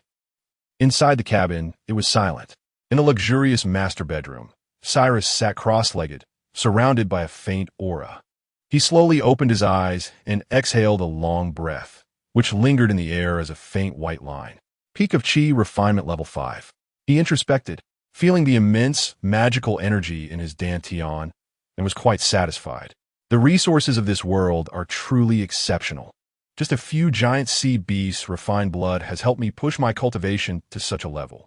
This speed of cultivation is something even the so-called heavenly spirit root, which is said to be encountered once in a millennium in my past life, cannot compare to. A smile curled at the corners of his mouth. At this moment, Cyrus's gaze shifted slightly towards the door. Although he was in the room, his spiritual sense could sense everything around him at any time. Young master. Raiko knocked on the door. Come in. Cyrus spoke lightly. Hearing the voice, Raiko immediately pushed the door open and, upon seeing Cyrus, quickly bowed and reported urgently, Your Holiness. According to Colonel Johnny's analysis, our consecutive hunting activities may have angered the sea kings in this area. Soon, a super giant sea king will appear to retaliate against us. For your safety, perhaps we should leave this sea area? He lowered his head deeply. Though anxious, an ordinary person could not make decisions for a celestial dragon. They could only offer suggestions and wait for Cyrus to make the decision. However, what he received was a light laugh. Oh, let them come, Cyrus said, walking to the window, hands behind his back, with a tone as calm as discussing today's weather. Retaliation? Let them come. He turned around, looking at Raiko, who was in shock, and said, Continue hunting. Your Holiness. Raiko's face was filled with confusion and anxiety. This is too dangerous. You. His words abruptly stopped. A tremendous pressure, difficult to describe, suddenly emanated from Cyrus. Whoosh. In that instant, Raiko felt as if he were no longer standing in a luxurious cabin, but facing an endless, towering giant mountain. Heavy, vast, desolate, ancient. Under this oppressive momentum, he felt his breathing become incredibly difficult. His mind was blank, as if frozen, unable to turn even the simplest thought. He could only stand rigidly there, his whole body trembling uncontrollably. Just after a breath, that mountain-like heavy momentum receded like a tide, disappearing without a trace. Cyrus remained a handsome young man, but Raiko was already drenched in cold sweat, his back completely soaked. He gasped for breath, and in his eyes looking at Cyrus, there was an unprecedented reverence. Young master. Such a terrifying aura. Raiko opened his mouth, his voice hoarse. I actually doubted your holiness's decision. I deserve death. Saying this, he fell to his knees with a thud, heavily banging his head on the ground. Step back. Cyrus waved his hand indifferently. Why yes. Raiko felt as if he had received a great reprieve, filled with trepidation and lingering fear, stumbling out of the room. Outside the cabin, Jaini was anxiously pacing back and forth. When she saw Raiko come out in a daze, she immediately approached him. "How is it? Raiko the steward. Did His Holiness agree?" Raiko took a deep breath, forcibly suppressing the tremor in his heart, restoring his steward demeanor, though his face still appeared somewhat pale. He looked at Jaini and shook his head, speaking in a firm tone. "His Holiness's order is to continue hunting." "What?" Jaini's eyes widened in shock. "Doesn't His Holiness know how dangerous this is?" "Colonel Jaini," Raiko's voice suddenly rose, interrupting her. "Please obey His Holiness's orders." Looking at Raiko's unyielding expression, Jaini understood that further discussion was futile.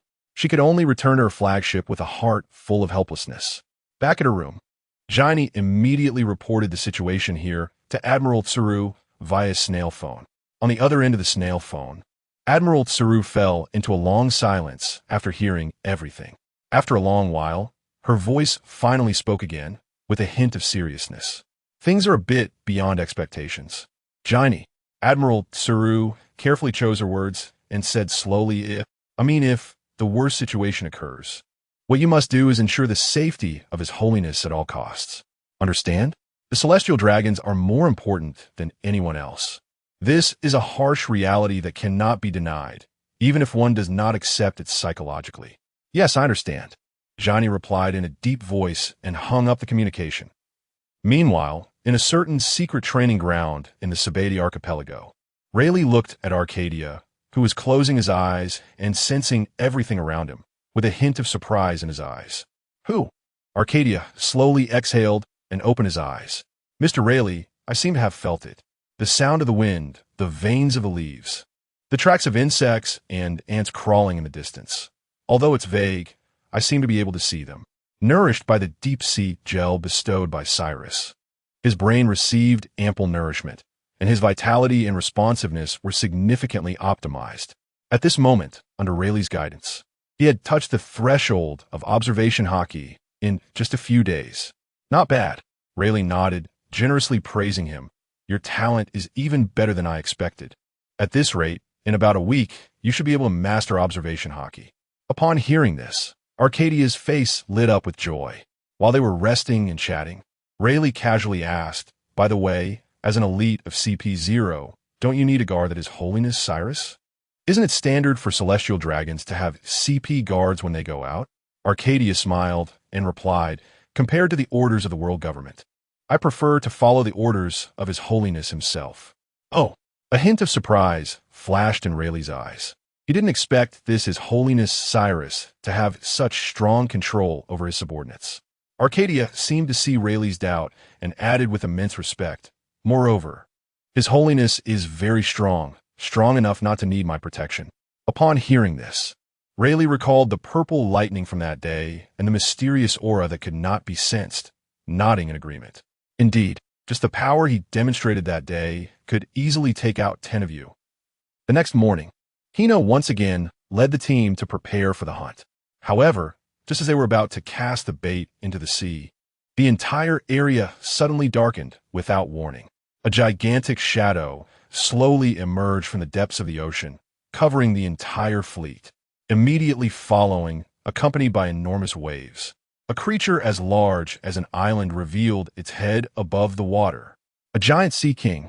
Its head was even larger than the hull of the Holy Swan. 2 golden vertical pupils, resembling deep pools, held a human-like hatred. Boom!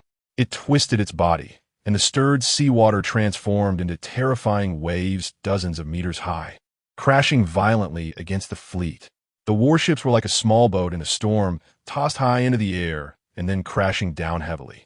The hull emitted a painful groan, as if it would fall apart at any moment. "It's the giant Sea King," an older naval soldier shouted in despair with a trembling voice. Hina's face turned pale as she immediately recalled General Tsuru's advice. Turning to look in the direction of the Holy Swan, ready to provide assistance at any moment. On the Holy Swan, Laika and the guards were also filled with terror, all standing in front of Cyrus's room.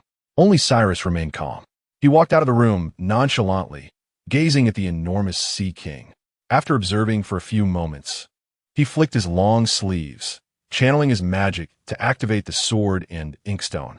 Chapter 24. Sword Slash of the Giant Sea King Buzz. The sword inkstone within the robe was stimulated by his magical power, bursting forth with unmatched sharpness. Cyrus pointed his fingers like a sword and made a sweeping motion towards the colossal creature in the distance. The magical power guided the force within the sword inkstone, which was unleashed. Swoosh! A sharp sword aura, over 100 meters long, tore through the sky at an astonishing speed and struck the head of the giant Sea King. Whoosh! The massive body of the Sea King, as large as an island, was actually sent flying out of the water by this strike. Countless seawater surged and transformed into gigantic waves. At the same time, a large amount of blood rained down from the area hit by the sword aura, pouring down like a crimson storm. Roar! The giant Sea King let out a roar of pain and disbelief in midair. Everyone on the ship gasped in shock, unable to believe their eyes. Renai had an expression as if she had seen a ghost. Flying? Flying slash? No way. He doesn't even have a sword in hand. A bare-handed flying slash of 100 meters long? This must be a joke. On the other side, the butler Lyco and the guards behind him were equally astonished. Is this the power of the saint? He murmured to himself, a deep sense of awe surging uncontrollably in his heart after witnessing such might. The vitality is quite vigorous. Cyrus observed the enormous figure suspended in midair and nodded in appraisal. He casually raised his right index finger, and magical power once again flowed around it. This time, he did not unleash a 100-meter-long sword aura, but instead compressed the power within the sword inkstone into a slender blade, the size of his fingertip, as thin as a cicada's wing. The volume had shrunk, but the sharpness had increased 100-fold. Everyone present felt an intense pain in their eyes upon seeing that small blade, as if countless sharp needles had stabbed them fiercely. Their skin bristled with goosebumps. In the sky, the giant Sea King suddenly stopped its roar, its expression turning to one of terror. It felt the fear of death. Its massive body twisted wildly in the air, trying to escape this place of death. Go! Cyrus merely flicked his finger. Whoosh! The highly compressed black sword crystal transformed into an imperceptible black line, vanishing in an instant. In the next moment, the black line struck the giant Sea King's left eye and burrowed inside. It looked as insignificant as a speck of dust blown into its eye by the wind. But instantly, the giant Sea King's movements froze. Its enormous body became rigid in midair. The next second, puff, puff, puff. Countless fine sword auras pierced out from within its head. The highly compressed sword crystal erupted after entering its brain, transforming into a terrifying storm of blades. Tens of thousands of sharp sword auras crazily sliced through its fragile brain tissue. In just a moment, its brain was turned into a mush. Boom! The massive body, devoid of any life force, fell back to the sea like a meteor, crashing down heavily. The terrifying splash created a monstrous tsunami, spreading wildly in all directions, except for the Holy Swan, where Cyrus was, which managed to remain steady. All other naval ships were overturned by the giant waves. Renai reacted swiftly, rushing onto the Holy Swan just before the giant beast crashed down, thus avoiding being engulfed by the sea. She was a devil fruit user and couldn't fall into the ocean. After a long time, the wind and waves calmed, and the sea returned to silence. Everyone looked towards the Holy Swan, at the black-haired young man, standing with his hands behind his back, not a single hair out of place. In their eyes, only deep shock and awe remained. Cyrus paid no heed to this, walking back into the corpse of the Sea King, his palm touching its heart. Whoosh! A massive essence of blood flew out and entered his robe. The commotion had grown a bit too loud. With this Sea King's death, the true ruler deep in this sea area would likely be disturbed. He quietly calculated, but just right. Taking its essence will push my cultivation to the peak of the 6th level of Chi training. After obtaining the essence, Cyrus turned around and said to everyone on the deck, continue the capture. Having said that, he returned to the cabin. On the deck, Butler Lyco took a deep breath and deeply bowed to Cyrus's back. From this moment on, he decided to abandon all thoughts and simply obey the young master's words, never to ask another question. Meanwhile, Renai's heart surged with turmoil. She suddenly realized that she seemed to be mistaken. This Cyrus Saint was not one of those ordinary celestial dragons. He was a true powerhouse. He must have known about my thoughts and little actions, right? A sense of unease rose in Renai's heart. Why does he allow me to do this? Inside the cabin, Cyrus sat cross-legged. He released the massive essence of blood, refining and purifying it with his magical power. The immense blood energy was refined into a blood pill the size of a dragon's eye. Then, he used magical power to extract the essence from the pill. An entire afternoon passed quietly. When he opened his eyes again, the magical power within him had smoothly broken through to the 6th level of Qi training. Moreover, he could clearly feel a faint glimmer of light beginning to shine within his magical power. This was a sign that his magical power was developing sentience. Once this glimmer fully illuminated and radiated throughout his dantian, he would reach the later stage of Qi training. He understood in his heart that at that time, controlling magical power would be as easy as moving his fingers, and he would also be able to cast various spells. At night, the Navy was reorganized and gathered on the damaged deck. This time, there were no complaints or noise. Everyone silently ate dinner, then seized every moment to either maintain their weapons or train to grow stronger. Because Cyrus had demonstrated overwhelming strength, and strength, without a doubt, commanded respect. No one questioned the matter of hunting sea kings anymore. In the room of the ship's captain, Renai skillfully dialed the phone bug for Vice Admiral Crane. She had called Vice Admiral Crane more times in these days than the past 6 months. Renai? The call connected, and Vice Admiral Crane's voice came through. Good evening.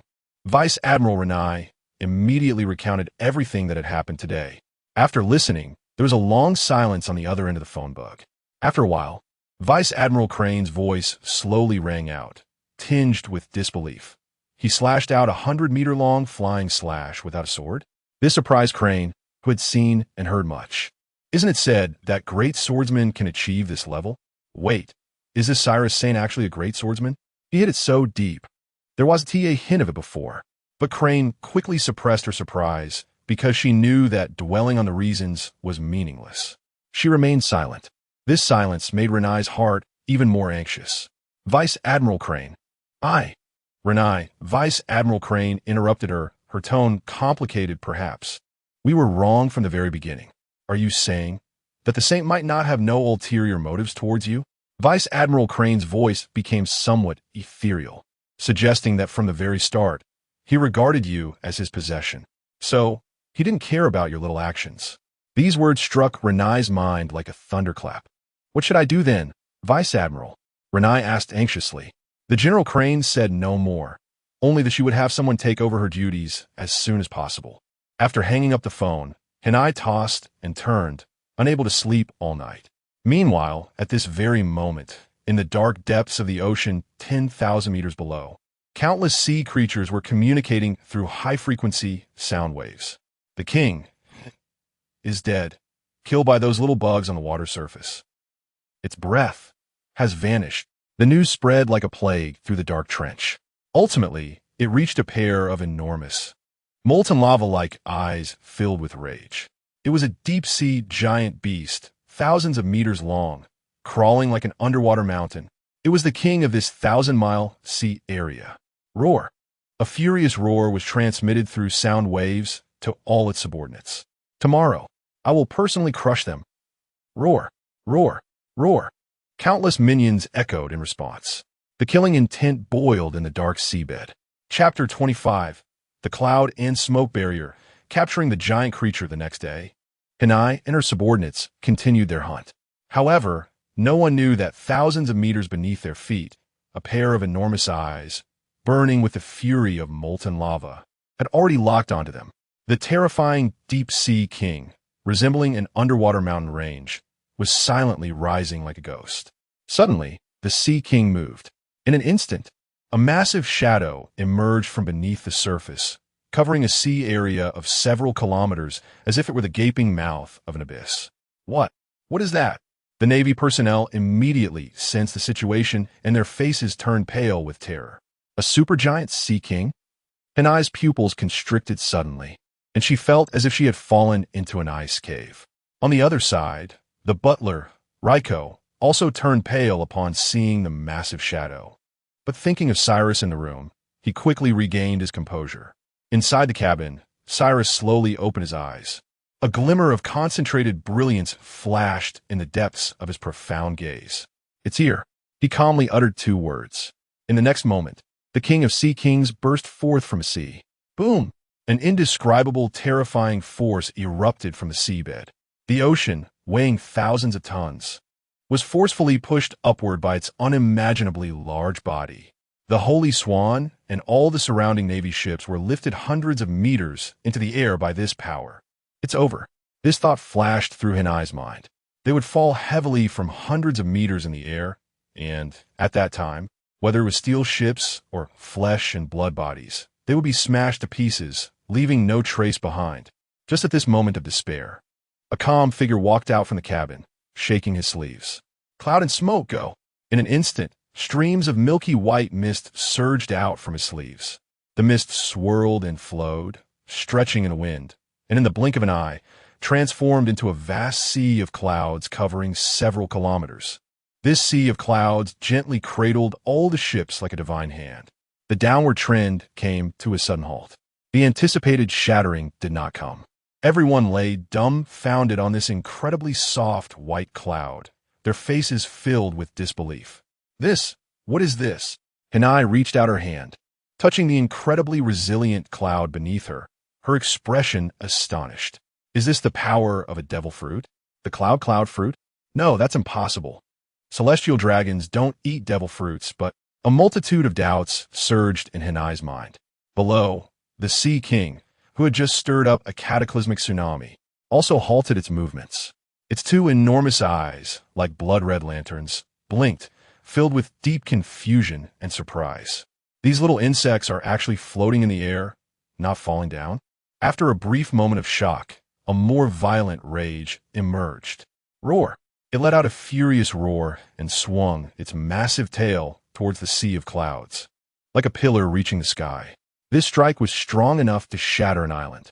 Above the sea of clouds, the hearts of the crowd, which had just settled, rose again to their throats. The ships appeared as tiny as ants in front of this towering tail, unable to harbor even a thought of resistance. However, Cyrus merely lifted his eyelids and glanced faintly. Then, with a thought whoosh, the cloud barrier supporting everyone suddenly split in half, rapidly expanding and extending in the air, like an infinitely large hand reaching for the swinging giant tail. Under the watchful gaze of everyone, the cloud hand effortlessly grasped the tail as if it were a pillar. Following that, the layers of cloud quickly spread along the giant tail, and in the blink of an eye, wrapped the 1,000-meter-long Sea King tightly from head to toe. Within the clouds, an invisible force gradually wore down the power of the Sea King. It was as if it had sunk into a quagmire. No matter how it struggled or roared, it could not break free from this seemingly soft cloud binding.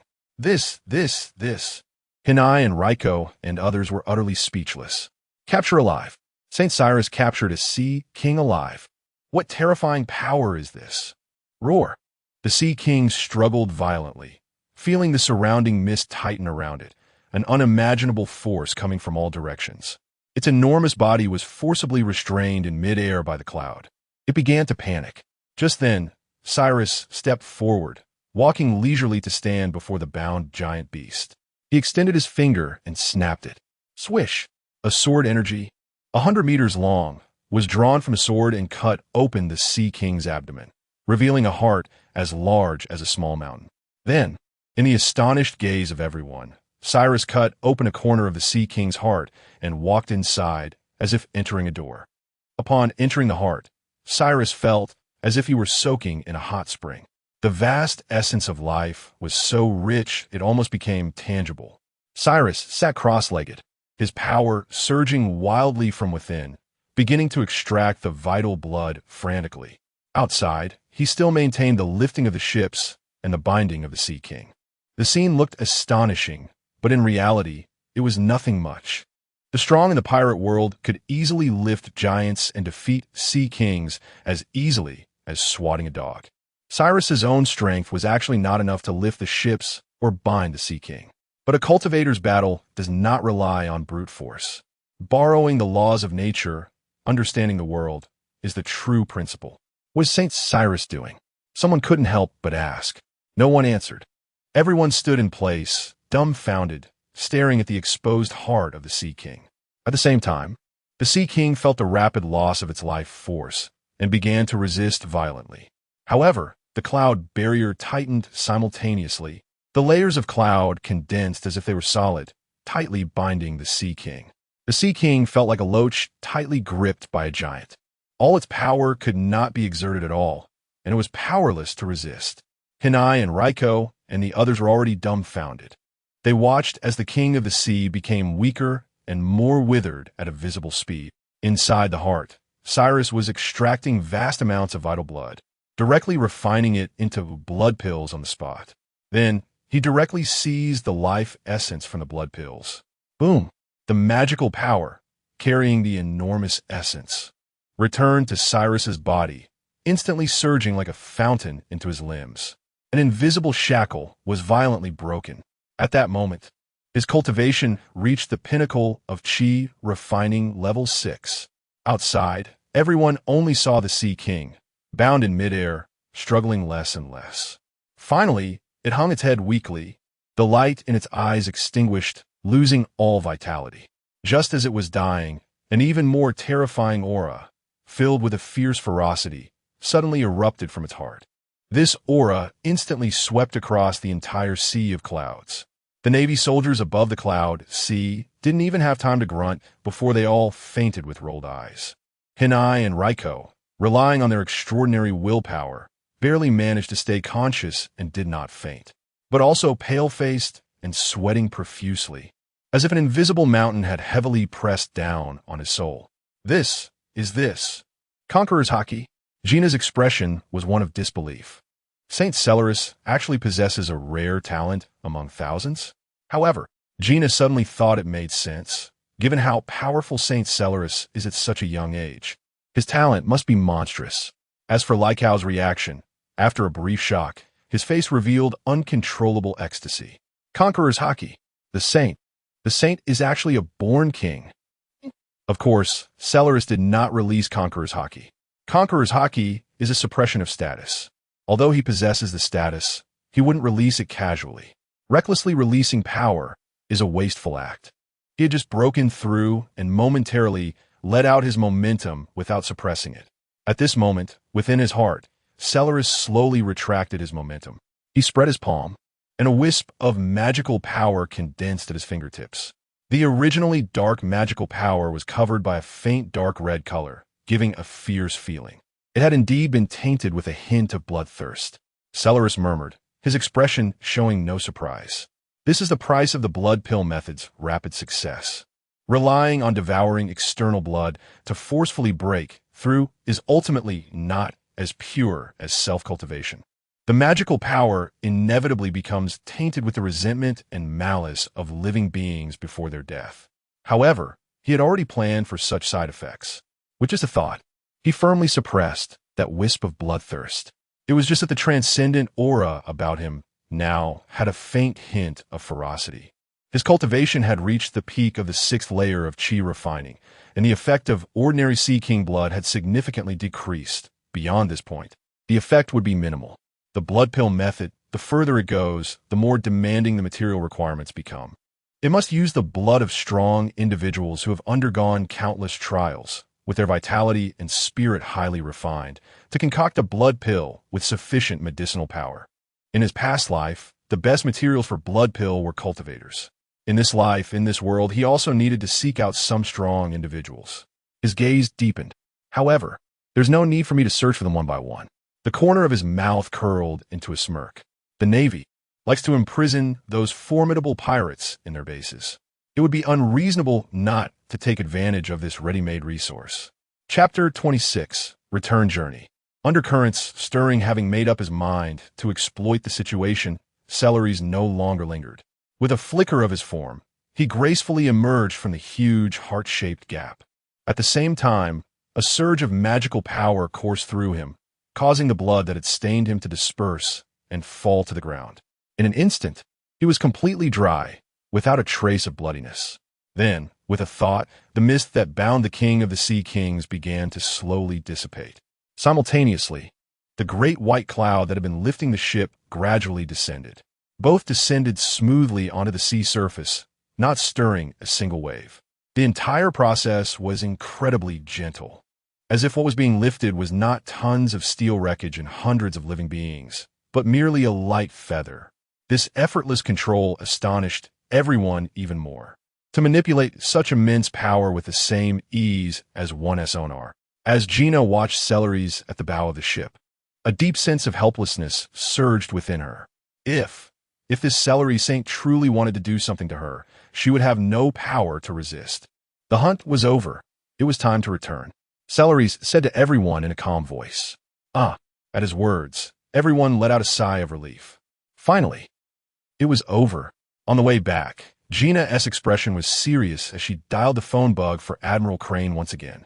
She detailed everything that had happened today, including the incredible mist that had appeared out of nowhere, how it had lifted the ship, and how they had captured the king of the Sea Kings, leaving nothing out. On the other end of the phone bug, there was a dead silence. The phone bug mimicked Admiral Crane's astonished and confused expression. After a long moment, Crane's aged and hoarse voice slowly emerged, filled with unmistakable surprise and puzzlement. Another decapitation. Another mist. How strange? Admiral Crane, known as the great strategist and the brain of the Navy, felt for the first time that his mind was somewhat inadequate. This newly emerged Don Quixote Celery's was like a riddle, exuding an aura of strangeness. Gina. Finally, Admiral Crane's voice became extremely serious, maintaining vigilance. If you sense the slightest hint of danger, do not hesitate, and run immediately. As long as you can escape, everything else will be easy to deal with. Do you understand? Yes, Admiral Crane, I understand. Gina replied solemnly, feeling a warm current flow through her heart. Meanwhile, on an unnamed deserted island thousands of miles away from Marineford, in the dense jungle, Arcadia was blindfolded, with his upper body bare. Surrounding him were dozens of large forest wolves with sharp fangs. These giant wolves formed a perfect encirclement, launching fierce attacks on him from all directions simultaneously. However, facing this deadly situation, there was not a trace of panic on Arcadia's face. He changed his steps underfoot, his form as light as willow catkins in the wind, easily maneuvering through the impenetrable attacks of the wolf pack. Each pounce and each bite brushed past the edges of his clothing, yet not a single hair on him was harmed. He kept his eyes closed, but everything around him was vividly seen. After some playful teasing, Arcadia suddenly opened his eyes wide. That's enough. He lowered his body, his hands becoming phantoms, striking at the vital necks of each giant wolf with a speed far exceeding their reactions. Bang, bang, bang. After a series of dull thuds, dozens of giant wolves fell to the ground, rolling their eyes back, losing their combat ability. Arcadia slowly exhaled, feeling the wonderful sensation of having control over everything, his heart filled with joy. He had successfully mastered observation hockey. Impressive. A voice of admiration came from the shade of the trees nearby. Rayleigh, chewing on a root, slowly walked out, looking at Arcadia with appreciation in his eyes. To master observation hockey so quickly, Arcadia, your talent could earn you a position as a rear admiral in the Navy. Mr. Rayleigh, you flatter me. Arcadia smiled humbly, bowing slightly, thanks to your tireless guidance.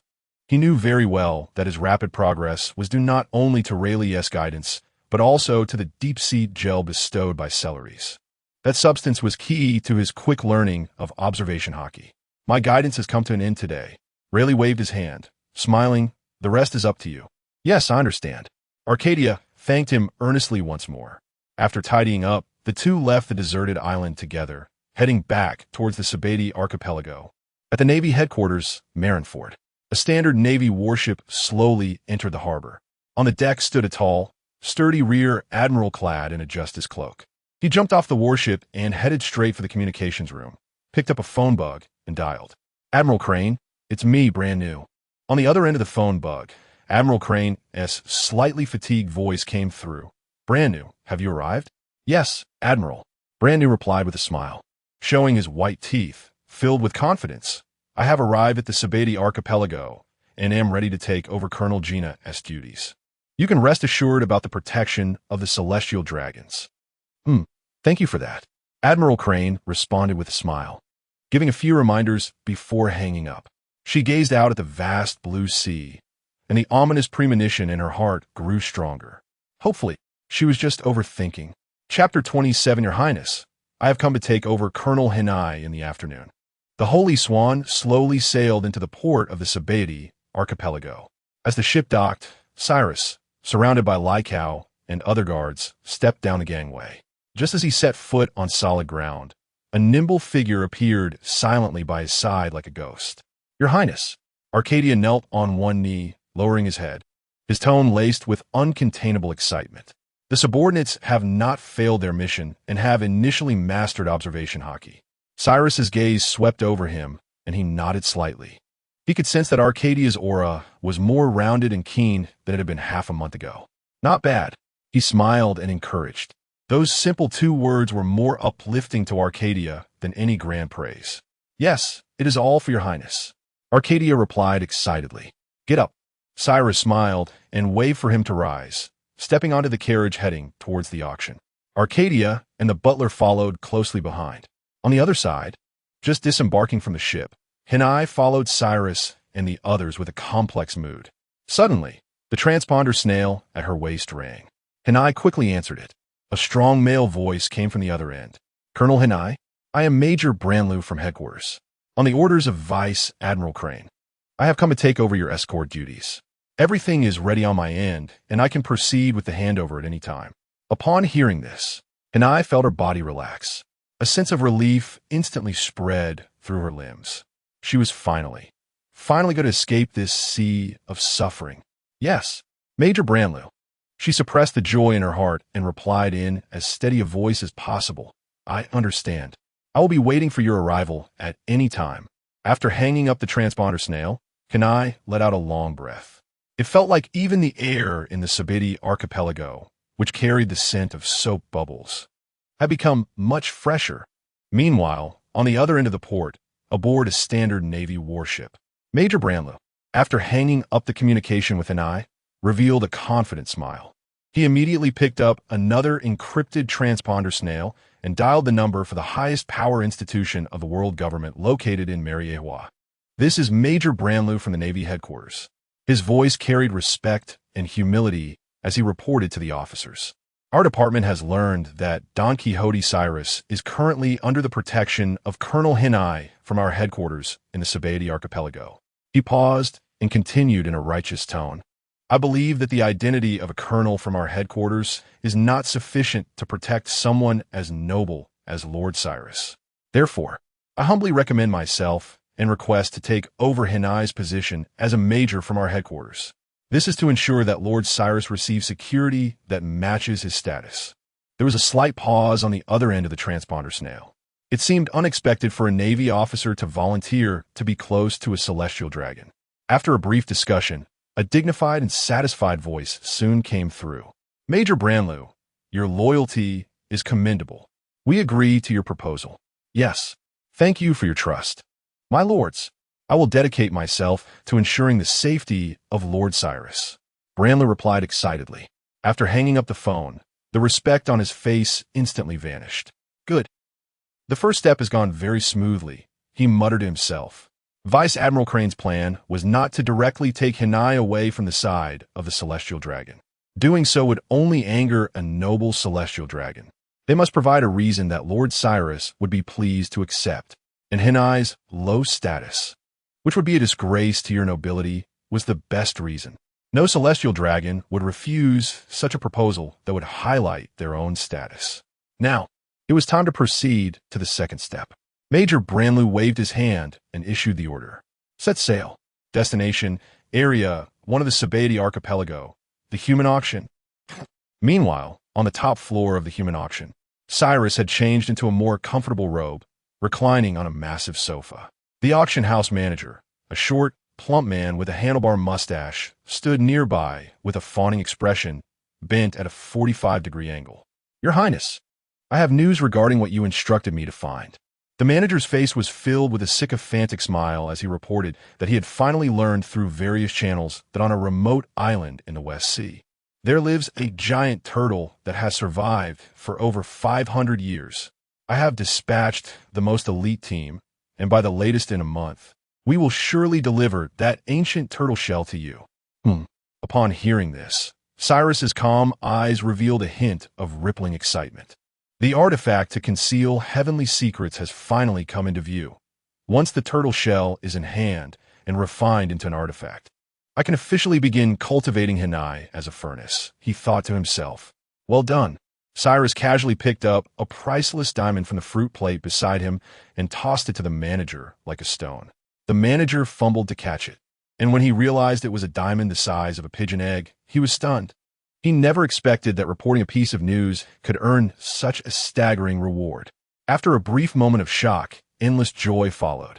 This Lord Cyrus is completely different from those celestial dragons who only know how to take and see them as pigs and dogs. Working for him truly has its benefits. Thank you for your reward, Your Highness. Thank you for your reward, Your Highness. The manager trembled with excitement, banging his head heavily on the ground, secretly vowing to ensure that this matter is handled beautifully.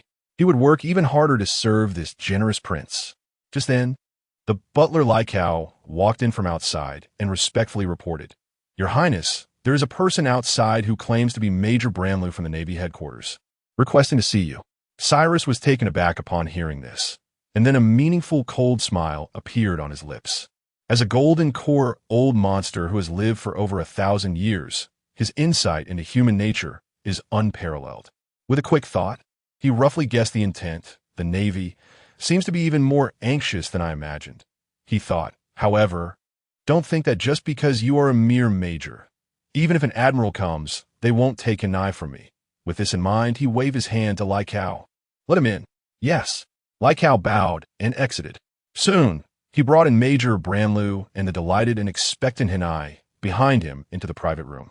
As soon as Hinai entered, she saw the major who was to replace her. Major Bramley gave her a reassuring glance, which completely put her heart at ease. He adjusted his justice cloak, stepped forward, and performed a standard Navy salute to the lazy youth on the sofa. "Don Quixote Cyrus, I am Major Bramley from the Navy headquarters. I have come to report to you on orders." His voice was loud and powerful, filled with a soldier's unique vigor. He then slowly recited the prepared speech. "Your Highness, the Navy headquarters felt uneasy upon learning that you were being protected by Colonel Hinai. We all unanimously believe that with Colonel Hinata's rank, it is indeed too low and completely unqualified to undertake the important duty of guarding a person as esteemed as you. This action is a great disrespect to you." After these words were spoken, the atmosphere in the room became somewhat subtle. The expressions of Lyca, Arcadia, and others nearby all turned cold. They had followed Cyrus closely, and even the dullest among them could guess from the subtle hints that His Holiness had an interest in Hinata. And this suddenly appearing Major General was undoubtedly obstructing His Holiness's interest. However, contrary to everyone's expectations, Cyrus, after listening, showed no sign of anger on his face. Instead, he revealed a look of interest. He looked at Branu and softly asked, "So?" This calm response brought joy to Major General Branu's heart. "There's hope. This Saint Cyrus, indeed like other celestial dragons, was very pleased with matters that elevated one's own status." He immediately pressed on with a more respectful tone, saying, "So, Your Holiness, I have already reported this matter to the world government. The officials have also agreed to the request for a change of guards. From now on, I and my most elite naval forces will replace Colonel Hinata to serve you." After finishing, he confidently awaited the nod of approval from His Holiness. Chapter 28 Arcadia. Break his limbs, but Bramley's anticipated consent did not appear. Instead, the air in the entire private room suddenly turned cold. The butler, Ryko, had a gloomy expression, and his gaze from beneath his monocle pierced Bramley like a sharp knife. Arcadia, standing behind Cyrus, showed no sign of concealing his killing intent. The manager of the auction house nearby keenly sensed a terrifying pressure of impending storm and immediately curled up his body, slowly retreating to the corner, afraid to speak. Meanwhile, I, who was standing behind Major General Branlew, had just been radiating joy, but her expression gradually stiffened. Something was wrong. The atmosphere was very wrong. She clearly felt that although Cyrus Saint still wore a faint smile on his face, the depths of his bottomless eyes emanated coldness. Saint? Branlew also sensed something unusual. Beads of sweat starting to form on his forehead. First strike, then report, right? Cyrus chuckled softly, staring at Branlew. This seemingly casual remark struck Branlew like a bolt from the blue. The smile on his face instantly froze, leaving him dumbfounded. This was completely different from what he had imagined. Shouldn't this saint appreciate his behavior that always considered his noble identity? Before he could recover from his shock, Cyrus's cold voice rang out again. You reported it to the world government? He lightly tapped the armrest of the sofa with his fingers, each tap seemingly striking at Branlew's heart. Are you implying that the world government can make decisions for me? He paused, his gaze suddenly sharp, piercing Branlew like a knife. Or are you, Major General Branlew, able to make decisions for me? Boom! These two questions hit Branlew's heart like a heavy hammer. A bone-chilling coldness surged from his tailbone straight to the top of his head. Beads of cold sweat burst forth on his forehead. No, I dare not. He felt his knees with a thud, his voice trembling and hoarse from fear. Saint, I absolutely mean no such thing. I only wanted to provide you with better service. Service? Cyrus directly interrupted him, his tone dripping with mockery. My guards, I will choose whoever I want. Who do you think you are? A mere naval major general, to dictate anything. Who gave the Navy the right to make decisions for me? Who gave the world government the right to make decisions for me? His voice was not loud, but it carried an undeniable dominance. Hanai and Major General Branlew's expressions changed dramatically at the same time. Branlew was still trying to argue, but Cyrus was too lazy to let him continue. He raised his hand and pointed at Hanai, speaking in a tone as if stating a fact. I'll say this clearly today. I have my eye on this person. Hanai, from now on, she will be my Don Quixote Cyrus's person. You Navy, delete her file. Don't be ungrateful. Boom! This statement struck Hanai like a thunderbolt, smashing down on her head. She felt like her entire world was collapsing at that moment. The worst guess had come true. No, this was 1,000 times more terrifying than her worst guess. She had thought that the other party might only have some interest in her, perhaps leaving some room for negotiation, or that General Crane's methods might still work. But she never expected the other party to be so direct, so domineering, leaving no room for maneuver, announcing her ownership right in front of everyone. Major General Branlew was also completely stunned, mouth agape, unable to utter a word. He never imagined things would develop to this extent. Cyrus Saint's firmness exceeded all his expectations and all the contingencies planned by General Crane. Yet the Celestial Dragons truly had such privileges. At this moment, the ever-silent butler Ryko slowly opened his mouth. Do you two have any objections to the Saint's decision? He pushed up his monocle, the lenses reflecting a chilling light. Or do you want to defy the will of the Celestial Dragons? Or does the Navy intend to betray the world government? One heavy hat after another, large enough to crush anyone, was placed upon them. Major General Branlew's face instantly turned pale as paper. Any of these charges, let alone a mere major general, not even an admiral could bear. I dare not. I absolutely mean no such thing. He lowered his head deeply. I do not like your attitude. Cyrus's voice rang out again, tinged with annoyance. Nor do I like your tone. For the sake of the Navy headquarters, I will spare your life. He waved his hand to Arcadia beside him. Arcadia, take him out and break his limbs. Yes, Saint. Arcadia bowed and immediately stepped towards Major General Branlew. As he approached, a strong and powerful aura pressed down like a mountain. Branlew felt as if he were being targeted by a fierce beast, his heart tightening. Arcadia stood before him, made a gesture of invitation, and spoke coldly. Major General Branlew, will you walk out on your own, or shall I invite you out? Sigh. Branlew closed his eyes, secretly sighing. He slowly got up from the ground, turned around, and walked towards the door of the private room. Before leaving, he gave Hanai an apologetic glance. Hanai's heart sank as well.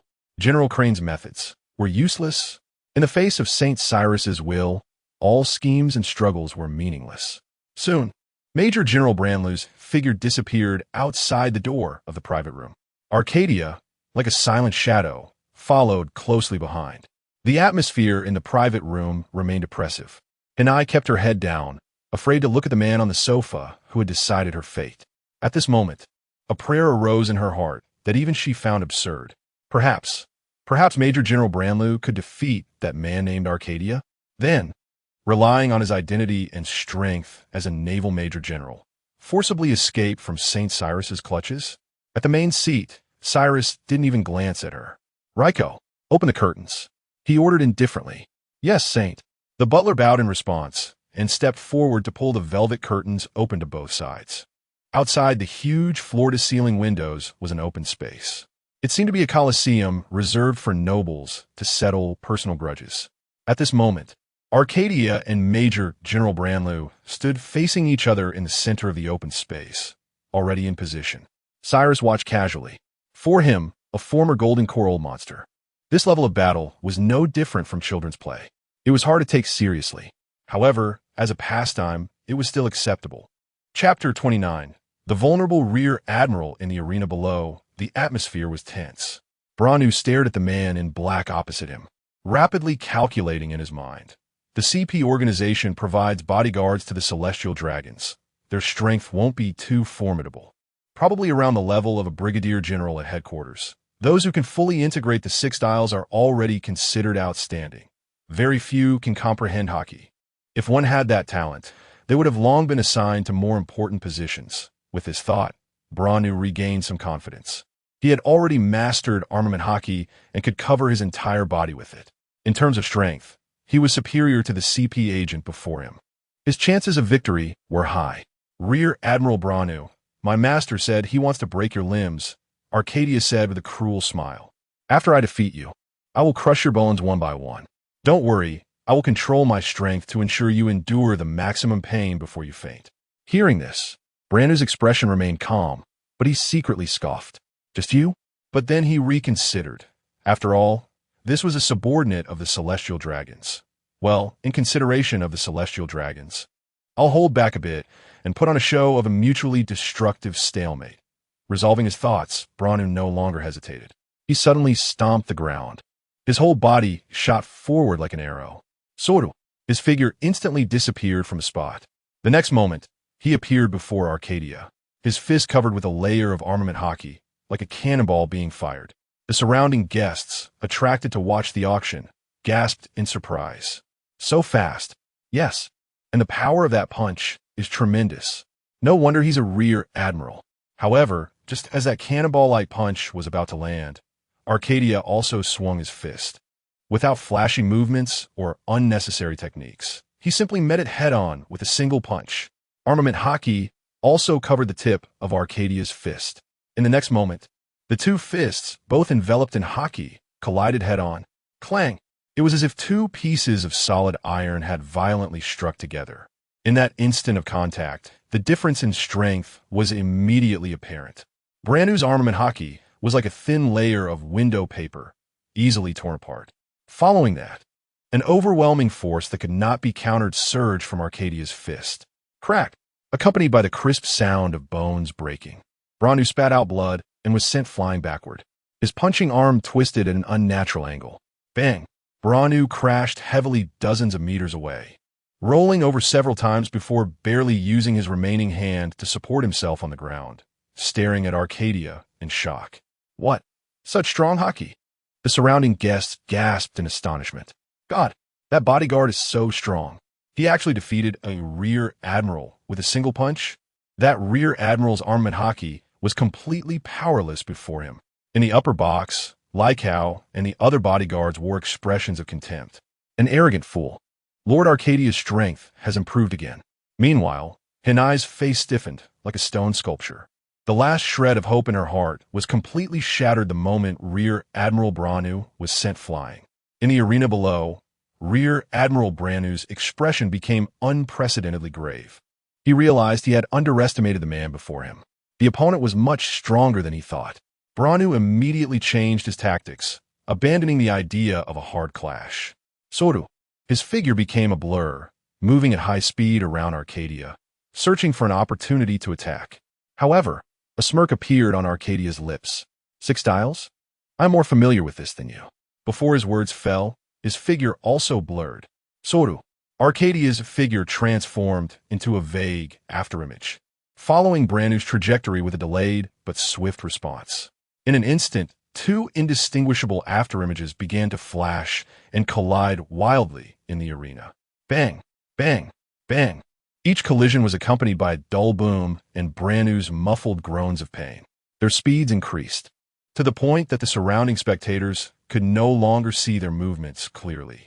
They could only see 2 black shadows tracing intersecting paths in the arena. During the battle, Branu's heart gradually sank. His eyes were beginning to fail to keep up with his speed. He couldn't see clearly, but then he thought, if he couldn't keep up, Arcadia on the opposite side surely couldn't either at this speed. With this thought, he breathed a slight sigh of relief. However, at that moment, Arcadia, as if foreseeing the future, precisely captured the trajectory of Branu's next move. Arcadia threw a punch in advance. This punch seemed to strike at empty space. But the next second, Branu's figure appeared right in front of Arcadia's fist. Thud! This punch landed solidly in his abdomen. The terrifying force exploded instantly, directly breaking several of Branu's ribs. Branu's eyes widened in shock and pain.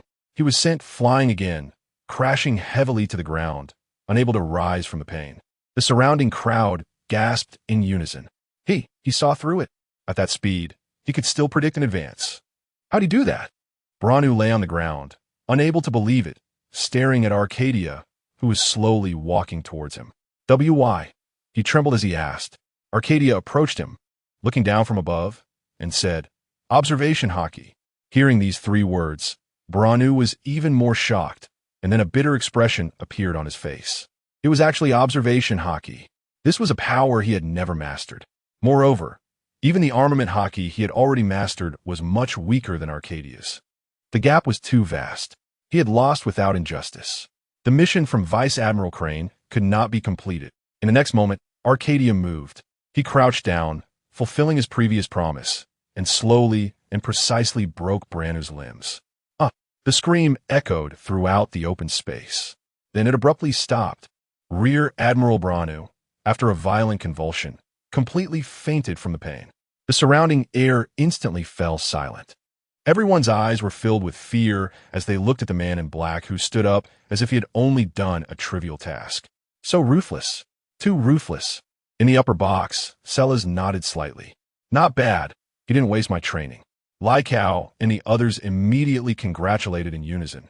Congratulations, Holy One, on gaining another capable subordinate. Sellers smiled dismissively. This doesn't even count as a capable subordinate. However, for now, it seems usable. Meanwhile, Hinai felt as if she had fallen into an ice cave. At the moment Rear Admiral Branu was defeated and screamed, she felt her blood freeze. It's over. Everything is over. Chapter 30. By the means of the Celestial Dragons. The original Hinai cannot return. The screams in the open space have quieted down. Branlu, like a broken doll, was taken back to the private room on the top floor by Arcadia to report. Your Majesty, I have followed your orders. Cyrus merely glanced at him and waved his hand dismissively. Take out his den mushy, bring him down and lock him up. Just don't let him die. Yes. Immediately, 2 expressionless servants stepped forward and dragged Branlu out of the room. The entire process made not a single extra sound, as if they were simply handling a piece of trash. After all this, Cyrus finally turned his gaze to Hinai. He said nothing, only watching her quietly. Her body trembled uncontrollably. A wave of fear seized her heart in an instant. Images of women who had fallen into the hands of the Celestial Dragons, with their unbearable fates, involuntarily flashed through her mind. Just as she was about to be consumed by fear, Cyrus's indifferent voice finally broke the silence. From today on, you will stay here obediently. Live is my possession from now on. Forget your identity as a Navy officer. Forget everything about your past. These words pierced Hinai's ears like the most vicious curse. The uncontrollable anger temporarily suppressed her fear. She raised her head sharply, her beautiful eyes burning with flames of anger, staring fiercely at Cyrus. Absolutely not. She almost screamed this sentence. Hinai, am a colonel of the Navy headquarters. I will never accept your filthy demands. However, in the face of her anger, Cyrus maintained an expression as calm as a still pond. Is that so? Cyrus asked indifferently. Then what about the money you took from me before? What about the slaves you bought from this auction house using my name? And what about the Sea King meat you and your subordinates have consumed over the past few days? Does none of it come with a price? Every word Cyrus spoke was like a bucket of ice water poured over Hinai's burning anger. She was instantly extinguished. Regret, humiliation, and a variety of emotions surged like a tide in her heart. Yes, she had taken Cyrus's money, used Cyrus's name, consumed Cyrus's goods. I will pay it back. Her tone unconsciously softened. Hearing this, Cyrus laughed. Pay back? With your pathetic salary? Or with your subordinates? I haven't counted, but all together. It must be over 1 billion berries, right? He extended a finger and gently shook it. Can you repay it? If you can't, then pay with yourself. Hinai's face instantly turned pale. 1 billion berries was an astronomical number for her. Seeing her reaction, Cyrus said no more, only casually waved his hand. A female housekeeper who had been waiting nearby immediately understood, picked up a pair of exquisite handcuffs made of sea stone from a tray, and walked towards Hinai. What do you want to do? Seeing the handcuffs, Hinai's pupils constricted, instinctively retreating. But in the next moment, Arcadia's cold gaze fell upon her. That gaze was like an invisible mountain, pressing heavily on her heart. Hinai instantly realized she could not resist. She could only watch helplessly as the housekeeper placed the sea stone handcuffs around her neck. At the moment the handcuffs locked, the power of her devil fruit was sealed. At the same time, a wave of weakness that seemed to drain her soul spread throughout her body in an instant. She felt herself becoming soft and powerless. Even standing was a luxury. The housekeeper stepped forward at the right moment, supporting her swaying body. Take her down and take good care of her. Yes, your majesty. The housekeeper respectfully replied, finding Hinai's din mushy on her person and handing it to Cyrus. Then, she, along with several maids, helped the almost lifeless Hinai out of the private room. Throughout the process, Hinai did not utter another word. Inside the private room, Raiko and the guards maintained a calm demeanor. In their view, the Celestial Dragons should act without restraint. In fact, they were somewhat surprised that this Saint Cyrus was still quibbling about money with the other party. Saint Cyrus seemed too humane. Cyrus then picked up Bramlu's exclusive din mushy and dialed. At the Navy headquarters in Marineford, Vice Admiral Tsuru was sitting at her desk, handling paperwork. However, her heart could not calm down. She was waiting for the din mushy on her desk to ring, waiting for Major Bramlu to report good news about the mission success. During the waiting time, Tsuru replayed the entire plan in her mind, providing a reason that a Celestial Dragon could not refuse, replacing Hinai with higher-grade guards. The plan should be fine. It would definitely help that child Hinai escape. Just as she was thinking, the din mushy rang. Tsuru's heart leaped with joy, and she quickly picked up the receiver. However, the face that appeared on the din mushy was not the familiar Major Bramlu. Instead, it was a handsome young face she had never seen before. Tsuru's smile instantly froze. The Navy's reach had extended too far. A cold, mocking voice came from the other end of the line. How dare you attempt to dictate the will of a Celestial Dragon? Tsuru's heart sank. This was a hat she could not bear. She hurriedly said, Your Excellency, this is all a misunderstanding. We just want to provide better service for someone as esteemed as you. I don't care what you think, Cyrus directly interrupted her, his tone brooking no argument. This matter is not over. First, that Major Bramlu has offended me and is now locked up with his limbs broken. If you want to redeem him, think carefully about what conditions you can offer. Second, your subordinate, Colonel Hinai, along with her subordinates, has consumed over 1 billion berries worth of my goods. Third, with each point Cyrus made, Tsuru's expression grew graver, especially at the mention of the 1 billion berries. Although money meant nothing to the Celestial Dragons, it was a bargaining chip for the other party to use against her. Finally, Cyrus said, As for Hinai, don't bother thinking about her. Anything that comes into my hands is mine. Just have her Navy headquarters delete her file. Upon hearing this, panic appeared on Tsuru's face. Your Excellency, this is against the rules. There is no such precedent. Hinai is an excellent officer that we have painstakingly trained in Navy. Beep, beep, beep. The only response to her was the busy tone of the call being disconnected. Tsuru looked at the silent din mushy in panic. She immediately tried to call back, but found that it was no longer reachable. She could no longer sit still. She rushed out of her office and burst into the marshal's office. Sengoku. Inside the office, Sengoku was buried in documents while Garp leisurely sat on the sofa eating senbei. Seeing the usually composed Tsuru burst in so nervously, both of them were surprised and looked up. Tsuru? What happened? Admiral Crane took a deep breath and began to recount everything from the moment Hinai was requisitioned as a guard to the recent phone call. After listening, the entire office fell into a deathly silence. Sengoku's expression became incredibly grave. Karp also slowly set down the rice crackers in his hand, his face, usually adorned with a mischievous smile, now heavy with concern. This matter is difficult to handle. After a long pause, Sengoku finally furrowed his brows and spoke slowly. It's difficult, but it has to be done. Crane's voice was firm. However, Sengoku merely shook his head.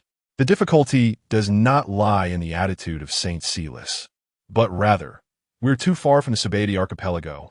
That child and I has already fallen into his hands. Have you thought about this, Crane?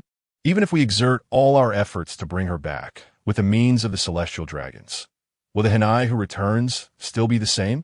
Boom. This statement struck Crane like a thunderbolt, exploding in her mind. She felt darkness cloud her vision. Her body swayed violently, nearly losing her balance. She couldn't dare to think. She couldn't bear to imagine what kind of torment Hinai would face in the hands of the Celestial Dragons. Karp quickly stepped forward and supported her. He looked at Sengoku, his expression turning serious. Sengoku, let Kizaru go. With his fruit ability, he can reach the Sabati archipelago immediately. It's useless, Karp. Sengoku sighed and shook his head again. The deployment of an admiral has only one reason: to protect the Celestial Dragons. We cannot send Kizaru to deal with a Celestial Dragon. Otherwise, the world government won't be able to explain it. Damn it. Karp couldn't hold back any longer, slamming his fist down and smashing the nearby table to pieces. That's a life. Is one of our own comrades. For the greater good, Karp. Sengoku looked at him, his eyes filled with exhaustion and helplessness. We can only choose to sacrifice the few. This principle, Crane, you should understand better than anyone. As he spoke, he turned his gaze to Crane, who was being supported by Karp. Karp looked down in shock. He saw Admiral Crane's face filled with obscurity and pain. The once passionate and defiant expression had vanished. Clearly, she had made the same choice as Sengoku. Karp's heart felt as if it had been doused in ice water, chilling him from head to toe. A deep sense of defeat surged up. It was precisely because he was unwilling to make such compromises that he had always refused to become an admiral. Yet he still had to witness such events happening time and again. Karp silently released his hold on Crane and turned to leave the office. The office was enveloped in silence. After a moment of quiet, Sengoku and Admiral Crane exchanged a glance. Then, they proceeded to negotiate the terms to redeem Hinai from the hands of Saint Celis under the condition that, as long as she is alive, the rest is not demanded. Chapter 31. Hinai, learn to be a woman at this moment. On the top floor of the human auction house in Sabati Archipelago, Hinai had not slept all night. In her mind, the horrifying methods of training female slaves by the Celestial Dragons that she had heard about kept surfacing. Fear gnawed at her nerves like a parasite. She had thought about death more than once. However, the maid standing at the door of her room stared at her expressionlessly. Miss Hinai, I advise you not to entertain any improper thoughts. If you die, it will certainly be an end to your troubles. But what about your subordinates?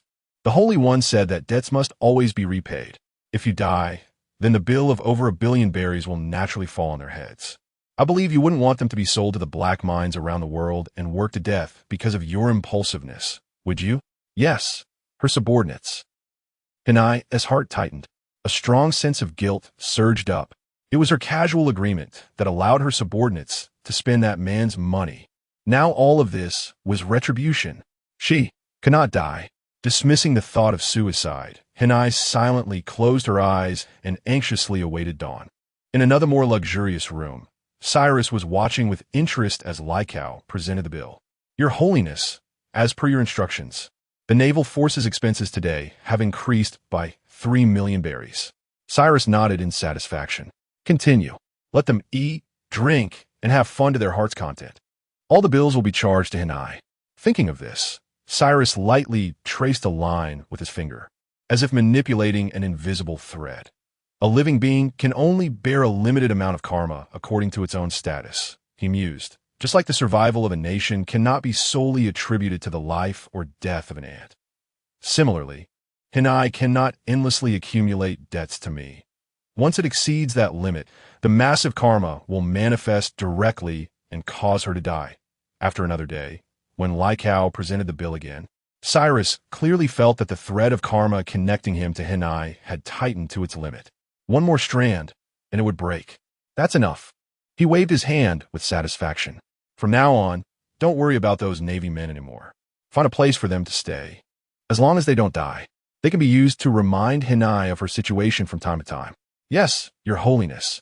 Lycow bowed in response, feeling even more awe towards his master's methods. Additionally, Cyrus looked at Arcadia, instructing him to contact Mariehua. Tell them that the world government has acted without my permission to replace my guards. This matter has displeased me greatly.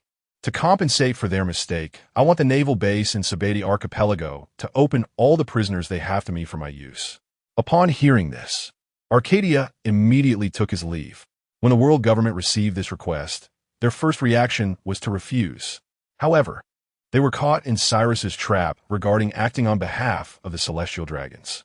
After some reluctant discussions, a mandatory order was issued to the naval base in Sabati Archipelago.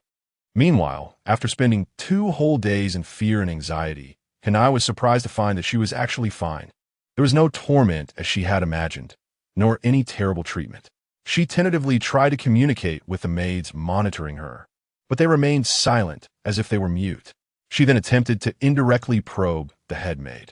The head maid simply looked at her with a disdainful expression, as if she were a country bumpkin, and mocked. Miss Hinai, I advise you not to rush into offering yourself.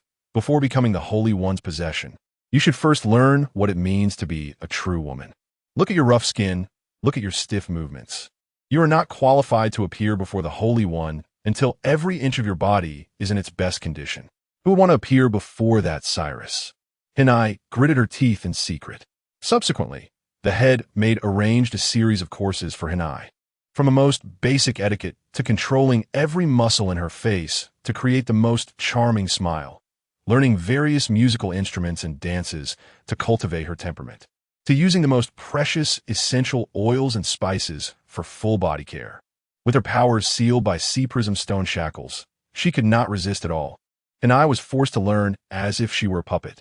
Although her body and mind were exhausted, a glimmer of self-comfort arose in her heart. At least, she hadn't become a plaything right from the start. There was still a bit of breathing room. At the same time, in the Sabati Archipelago, the highest-ranking officers from 3 naval bases, all 3 holding the rank of Vice Admiral, gathered together. This is too much. It's simply outrageous. One of the Vice Admirals with a beard slammed his fist on the table angrily. The world government actually orders us to open the prison and let that celestial dragon use prisoners at will. The pirates we captured at the risk of our lives are not mere toys for them to play with, are they? Another short and stout Vice Admiral also wore a face of indignation. This is a desecration of justice. The last Vice Admiral, wearing glasses and looking cultured, said coldly, "We cannot just yield like this." Exactly. We need to find a way to reject his absurd behavior. The 3 Vice Admirals, who usually acted independently, reached a consensus at this moment. Meanwhile, Cyrus was leisurely making a phone call. On the other end was the current head of the Don Quixote family, far away in Mariehua. Hey, Cyrus, you've certainly stirred up quite a commotion this time. The snail phone mimicked an old face with a smile. The complaints from the naval headquarters have come directly to me. Cyrus merely smiled at this. It's just a colonel from the headquarters, insignificant. They wouldn't turn against us over such a trivial matter. The head of the family chuckled in surprise upon hearing this. Interesting, truly interesting. Your insight into the situation is remarkably clear. We and T noticed this talent of yours before. It's not too late to realize it now. Cyrus replied with a faint smile. As long as you understand that I am not part of that group of pigs who only think about pleasure. Keep some decorum, Cyrus. The head of the family laughed, his tone filled with admiration and satisfaction. That female navy is indeed just a minor issue. However, your request afterward is somewhat excessive. Demanding the prisoners from the naval base. Pirates are unimportant. What matters is that your behavior challenges the Navy's bottom line and will provoke strong resistance from them. You must understand that the Navy is the loyal dog of the world government. This dog belongs to the property of the world government, not to our Don Quixote family, and certainly not to you alone. If the dog is unhappy, it might not perform its duties well. Hearing this, Cyrus's smile deepened. I can handle it. Oh, the patriarch felt amazed again, so I'll just wait and see. Anyway, even if he fails as a celestial dragon, he won't face any substantial punishment. Let him play around. Perhaps it will bring some unexpected surprises. Chapter 32. What about the celestial dragons? They were still repelled by us. Sabaody Archipelago. In a secret room. 3 naval base commanders were focused on a secret hotline phone bug. The phone bug was mimicking the imposing face of Admiral Sengoku. Admiral, we cannot sit idly by. One of the vice admirals said excitedly. This is not just a matter of a few prisoners. This is a significant blow to the morale of our soldiers. Admiral, is there any way to stop him? The naval officer inquired. The other 2 chimed in agreement. The phone bug fell silent for a moment. Then, Sengoku's steady voice came through. There is a way, but the risks are not small. Sengoku pondered. We are not afraid. Admiral, we are willing to take the risk. That's right, we cannot let the celestial dragons act with impunity. Hearing the vows from the other end of the phone, Sengoku's face was filled with satisfaction and approval. Good. Very good. Truly the backbone of our Navy. He praised in a deep voice, then carefully reminded them of the details that needed attention. The next day, at dawn, a lavish procession, like a moving palace, slowly entered the jurisdiction of the first naval base. Leading the way was a luxurious palanquin pulled by a giant elephant. The palanquin was made entirely of white giant wood, intricately carved with beams and painted with flowers, with pearl curtains swaying gently and golden wind chimes hanging from each corner. With the elephant steps, a series of crisp and pleasant jingles rang out. Cyrus lazily leaned inside the palanquin, his eyes half closed. Butler Raiko and several others quietly followed beside the elephant carriage. Soon, they arrived at the first base. The commander of the first base, a burly vice admiral like an iron tower, was already waiting at the gate with a group of officers. Upon seeing the massive elephant carriage, the vice admiral immediately stepped forward and bowed, saying, "Welcome, Saint Cyrus." His face was filled with a humble yet eager smile. Inside the palanquin, Cyrus opened his eyes, glanced at the vice admiral, and raised an eyebrow slightly. With his keen perception, he sensed that the vice admiral's smile was insincere. Interesting. Cyrus chuckled softly, speculating to himself. Resistance and defiance from the Navy? It was somewhat expected. He waved his hand, not getting out of the carriage, but communicated through Butler Raiko. The Saint's time is very precious. Let us go directly to the prison. Yes, I understand. Please follow me. The base commander, upon hearing this, not only showed no signs of anger at being treated with such disregard, but instead personally led the way, guiding Raiko and the group to the deepest part of the base, the prison. Entering the prison, Raiko looked around and immediately froze his smile. In the special cells where the billion bounty pirates were held, there lay bodies in disarray. What is going on? Raiko turned angrily, glaring at the base commander. How did these billion bounty pirates die?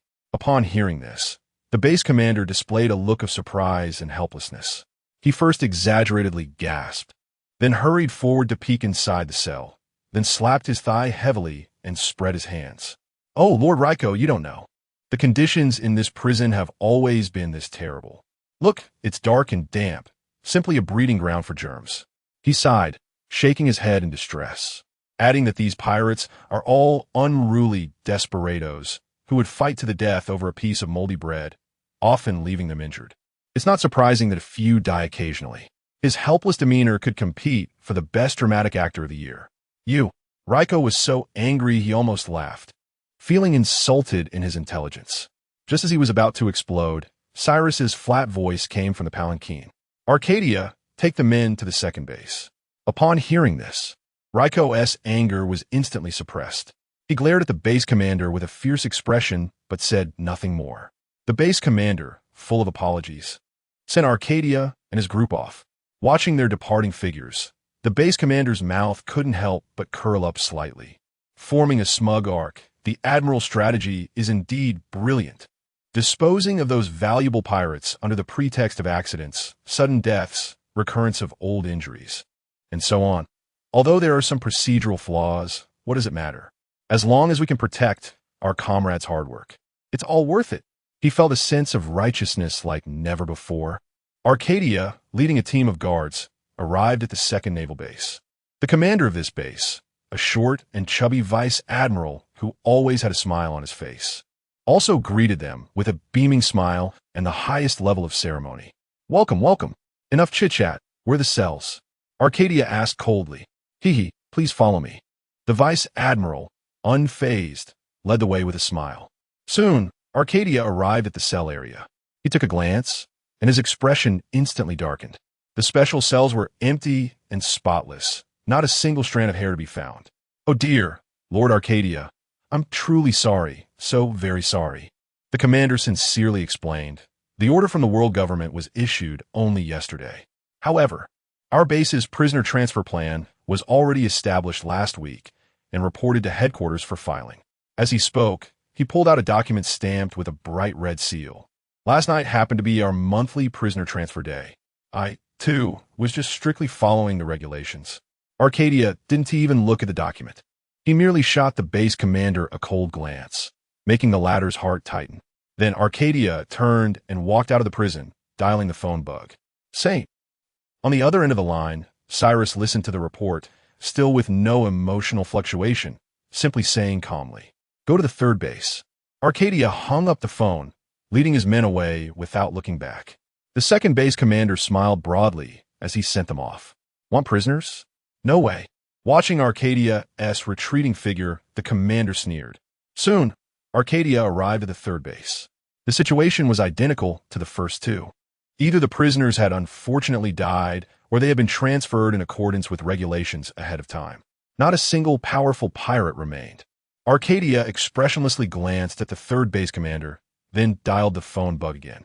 Sorry, I'm also following the rules. The third base commander stood nearby, trying hard to maintain an innocent expression, but the corners of his mouth couldn't help but slightly rise. Back at the first naval base, Cyrus remained leaning in the palanquin. Was the third base the same? He listened to Arcadia's report without any change in expression.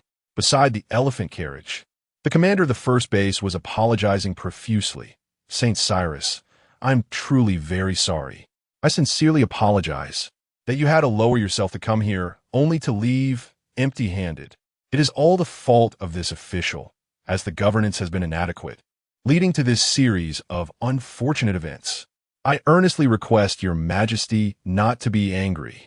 His words were filled with humility, self-blame, and fear. However, deep in his eyes, the pride and smile could not be concealed. It seemed he had already envisioned this celestial dragon returning empty-handed, leaving the Chambered Islands in disgrace. Chapter 33, A Phone Call. Dismissal of 3 inside the carriage. Cyrus's heart was calm. The smug smile of the base commander outside did not stir a single ripple within him. In this world, there are always inexplicable fools. Cyrus had long since relaxed his mindset. For such fools, he couldn't be bothered to get angry. He would simply deal with them swiftly and decisively. Let us go, he said lightly. The great elephant took heavy steps, pulling the luxurious carriage, slowly turning to lead the way out of the naval base. Butler Lykow followed closely, his expression full of indignation. He occasionally turned back to glare at the base commander, his eyes blazing with anger. Your Highness, this group of naval officers deserves to die 1,000 deaths. Allow me to make them understand how foolish it is to offend a celestial dragon. Beneath his monocle, a cold light flickered.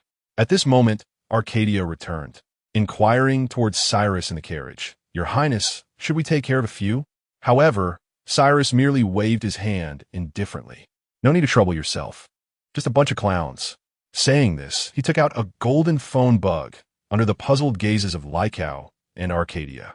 This phone bug was used to contact the high-ranking officials of the world government who were responsible for handling the daily affairs of the Celestial Dragons. He casually dialed the number.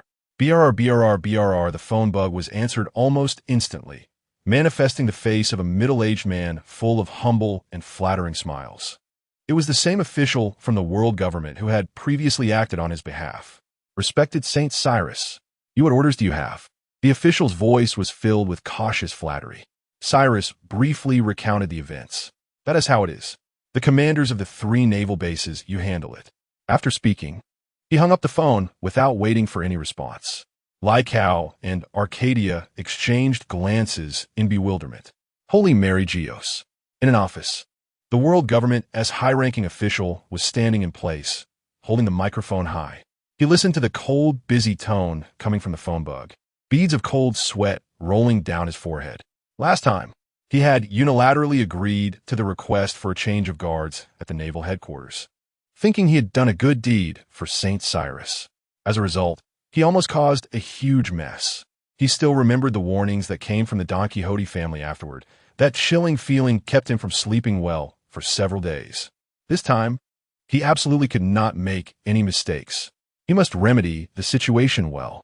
He had to make this mysterious and powerful Saint Cyrus satisfied. "Bring someone," he almost screamed, shouting towards the door. Several CP agents in black suits immediately entered quietly. "Immediately, gather all information on the 3 naval base commanders in the Sabaody archipelago, including all their disciplinary records, faction backgrounds, everything." His eyes sparkled with a fierce light. "Then draft an official document in the name of the highest administrative order of the world government. Naval Headquarters, Marine Ford, Admiral S. Office." Sengoku was looking at a document in his hand when suddenly a communications soldier rushed in, panic-stricken, delivering a recently received encrypted telegram to him. "Admiral, it's an official document from the world government." Almost simultaneously, the phone bug on his desk connecting to the world government rang. A strong sense of unease surged in Sengoku's heart. He took a deep breath and answered the phone. On the other end, a cold, emotionless voice spoke.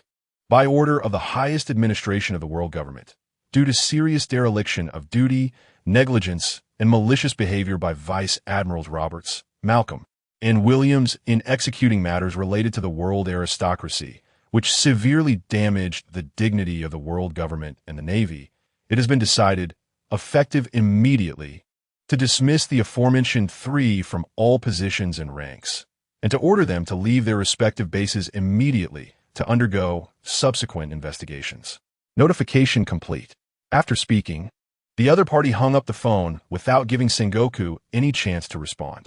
Sengoku stood there, frozen, his face filled with shock and disbelief. How could this be?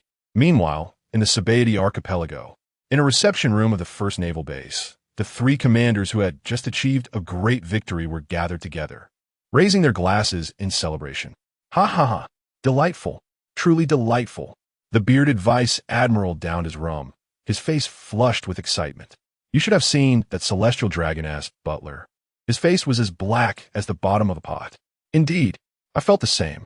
That guy named Arcadia looked at me as if he wanted to eat me alive. But so what? In the end, he's still left in disgrace, right?" The short and stout Vice Admiral said, looking quite pleased. "This is all thanks to Admiral Sengoku's brilliant plan." The bespectacled Vice Admiral adjusted his glasses and summarized. "It proves that as long as we unite and use the right methods, even the Celestial Dragons are not invincible." The 3 exchanged smiles and raised their glasses again. Just then, the red phone bug in the room suddenly rang. The 3 were startled and hurriedly put down their glasses. The short and stout Vice Admiral, being the closest, answered the phone.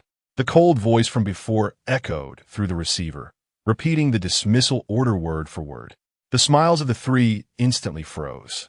Caught off guard, they didn't even have time to utter a word of rebuttal before the phone was slammed down. The room fell into an eerie silence. The three exchanged glances, filled with confusion and absurdity. Ding, ding, ding, ding. Before they could recover from this sudden blow, another ordinary phone bug rang. It was Admiral Sengoku calling.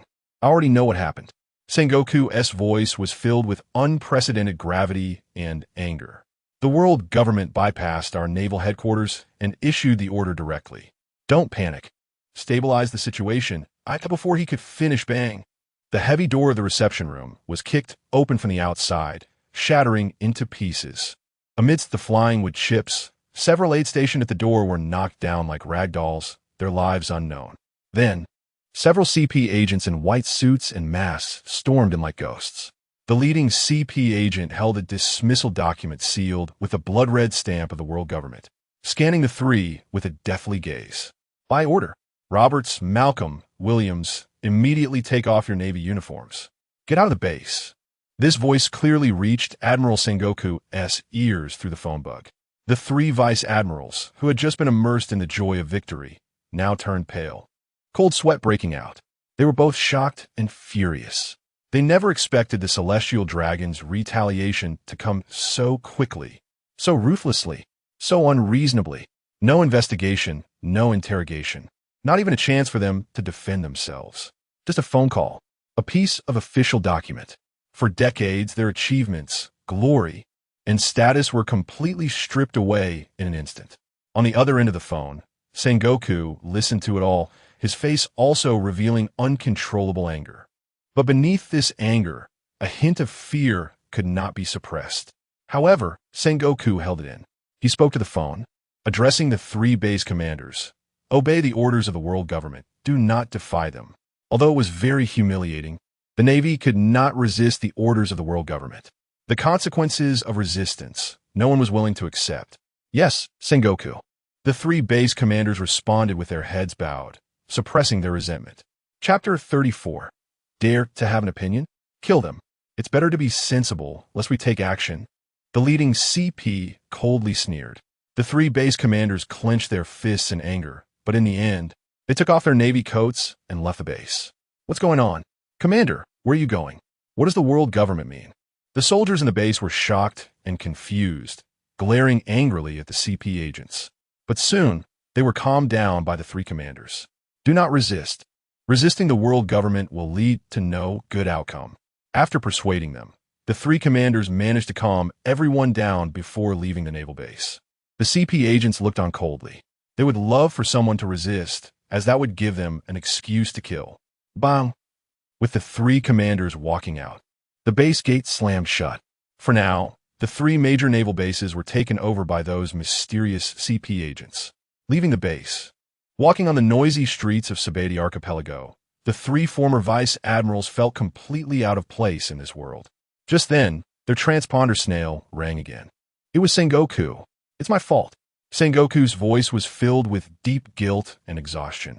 I underestimated the methods of that Saint Celestial, and did not anticipate that his counterattack would come so quickly and ruthlessly. Don't worry, I will not sit idly by. Be patient. I will find a way to restore your positions. On the other end of the phone, three relieved, bitter laughs were heard. Marshal, you don't need to blame yourself. The bearded vice admiral looked at his rough hands and said softly, from the moment we decided to do this, we anticipated the risks. We just didn't expect the risks to be this great. Yes, the short and stout vice admiral interjected, this is not your fault. The fault lies with this twisted world. The bespectacled vice admiral adjusted his glasses and said calmly, at least we upheld the justice in our hearts. That is enough. They, in turn, began to comfort Sengoku. Ha, you're all good. Sengoku smiled with relief. The news of the three vice admirals being dismissed spread like a hurricane, quickly sweeping through the three major naval bases. The naval soldiers and officers were in an uproar. They were unwilling, angry. They could not understand why the commander who captured pirates would end up in such a situation just because he offended a tyrannical celestial dragon. Is this still the justice they believe in? The surging undercurrents quickly gathered within the three bases. Finally, a passionate officer stood up. They secretly contacted each other, collectively signing a blood oath. Looking at the bright red fingerprints and familiar signatures, the three former vice admirals were deeply moved. Their persistence was not without understanding. Good, good, good. The bearded vice admiral, tears in his eyes, bit his finger and also signed his name. The other two did not hesitate to leave their names as well. With such overwhelming public sentiment, even the world government, even the Celestial Dragons should have some scruples, right? This letter, carrying the hearts of thousands of naval justice, was soon sent through special channels to Mariewa and successfully drew the attention of the 5 elders at the pinnacle of world power, in the highest conference room of the world government. Nonsense. The bald-headed elder slammed the letter down on the table, his eyes filled with rage. What is that brat from the Don Quixote family doing? For few pirates, he has stirred up such a storm. The Navy is the loyal dog of the world government. Now, due to his antics, this dog has begun to doubt and resent its master. He is ruining the situation we have been managing. Another elder with a long beard also had an unfriendly expression. This matter soon reached the ears of the head of the Don Quixote family. He was a bit surprised by the magnitude of the commotion, but then he recalled the phone call with Celestial a few days ago. In the call, Celestial's calm yet absolutely confident voice echoed in his ears. I can handle it. A glimmer of expectation flashed in the head's eyes. Celestial, let me see how you will end this. The anger of the elders had reached its peak.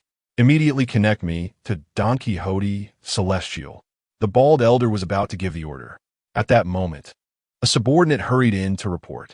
Elder, Don Quixote, Celestial's guard, Arcadia, request to connect to a video call. There's an urgent matter to report. Arcadia? The elders were all taken aback. What qualifications does a guard have to communicate directly with them? Let him in. The golden-haired elder pondered for a moment before finally waving his hand. Soon, the huge image transponder snail in the center of the room flickered and projected a clear image. In the image, Arcadia, dressed in black, knelt solemnly on one knee. Behind him was the iconic red tree of Sabati Archipelago. I am Arcadia, greeting the elders. His voice was cold yet respectful.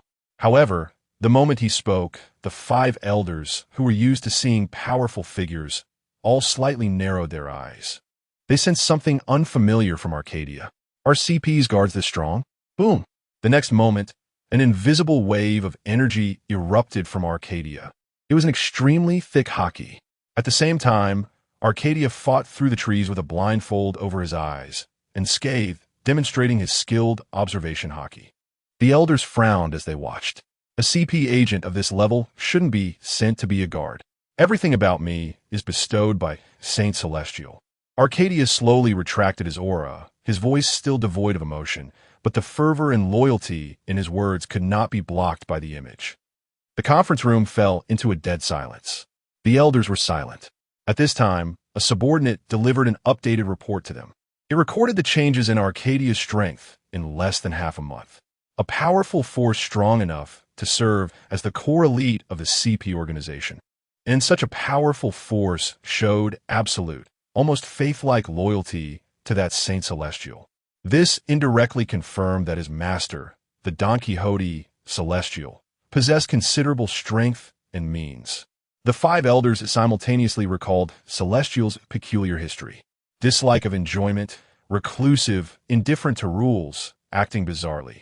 A thought flashed through their minds like lightning. This Don Quixote Celestial may not be the kind of ordinary celestial dragon pig that needs to be restrained and disciplined as they imagined. He is a true celestial dragon with ambition, means, and strength. Understanding this, the value scale in the eyes of the 5 elders instantly tilted. 3 naval bases?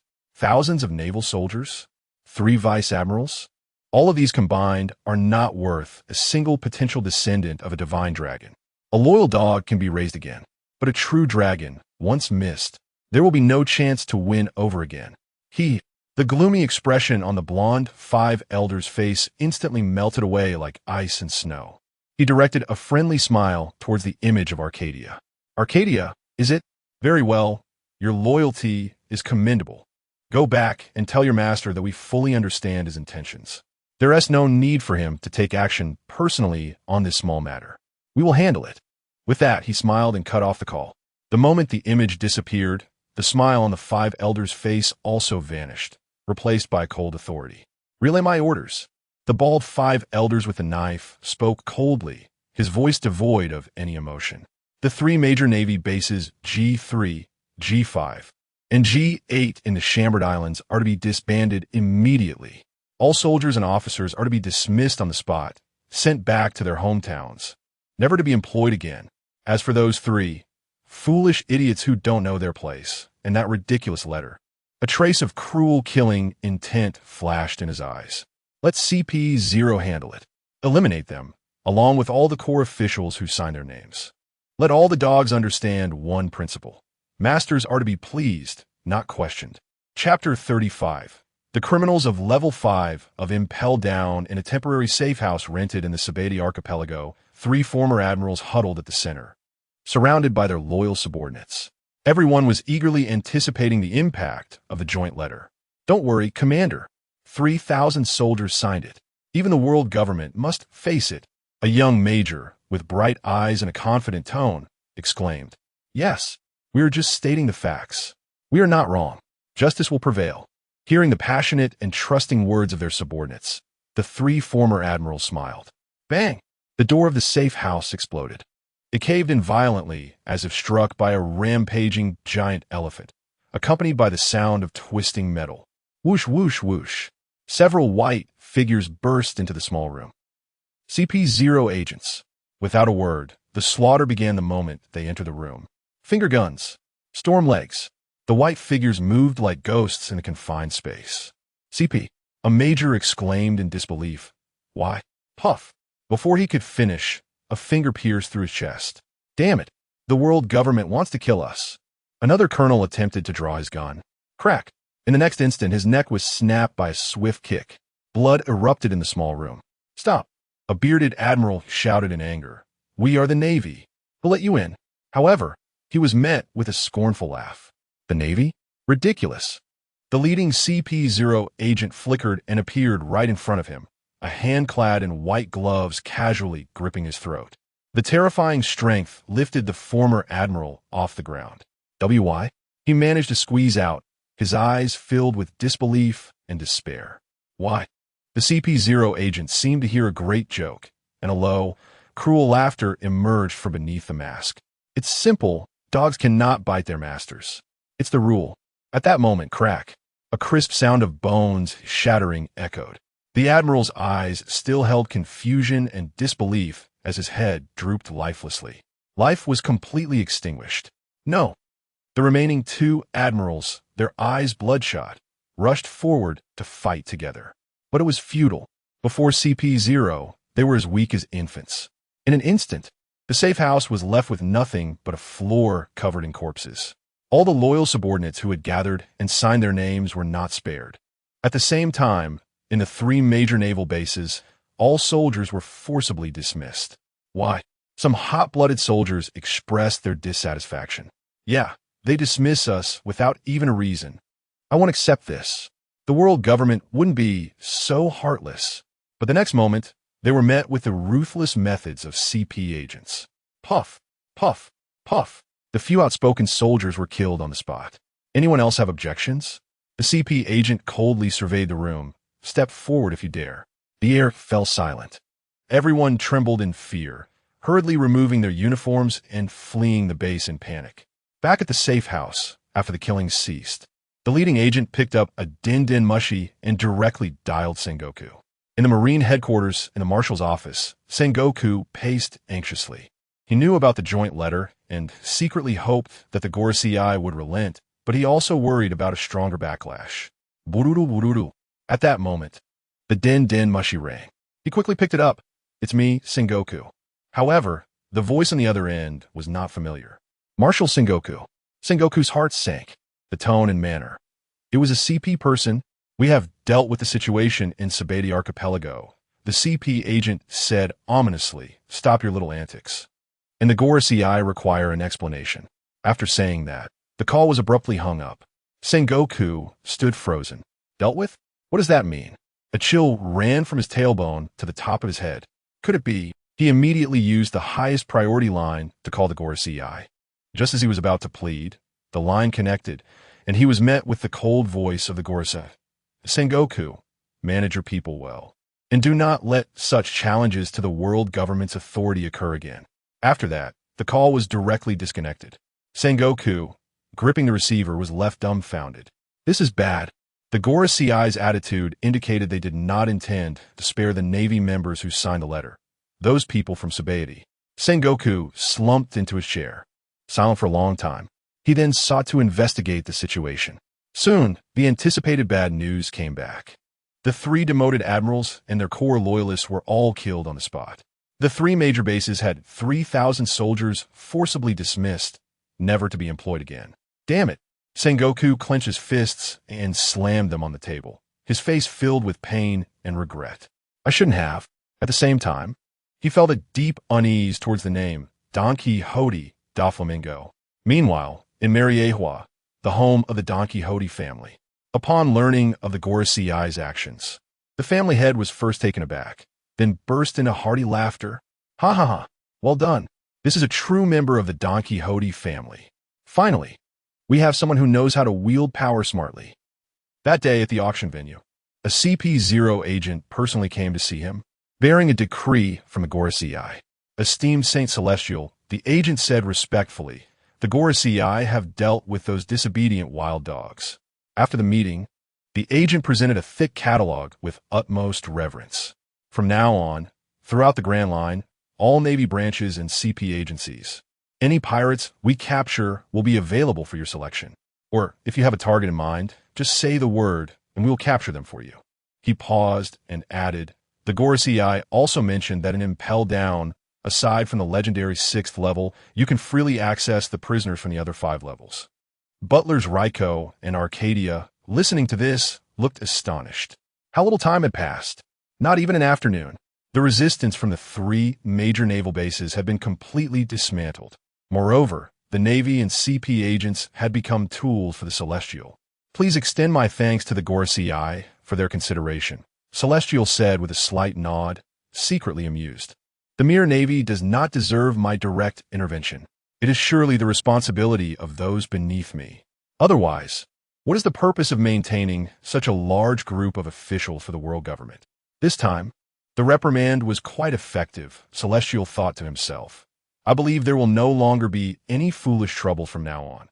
Perhaps this loyal dog of the Navy might be useful to me in the future. He contemplated as he accepted the catalog presented by CP. Very well. I will take the catalog. All recorded pirate prisoners with a bounty exceeding 300 million berries. Bring them all to Sabaody. Yes, the CP0 agent, without any doubt, immediately bowed and accepted the order.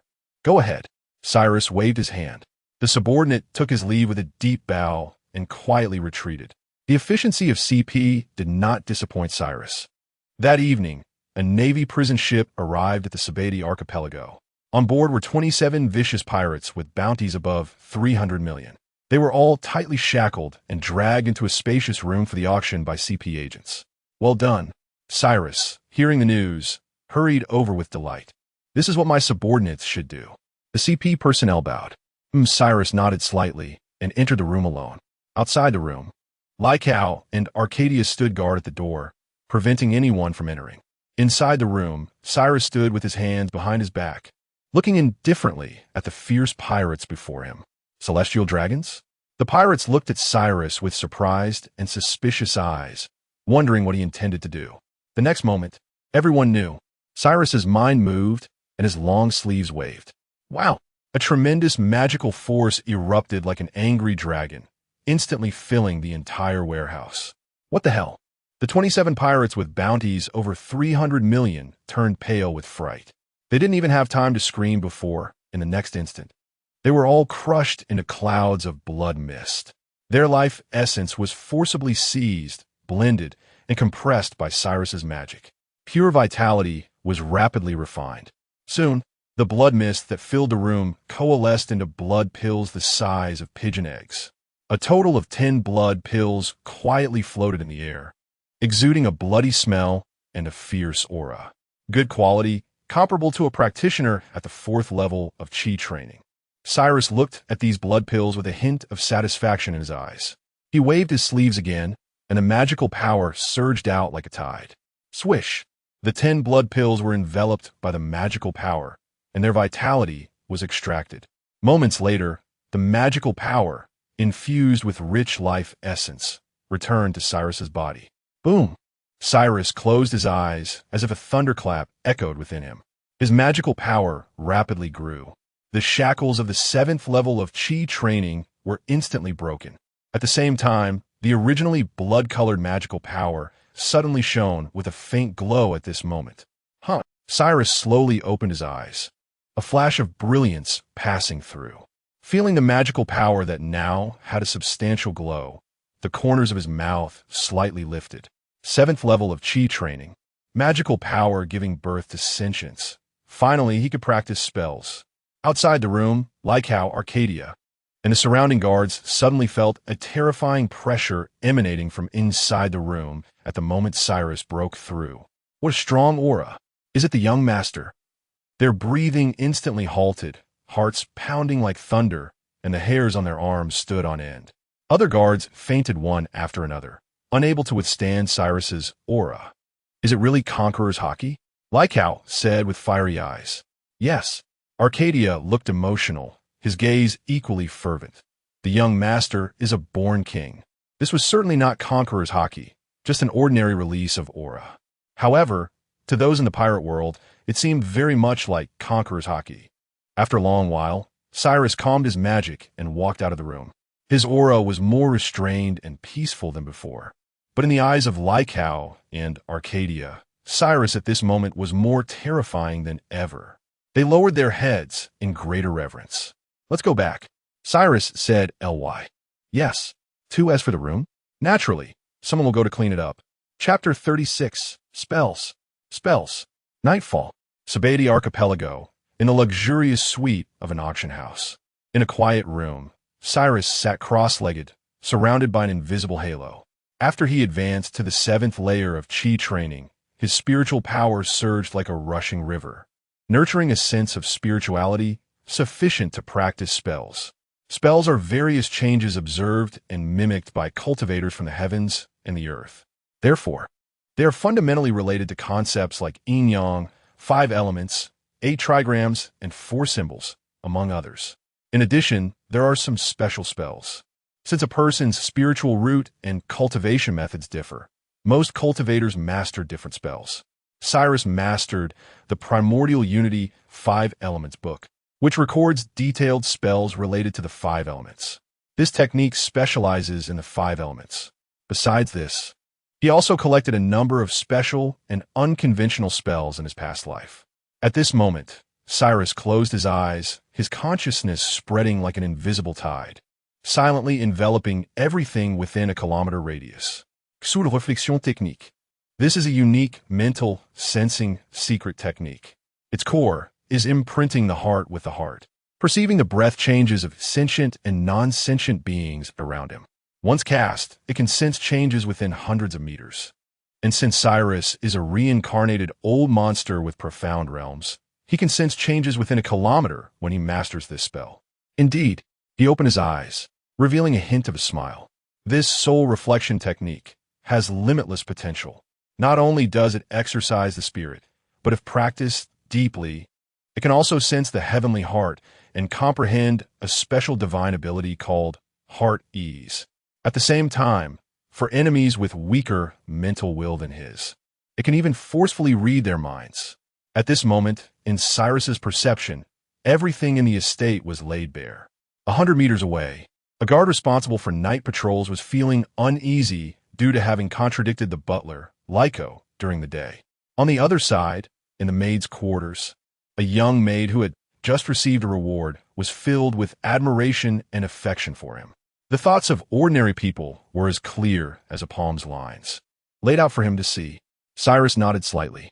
With this soul reflection technique, no one in this world can hide their true intentions from me anymore.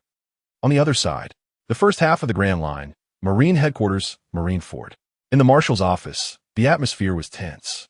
Not because of the 3 major bases, but for another matter. Bran and Hinai. These 2 were still in Cyrus's hands, waiting for their redemption. Bran and Hinai were both potential leaders of the new generation, and we cannot give up on them, Vice Admiral Crane said seriously. Of course, there was one thing she didn't mention. The two were acting on her orders, and now that they were captured, it should be her responsibility as their superior to rescue them. Doing nothing would leave those below her feeling disheartened. According to intelligence, Cyrus had purchased a large number of strange materials through the human auction house. Crane paused and said, "He seems to have a unique interest in some peculiar items." "So you mean, to cater to his tastes?" T-Pig's eyes lit up. As a candidate for admiral, he was chosen to be the executor of the rescue mission. Sending an admiral would be too much of a show of force. An ordinary vice admiral wouldn't be qualified. The best candidate would be the admiral candidate. As for the other admiral candidate, Gun, Sengoku, and Crane immediately vetoed her. The previous female Navy officer Hinai was forcibly kept by Cyrus. Sending another one over would be like sending a sheep into a tiger's den. Isn't enough to lose one female Navy officer? Indeed. Vice Admiral Crane nodded slightly. Since he is interested in these curiosities, let us send him a gift as a show of sincerity. Of course, just having a gift isn't enough. Sengoku took over the conversation, calmly saying, "He enjoys killing powerful lives. The Gorosei have authorized him to use prisoners from the first 5 levels of Impel Down. I can bring out 3 notorious pirates from the 6th level, each with a bounty exceeding 500 million berries. This should be enough to cover what he said he owed 3 times over." Crane, and T-Pig all nodded in agreement. However, Sengoku's expression turned thoughtful as he continued. What if he is still not satisfied? Vice Admiral Crane's gaze became serious, slowly saying, "Then we will give him a pirate with a bounty exceeding 1 billion berries." "A pirate over 1 billion? T-Pig gasped. "That's rare, even in the 6th level of Impel Down." "All right," Sengoku nodded seriously, "but giving one is our bottom line. The prisoners in the 6th level should theoretically die quietly in prison and not be released." After a pause, Sengoku added, "But for Hinai and Bran." He looked at T-Pig. "Don't worry, Marshal." T-Pig stood up, revealing a confident smile. "Since you all have planned so meticulously, if I can't handle it well, I would have no face to return to see you. I'll leave it to you." Vice Admiral Crane said solemnly, "Yes, T-Pig, you must bring Bran back." As for Hinai, Sengoku's face showed a hint of reluctance, and after a sigh, he did not continue. T-Pig's expression fell slightly silent. He understood Sengoku's meaning. If things became impossible, then give up on Colonel Hinai. After all, Hinai was just a colonel, not comparable to Major Bran. Furthermore, Cyrus was resolute and ruthless. The Navy did not want to offend Cyrus over just a colonel, so they could only give up. Reality is often this cruel. "I understand," T-Pig replied seriously. That night, a Marine headquarters warship set sail towards the Sabaody archipelago. In the cabin, boxes were stored. They contained peculiar materials, plants, and creatures gathered from the 4 seas and both segments of the Grand Line. With the power of the Navy, collecting these was not difficult. It was just that there had been no practical use, or rather, the Navy had not developed practical uses for them and had not specifically gathered them before. "Everyone, stay fully alert." T-Pig stood on the deck, half jokingly and half seriously warning his somewhat nervous subordinates. "The things inside are more precious than all your lives combined." A close aide who had followed him for many years curiously asked, "Vice Admiral Kaki, what kind of gift would make that Cyrus like it?" Chapter 37. The confident T-Pig Celestial Dragons. How could they care about such mundane things as gold? T-Pig smiled and pointed to a box, saying, "Inside here is the heart of the Thunder Tree. It is a millennium-old tree that grows on the island of Elegia, which is plagued by thunderstorms year-round. Before the island was destroyed by the Golden Lion Shiki, it had been struck by lightning no less than 10,000 times. The entire heart of the tree has turned into a bizarre purple color, containing violent thunder. Even just getting close makes you feel a tingling sensation on your skin." As he spoke, he pointed to a second box. This one contains white ice. It was found in a trench 3,000 meters deep beneath a winter island on the Grand Line, where blizzards rage year-round. It is said that the pressure and low temperatures there can flatten steel into pancakes. This piece of ice, however, was born in such a surreal environment. Even if you threw it into Admiral Hakainu's magma, it would withstand it for a while. Finally, his gaze fell on the third and smallest box. As for this one, it is even more legendary. It contains mysterious pollen from Zoe, which is said that when ignited, emits a fragrance that resonates with the spirit and allows one to briefly hear the sound of the wind and the whispers of trees. It is considered a sacred object by the fur tribe. Any one of these 3 items would be enough to make a 4 Emperor's level force envious. And we are presenting them all at once. Hiss! The several aides behind him collectively gasped, their eyes filled with astonishment. These items are extraordinarily difficult to collect. However, the manpower and resources consumed would amount to tens of millions of berries. Rear Admiral, isn't this meeting gift a bit too extravagant? The voice of the Major General trembled. Extravagant? T-Pig shook his head. Compared to the lives of the 2 admirals and the dignity of a navy, this little bit means nothing. He had rehearsed the entire negotiation process in his mind no less than 100 times. First, present a heavy gift to demonstrate the Navy's sincerity. Then, propose to exchange 3 pirates with a bounty of 500 million for Branu and Hinai. Finally, use a pirate with a bounty of 1 billion as a trump card. He believed that under this combination attack, the other side would likely agree without hesitation. With this confidence, T-Pig gazed intently towards the Sabati archipelago, murmuring, "I will bring both of them back safe and sound." Meanwhile, at the Sabati archipelago, in a manner, Cyrus lounged lazily in a recliner, his eyes half closed. Beside him, Hinai, dressed in a simple kimono, was stiffly brewing tea. During this time of instruction, Hinai had learned many etiquettes, and her graceful demeanor had begun to take shape.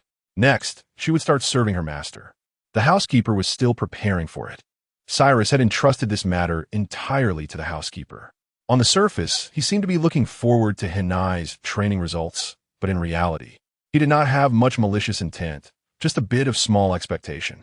The real reason was actually waiting for the giant turtle capture by the auction house. Young master. At this moment, the butler Raiko entered, bringing a gift list. Someone from the Navy has arrived. It is Rear Admiral T-Pig, and this is the meeting gift he sent. Saying this, he presented the list with both hands. Hinai's movements paused for a moment, spilling some of the tea she was pouring. Is that so? Cyrus pretended not to see and casually took the list to glance at it. This is somewhat interesting. A hint of surprise flashed through his mind. He actually understands how to cater to my interests, sending a batch of rare materials? Cyrus scanned the list, but soon felt disappointed. He shook his head secretly. This piece of broken wood contains a trace of a moo leiling, but it is only a trace akin to a chicken rib. This chunk of ice, while peculiar, is of low quality. As for this bit of pollen, it does have a bit of strange vitality. However, it can still be used as auxiliary materials for refining artifacts. Leave the items. Haven't come to see me. Cyrus put down the list and said flatly, "Yes, young master." Raiko bowed and withdrew, but soon he hurried back with an excited expression. "What is wrong?" Cyrus turned to look. "Young master, news has come from the auction house. The giant turtle from the West Sea has been successfully captured. It was loaded onto the ship an hour ago. It is expected to arrive at the Sabati archipelago tomorrow evening." Finally, it has arrived. A hint of joy flashed through Cyrus's heart, and the corners of his mouth curled up slightly.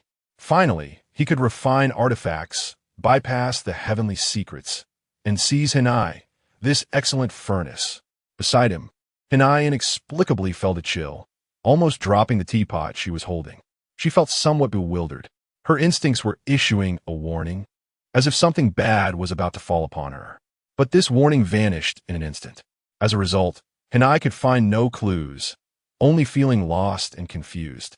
"Young master, Rear Admiral T-Pig has arrived."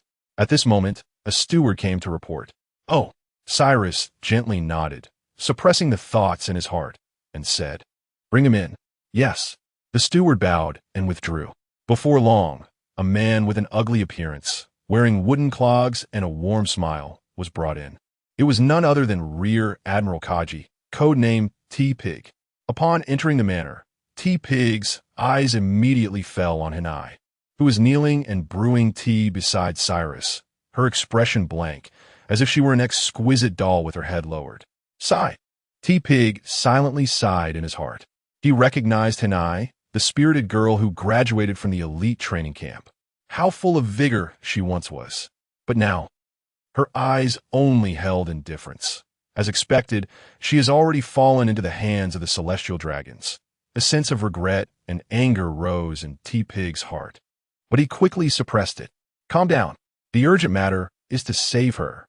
T-Pig quickly adjusted his mindset, directing his gaze towards the handsome young man lounging in the chair. Though he had seen photos before, seeing him in person still surprised T-Pig. What a handsome celestial dragon, completely different from those other ones. Respected Don Quixote Cyrus, I am Rear Admiral Kaji from the Navy headquarters, here to meet you on behalf of the Marshal of the Warring States. T-Pig cleared his throat and began to speak. I believe you are aware that the Navy has had some unnecessary misunderstandings with you, Your Holiness, due to some trivial matters recently. The Marshal is deeply troubled by this and has been unable to sleep, specifically sending me here to hope that we can resolve this misunderstanding with our sincerity. He spoke eloquently like a top-notch lobbyist. As he spoke, he observed Cyrus's expression out of the corner of his eye. His observation hockey was also quietly released, attempting to capture even the slightest emotional fluctuation from Cyrus. Any emotion could become a breakthrough point for his upcoming negotiation. Chapter 38. Mind Reading. However, T-Pig quickly became disappointed, even horrified. His observation hockey felt like a cow sinking into the sea. He couldn't perceive anything in front of that young celestial dragon. It was as if there was an emptiness. Yes, emptiness. Not calm, not profound, but as if no living beings existed there at all. Only an unfathomable void. As my observation hockey lost its effect, T-Pig was filled with suspicion, a hint of panic rising. No need for idle talk. Cyrus slowly spoke, his gaze indifferent as he looked at him. The smile on T-Pig's face stiffened slightly. That gaze seemed to carry pressure, like a mountain suddenly pressing down on his heart. The words T-Pig had prepared instantly lodged in his throat, unable to be uttered. What he didn't know was that at this moment, a glimmer of hidden insight flashed deep within Cyrus's pupils, his consciousness suddenly expanding, enveloping the area. Soul reflection technique. Whoosh! In that instant, T-Pig seemed to see a deep abyss. An indescribable will like a divine hand invaded his brain, seizing his thoughts and memories. What is happening? T-Pig's mind buzzed, a storm rising within. This feeling. He felt as if, in an instant, all his clothes had been stripped away. Everything about him, including his hidden thoughts, had been seen through by this Cyrus saint in front of him. What kind of power is this? Mind reading? No. How could there be such a domineering, mind-reading ability in the world? Could it be a special devil fruit? But didn't celestial dragons avoid eating fruits? Countless fearful thoughts surged in T-Pig's mind. Cyrus sat up straight from his recliner, a smile playing at the corners of his mouth as he chuckled lightly. Your plan is quite interesting. His tone was filled with amusement. First, you send a few bizarre materials, catering to my tastes, to show your sincerity, allowing me, a celestial dragon, to let down my guard. Then, you use it to test my bottom line. With each word Cyrus spoke, T-Pig's complexion grew paler. Beside him, Hinai's eyes slowly widened, her expression extremely surprised.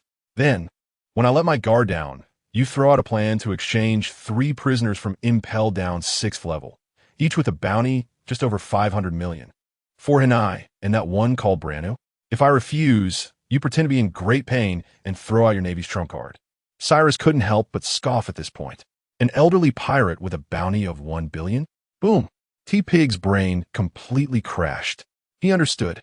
He knew everything. The feeling he had earlier was correct. He had truly been read. He couldn't dare. T-Pig hurriedly lowered his head, cold sweat pouring down his forehead. Unable to think of any words to remedy the situation, Cyrus sneered, not listening to his nonsense, and said directly, I don't want those 500 million trash. My conditions are very simple. He raised 3 fingers. Bring me 3 pirates from Impel Down's 6th level with bounties no less than 1 billion berries. They must be alive and healthy. If you can do that, you can take that one called Branu. As he spoke, Cyrus paused, his playful gaze landing on Hinai beside him.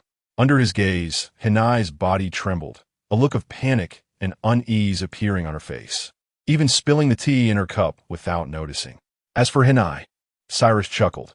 I'm still saying, you Navy should treat her as if she doesn't exist. Once she is in my hands, there is no possibility of her leaving. Be smart, delete her file now, and act as if this person never existed. As his words fell, Hinai's body shook violently, her face instantly losing all color. T-Pig stood dazedly in place, his head buzzing. $3 billion pirates. And all of them must be the monsters from the 6th level of Impelled Down. Infinite Hell? Does this Celestial Dragon know what he's saying? The 6th level Infinite Hell is the world's garbage dump. It holds a group of monsters that once stirred the seas, and even the Navy can only detain them indefinitely, letting the outside world forget over a long time, afraid to execute them lightly, for fear of causing greater turmoil. So, let alone releasing 3 at once. Even releasing just 1 would put enormous pressure on the Navy headquarters. The remnants of these monsters are still out there. If they find out through the life paper that their followers have died, what kind of consequences would that bring? The Navy dared not even think about it. Chapter 39. Fingersnap Defeat Calm Down. Chibuta, you must calm down. Drawing your sword now is looking for death. You can't die here. The mission isn't complete yet. What should I do? What should I do? Refuse? The consequence of refusal is being crushed by him like an ant. Branu and Hinai are totally finished too. Agree? I have no authority to do that. The warlord absolutely won't agree. I must buy time. I must make him change his mind. Yes, use world peace. Use the safety of the celestial dragons to pressure him. No matter how reckless he is still a world noble. He would want to see the entire world order collapse and pirates storming Mariewa, right? Chibuta's brain was operating at an unprecedented speed at this moment. He forced out an unappealing smile, his voice dry and hoarse. Holy, Cyrus, holy, your condition. I must speak frankly this. This is an impossible task. The prisoners on the 6th level of Impelled Down. Each one is a legendary monster capable of shaking the foundations of the world. Not to mention 3. Just releasing 1 would be enough to cause devastation in the first half of the Grand Line. The world government and the Navy headquarters would absolutely never agree. As he spoke, he quickly stole glances at Cyrus's expression from the corner of his eye, trying to find a crack in which to negotiate. However, Cyrus remained lazily reclined in his chair, seemingly deaf to his words. Chibuta increased his speed, speaking in a nearly pleading tone. Cyrus, holy, please reconsider. We can definitely negotiate. We can offer more compensation. How noisy. A hint of impatience flashed in Cyrus's heart. He raised a finger and flicked in the air. Buzz! An invisible, domineering force instantly tore through the air. It formed a projectile that surpassed sound, ruthlessly crashing towards the still, chattering Chibuta. Wait, Cyrus Holy, please give me another chance. I will contact Warlord Sengoku immediately. We can definitely provide you with a satisfactory answer. Chibuta's words were abruptly cut off. His observation haki went wild, sending him a frantic warning. A shadow of death loomed over him from the front. He had no time to think about what kind of attack it was. His survival instinct made him instinctively cross his arms in front of his chest, activating his armament haki to the limit. But it was too weak. The invisible force struck hard against Chibuta's crossed arms. Crack! A crisp sound of shattering bones rang out. Chibuta's armament haki was pierced through as easily as fragile window paper. He felt an irresistible, terrifying force coming from his arms, instantly shattering his arm bones, then ruthlessly crashing into his chest. Ugh! A short, painful grunt escaped him. He was sent flying backward like a bullet, as if he had been struck head-on by a rampaging ancient beast. Boom! Boom! He crashed through the walls of the tea house, the rockeries in the courtyard, and the alloy fences of the estate, finally landing heavily on the street outside, kicking up a cloud of dust. In the dust, Chibuta lay like a pile of mud at the bottom of a pit. His chest was deeply sunken at a strange angle, his arms twisted unnaturally, and blood continuously flowed from his mouth. He was not dead, but this blow had completely destroyed his combat ability. At least 70% of his bones were broken, and his internal organs were all displaced. If it weren't for his extraordinary physique and vitality, he would have already been a corpse. The courtyard fell silent once again. Cyrus didn't even glance at Chibuta in the pit outside, as if he had merely done something trivial. Have a Navy dragon back. Cyrus waved his hand. Yes. The butler bowed in response. Outside the courtyard, Navy soldiers were shouted at as they carefully lifted the severely injured Chibuta and took him away. Navy headquarters, Marineford. The atmosphere was tense. In the corridor, all passing Navy officers held their breath, not daring to make sound. In the office, bang! Warlord Sengoku slammed his palm down, turning the desk into a flurry of wooden splinters. His chest heaved violently. His iconic explosive hair seemed ready to stand on end, his eyes bloodshot and his breathing rapid. In front of him was a report on injuries just delivered by the medical team. With just a flick of a finger, Chibuta was heavily injured.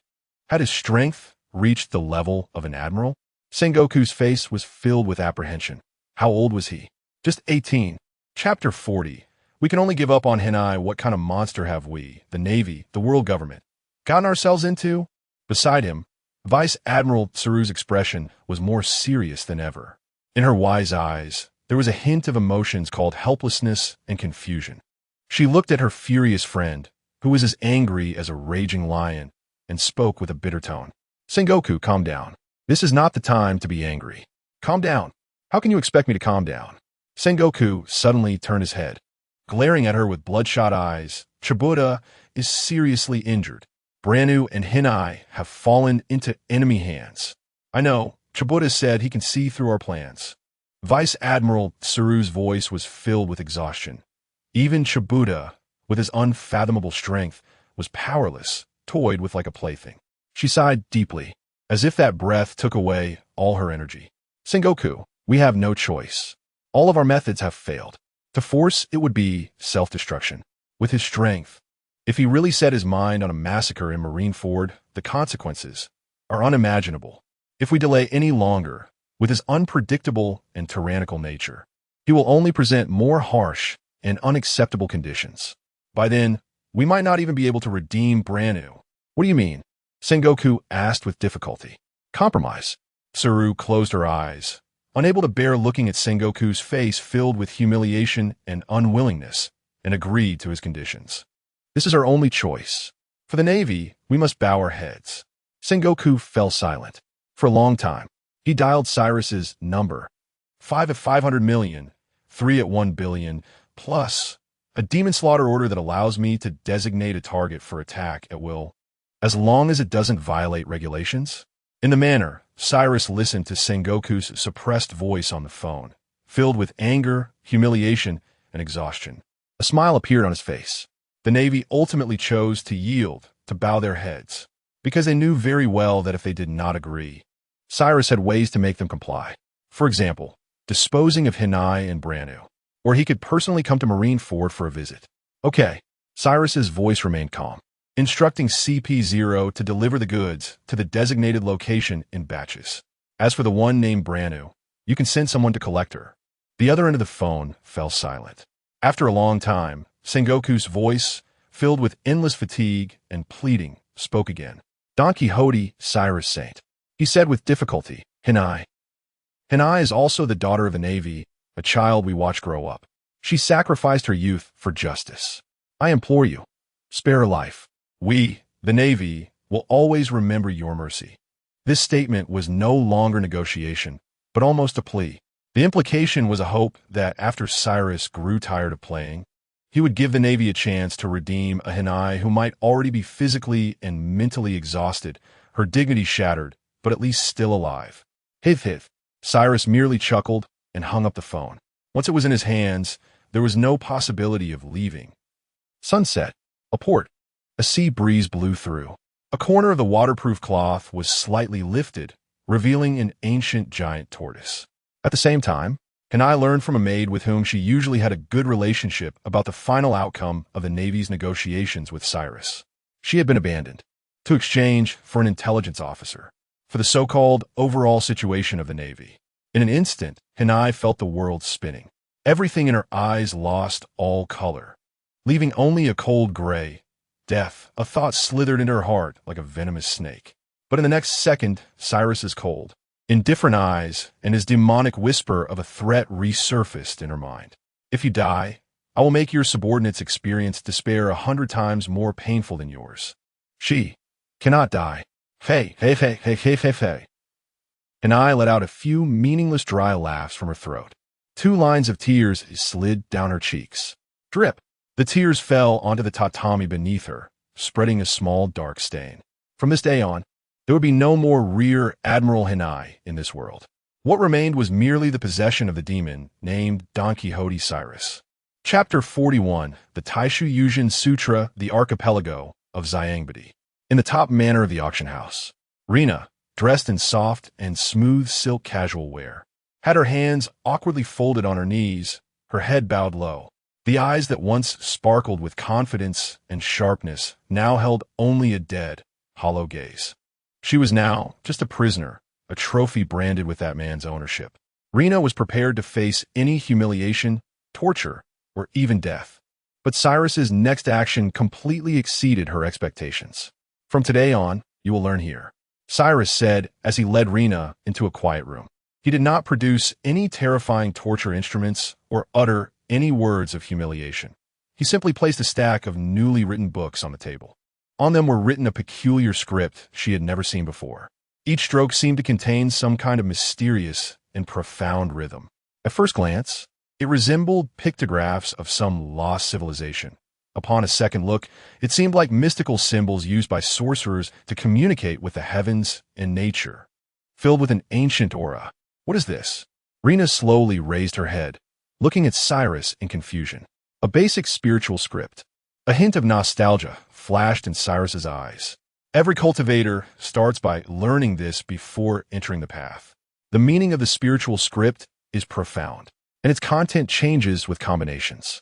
Without learning it, one cannot comprehend the deeper meanings of the cultivation methods. What you need to do is learn it.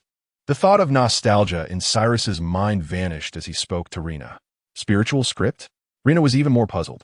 She couldn't understand Cyrus's intentions at all. After going to great lengths to bring her from the Navy headquarters, was it just to make her learn a strange script she had never even heard of? You don't need to understand, just execute. Cyrus had no intention of explaining further, simply stating, I have arranged your food, clothing, and shelter. From today on, your task is to study this script with all your might. As he spoke, a glimmer of contemplation flashed in his eyes, to allow the furnace cauldron to perfectly bear the cultivation method. She must learn the method, and the prerequisite for learning the method is understanding the spiritual script. Unfortunately, if I had restored my golden core cultivation, I could forcibly impart knowledge. But for now, I can only painstakingly teach Rena myself. I understand. Rena hesitated, nodded, and didn't dare to ask too many questions. At least it wasn't the training and manipulation she had imagined. It was just learning a foreign script. What was there to be dissatisfied about? Thus, from that day on, Rena studied this spiritual script for 12 hours every day. Cyrus personally taught her, displaying a surprising depth of knowledge and patience. He explained to Rena the pronunciation, structure, and the grand philosophies behind each character.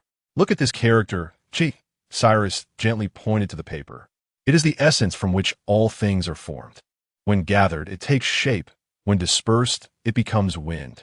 It is everywhere, yet formless and intangible. Unlike what is commonly referred to as domineering aura, Chi is a more fundamental, pure existence. Rena was astonished in her heart. Was this discussing the essence of the world? Chi, what a novel perspective. Now look at yin and yang, Cyrus continued. They are opposing yet interdependent. A solitary yin does not give birth, and a solitary yang does not thrive. This is the profound truth of heaven and earth. Light and dark, life and death, good and evil are not absolute. Rena listened, increasingly amazed. The principle of yin and yang being both oppositional and unified gave her a sense of grandeur, as if she were listening to some fundamental truth that transcended all positions. The more she learned, the more shocked she became. What this man spoke of was a completely overturning theory that challenged her understanding of the past 20 years. It was logically coherent and magnificently incredible. In this system, one could cultivate through a method called refining, absorbing the chi of heaven and earth to strengthen oneself, ultimately mastering extraordinary powers capable of destroying the heavens and earth, pursuing the ethereal state of immortality. This was 1,000 times more unbelievable than the devil fruits of mythical beasts. While Rena focused on learning the spiritual script, her worldview was constantly reshaped. Meanwhile, on the other side of the estate, in a huge secret room set with heavy magical restrictions, Cyrus took a break to handle a giant turtle shell. This was the ancient giant turtle sent from the auction house, which he had slaughtered to obtain the shell. Its entire body was dark green, covered with naturally formed star map patterns, filled with the sediment of time. His fingers gently brushed over the turtle shell, and strands of magical energy seeped in, cleansing the interior. No wonder it is a creature that has lived for nearly 1,000 years. The patterns of heaven and earth contained within its shell resonate with the heavenly secrets. Cyrus nodded inwardly. With just a bit of refining, it can become a magical artifact that conceals heavenly secrets. This artifact was named the Xiangge in Tianjian. In his previous life, it belonged to a lost class of ancient artifacts. The reason was simple. A high-age giant turtle must be a monster and possess considerable cultivation. How could it be easily slaughtered? Only in the world of pirates could he take advantage of such a situation. Cyrus chuckled to himself.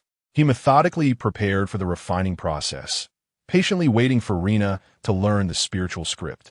Time passed quietly for several weeks. On this day, Cyrus confirmed that Rena had become proficient in reading and understanding the spiritual script, so he took out the prepared cultivation method. The Taishu Yujin Sutra. Your foundation is already laid. From today on, begin cultivating this text. Cyrus handed the compiled book to Rena. At this moment, Rena, after several weeks of study, was filled with curiosity about the mysterious cultivation. She took the Taishu Yujin Sutra, and looking at the characters on it, she felt a wave of pure and peaceful energy wash over her. What a warm and pure orthodox cultivation method. Rena steadied her mind, opened the first page, and with her current understanding of the spiritual script, found no obstacles in reading. The Taishu refers to the beginning of essence. The Yujin refers to the purity of the heart. The opening scripture was grand and filled with righteous energy, explaining how to cleanse the dust of the soul, purify one's true essence, and pursue a supreme and pure immortal realm. Literally, this was clearly an excellent orthodox scripture. More importantly, the cultivation methods described in this scripture perfectly aligned with the theories of cultivation she had learned over the past few weeks, as if it were the ultimate practical chapter of those theories. A trace of longing involuntarily arose in Rena's heart. Perhaps this truly was an opportunity to free herself from her current shackles, master her own destiny, and touch the supreme realm called immortality. She just didn't understand why Cyrus was giving her this opportunity. But now was not the time for inquiry.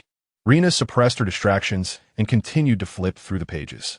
However, as she began to delve into the innate chi according to the methods outlined, a sudden wave of inexplicable fear surged from the depths of her heart. It felt as if her instincts were warning her that this cultivation method was not a good thing. Ugh!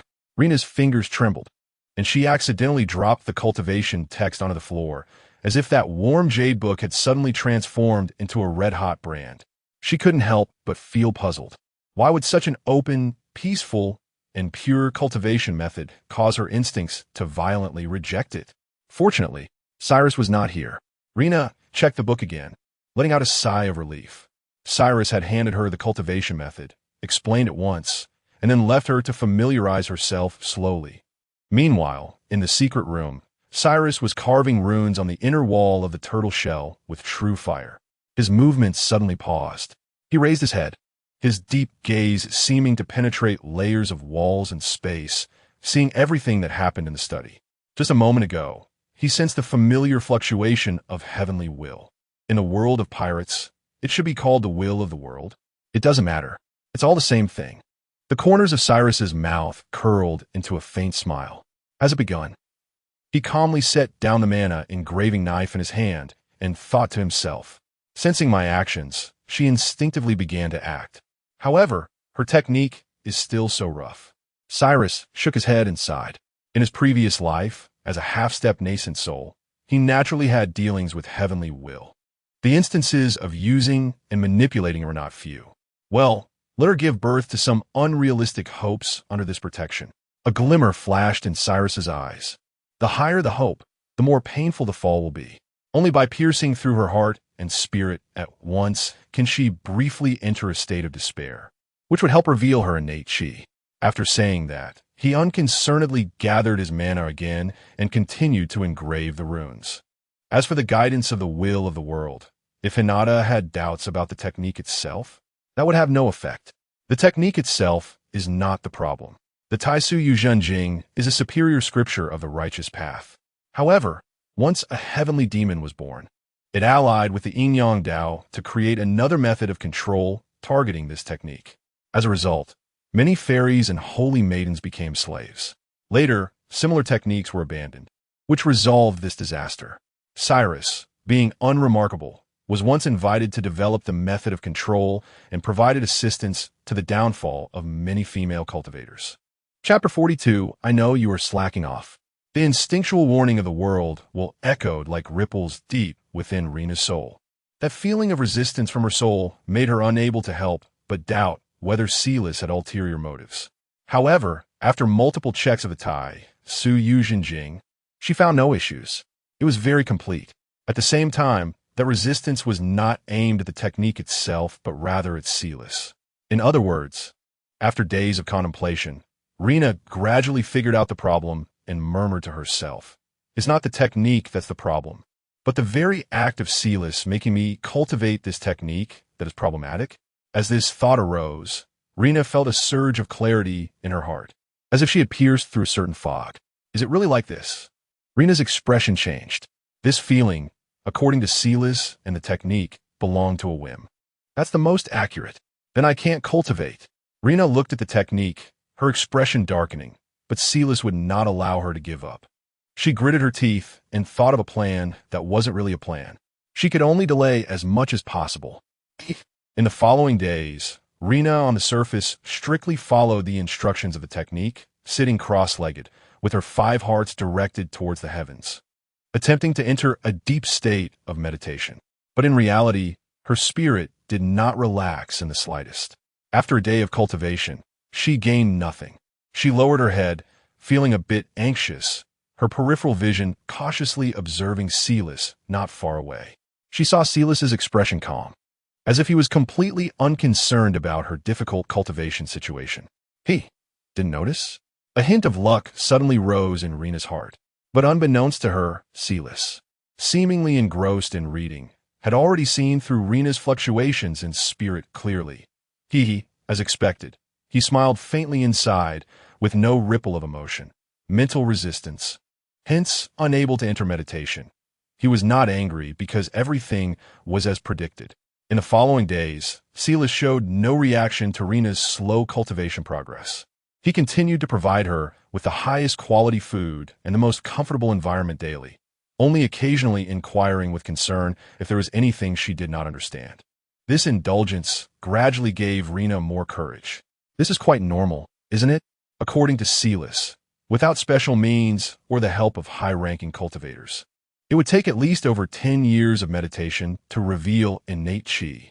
Moreover, out of 100 people, often only one can achieve it. It was only natural that she had no effect after just a few days. Thus, in her subsequent cultivation, she resisted even more. Every day, when she closed her eyes, she either daydreamed or simply fell asleep. After 10 days, she hadn't even gotten accustomed to the seated posture. "I'm sorry," Silas sighed. She raised her head, revealing a panicked and self-reproaching expression. "No worries." Silas waved his hand, appearing unconcerned. The path of cultivation, to rush, is to not arrive. "You're a bit anxious." Silas's voice was as gentle as a spring breeze, but in Rina's ears, it instinctively evoked resistance. Without the proper method, one can try repeatedly. "I'm not in a hurry." After saying this, he sincerely and thoughtfully explained the intricacies to her. Every detail, every possible situation was laid out clearly, as if he were truly a diligent and responsible teacher. Rina lowered her head, respectfully responding, while her heart surged with joy. He didn't notice that she was secretly resisting. After this, Rina's slacking became even more perfect. She no longer made the kind of low-level mistakes that could be easily seen through. Every day, she pretended to be working hard to cultivate, even letting her forehead bead with fine sweat from intense concentration. At the same time, she actively asked about the details of the technique, slowing her progress while appearing to make some growth, so as not to make Celis lose patience. Celis seemed to have really been deceived by her, treating her kindly every day. Rena secretly rejoiced. Even her sleep at night became sweet. However, what she did not know was that in Celis's eyes, all her performances were clear as day. That evening, Celis, as usual, checked Rena's progress, which showed no advancement. His expression still calm and gentle. He looked at Rena's face, which appeared slightly fatigued from her efforts but concealed a glimmer of joy and hope deep in her eyes, and he secretly laughed. Hee, the timing is just right. He stood up and called the butler Lyco, instructing, "Prepare a list." "Young master, may I ask what list?" The old butler respectfully bowed and asked. Celis chuckled lightly and said, "The list of naval soldiers who are imitating Rena and enjoying themselves under my name in the Shambadi archipelago. From frugality to extravagance is very easy. Rena's subordinates left behind in the Shambadi archipelago, backed by him as a celestial dragon. Even if they do not actively commit evil, there will be various temptations presented to them, enticing them to flaunt their power. Very few can maintain their bottom line." The old butler listened, his expression unchanged, only bowing deeper. "Understood, Celis. I will take care of it immediately." Behind him, Rena's eyes widened suddenly. Is he talking about her subordinates? Why make a list? Was he planning? An ominous premonition instantly enveloped her heart. She looked at Celis, only to see him also turn to look at her, wearing an extremely gentle smile. "Rena," he called softly, "tomorrow, suspend cultivation and go to the dock to watch a show." Rena's pupils slightly constricted. She opened her mouth but couldn't say a word. She only felt a chill slowly creeping up from her tailbone. A show? What show? Using her subordinates to perform a show? Get a good rest tonight. Celis said no more, smiled, and left.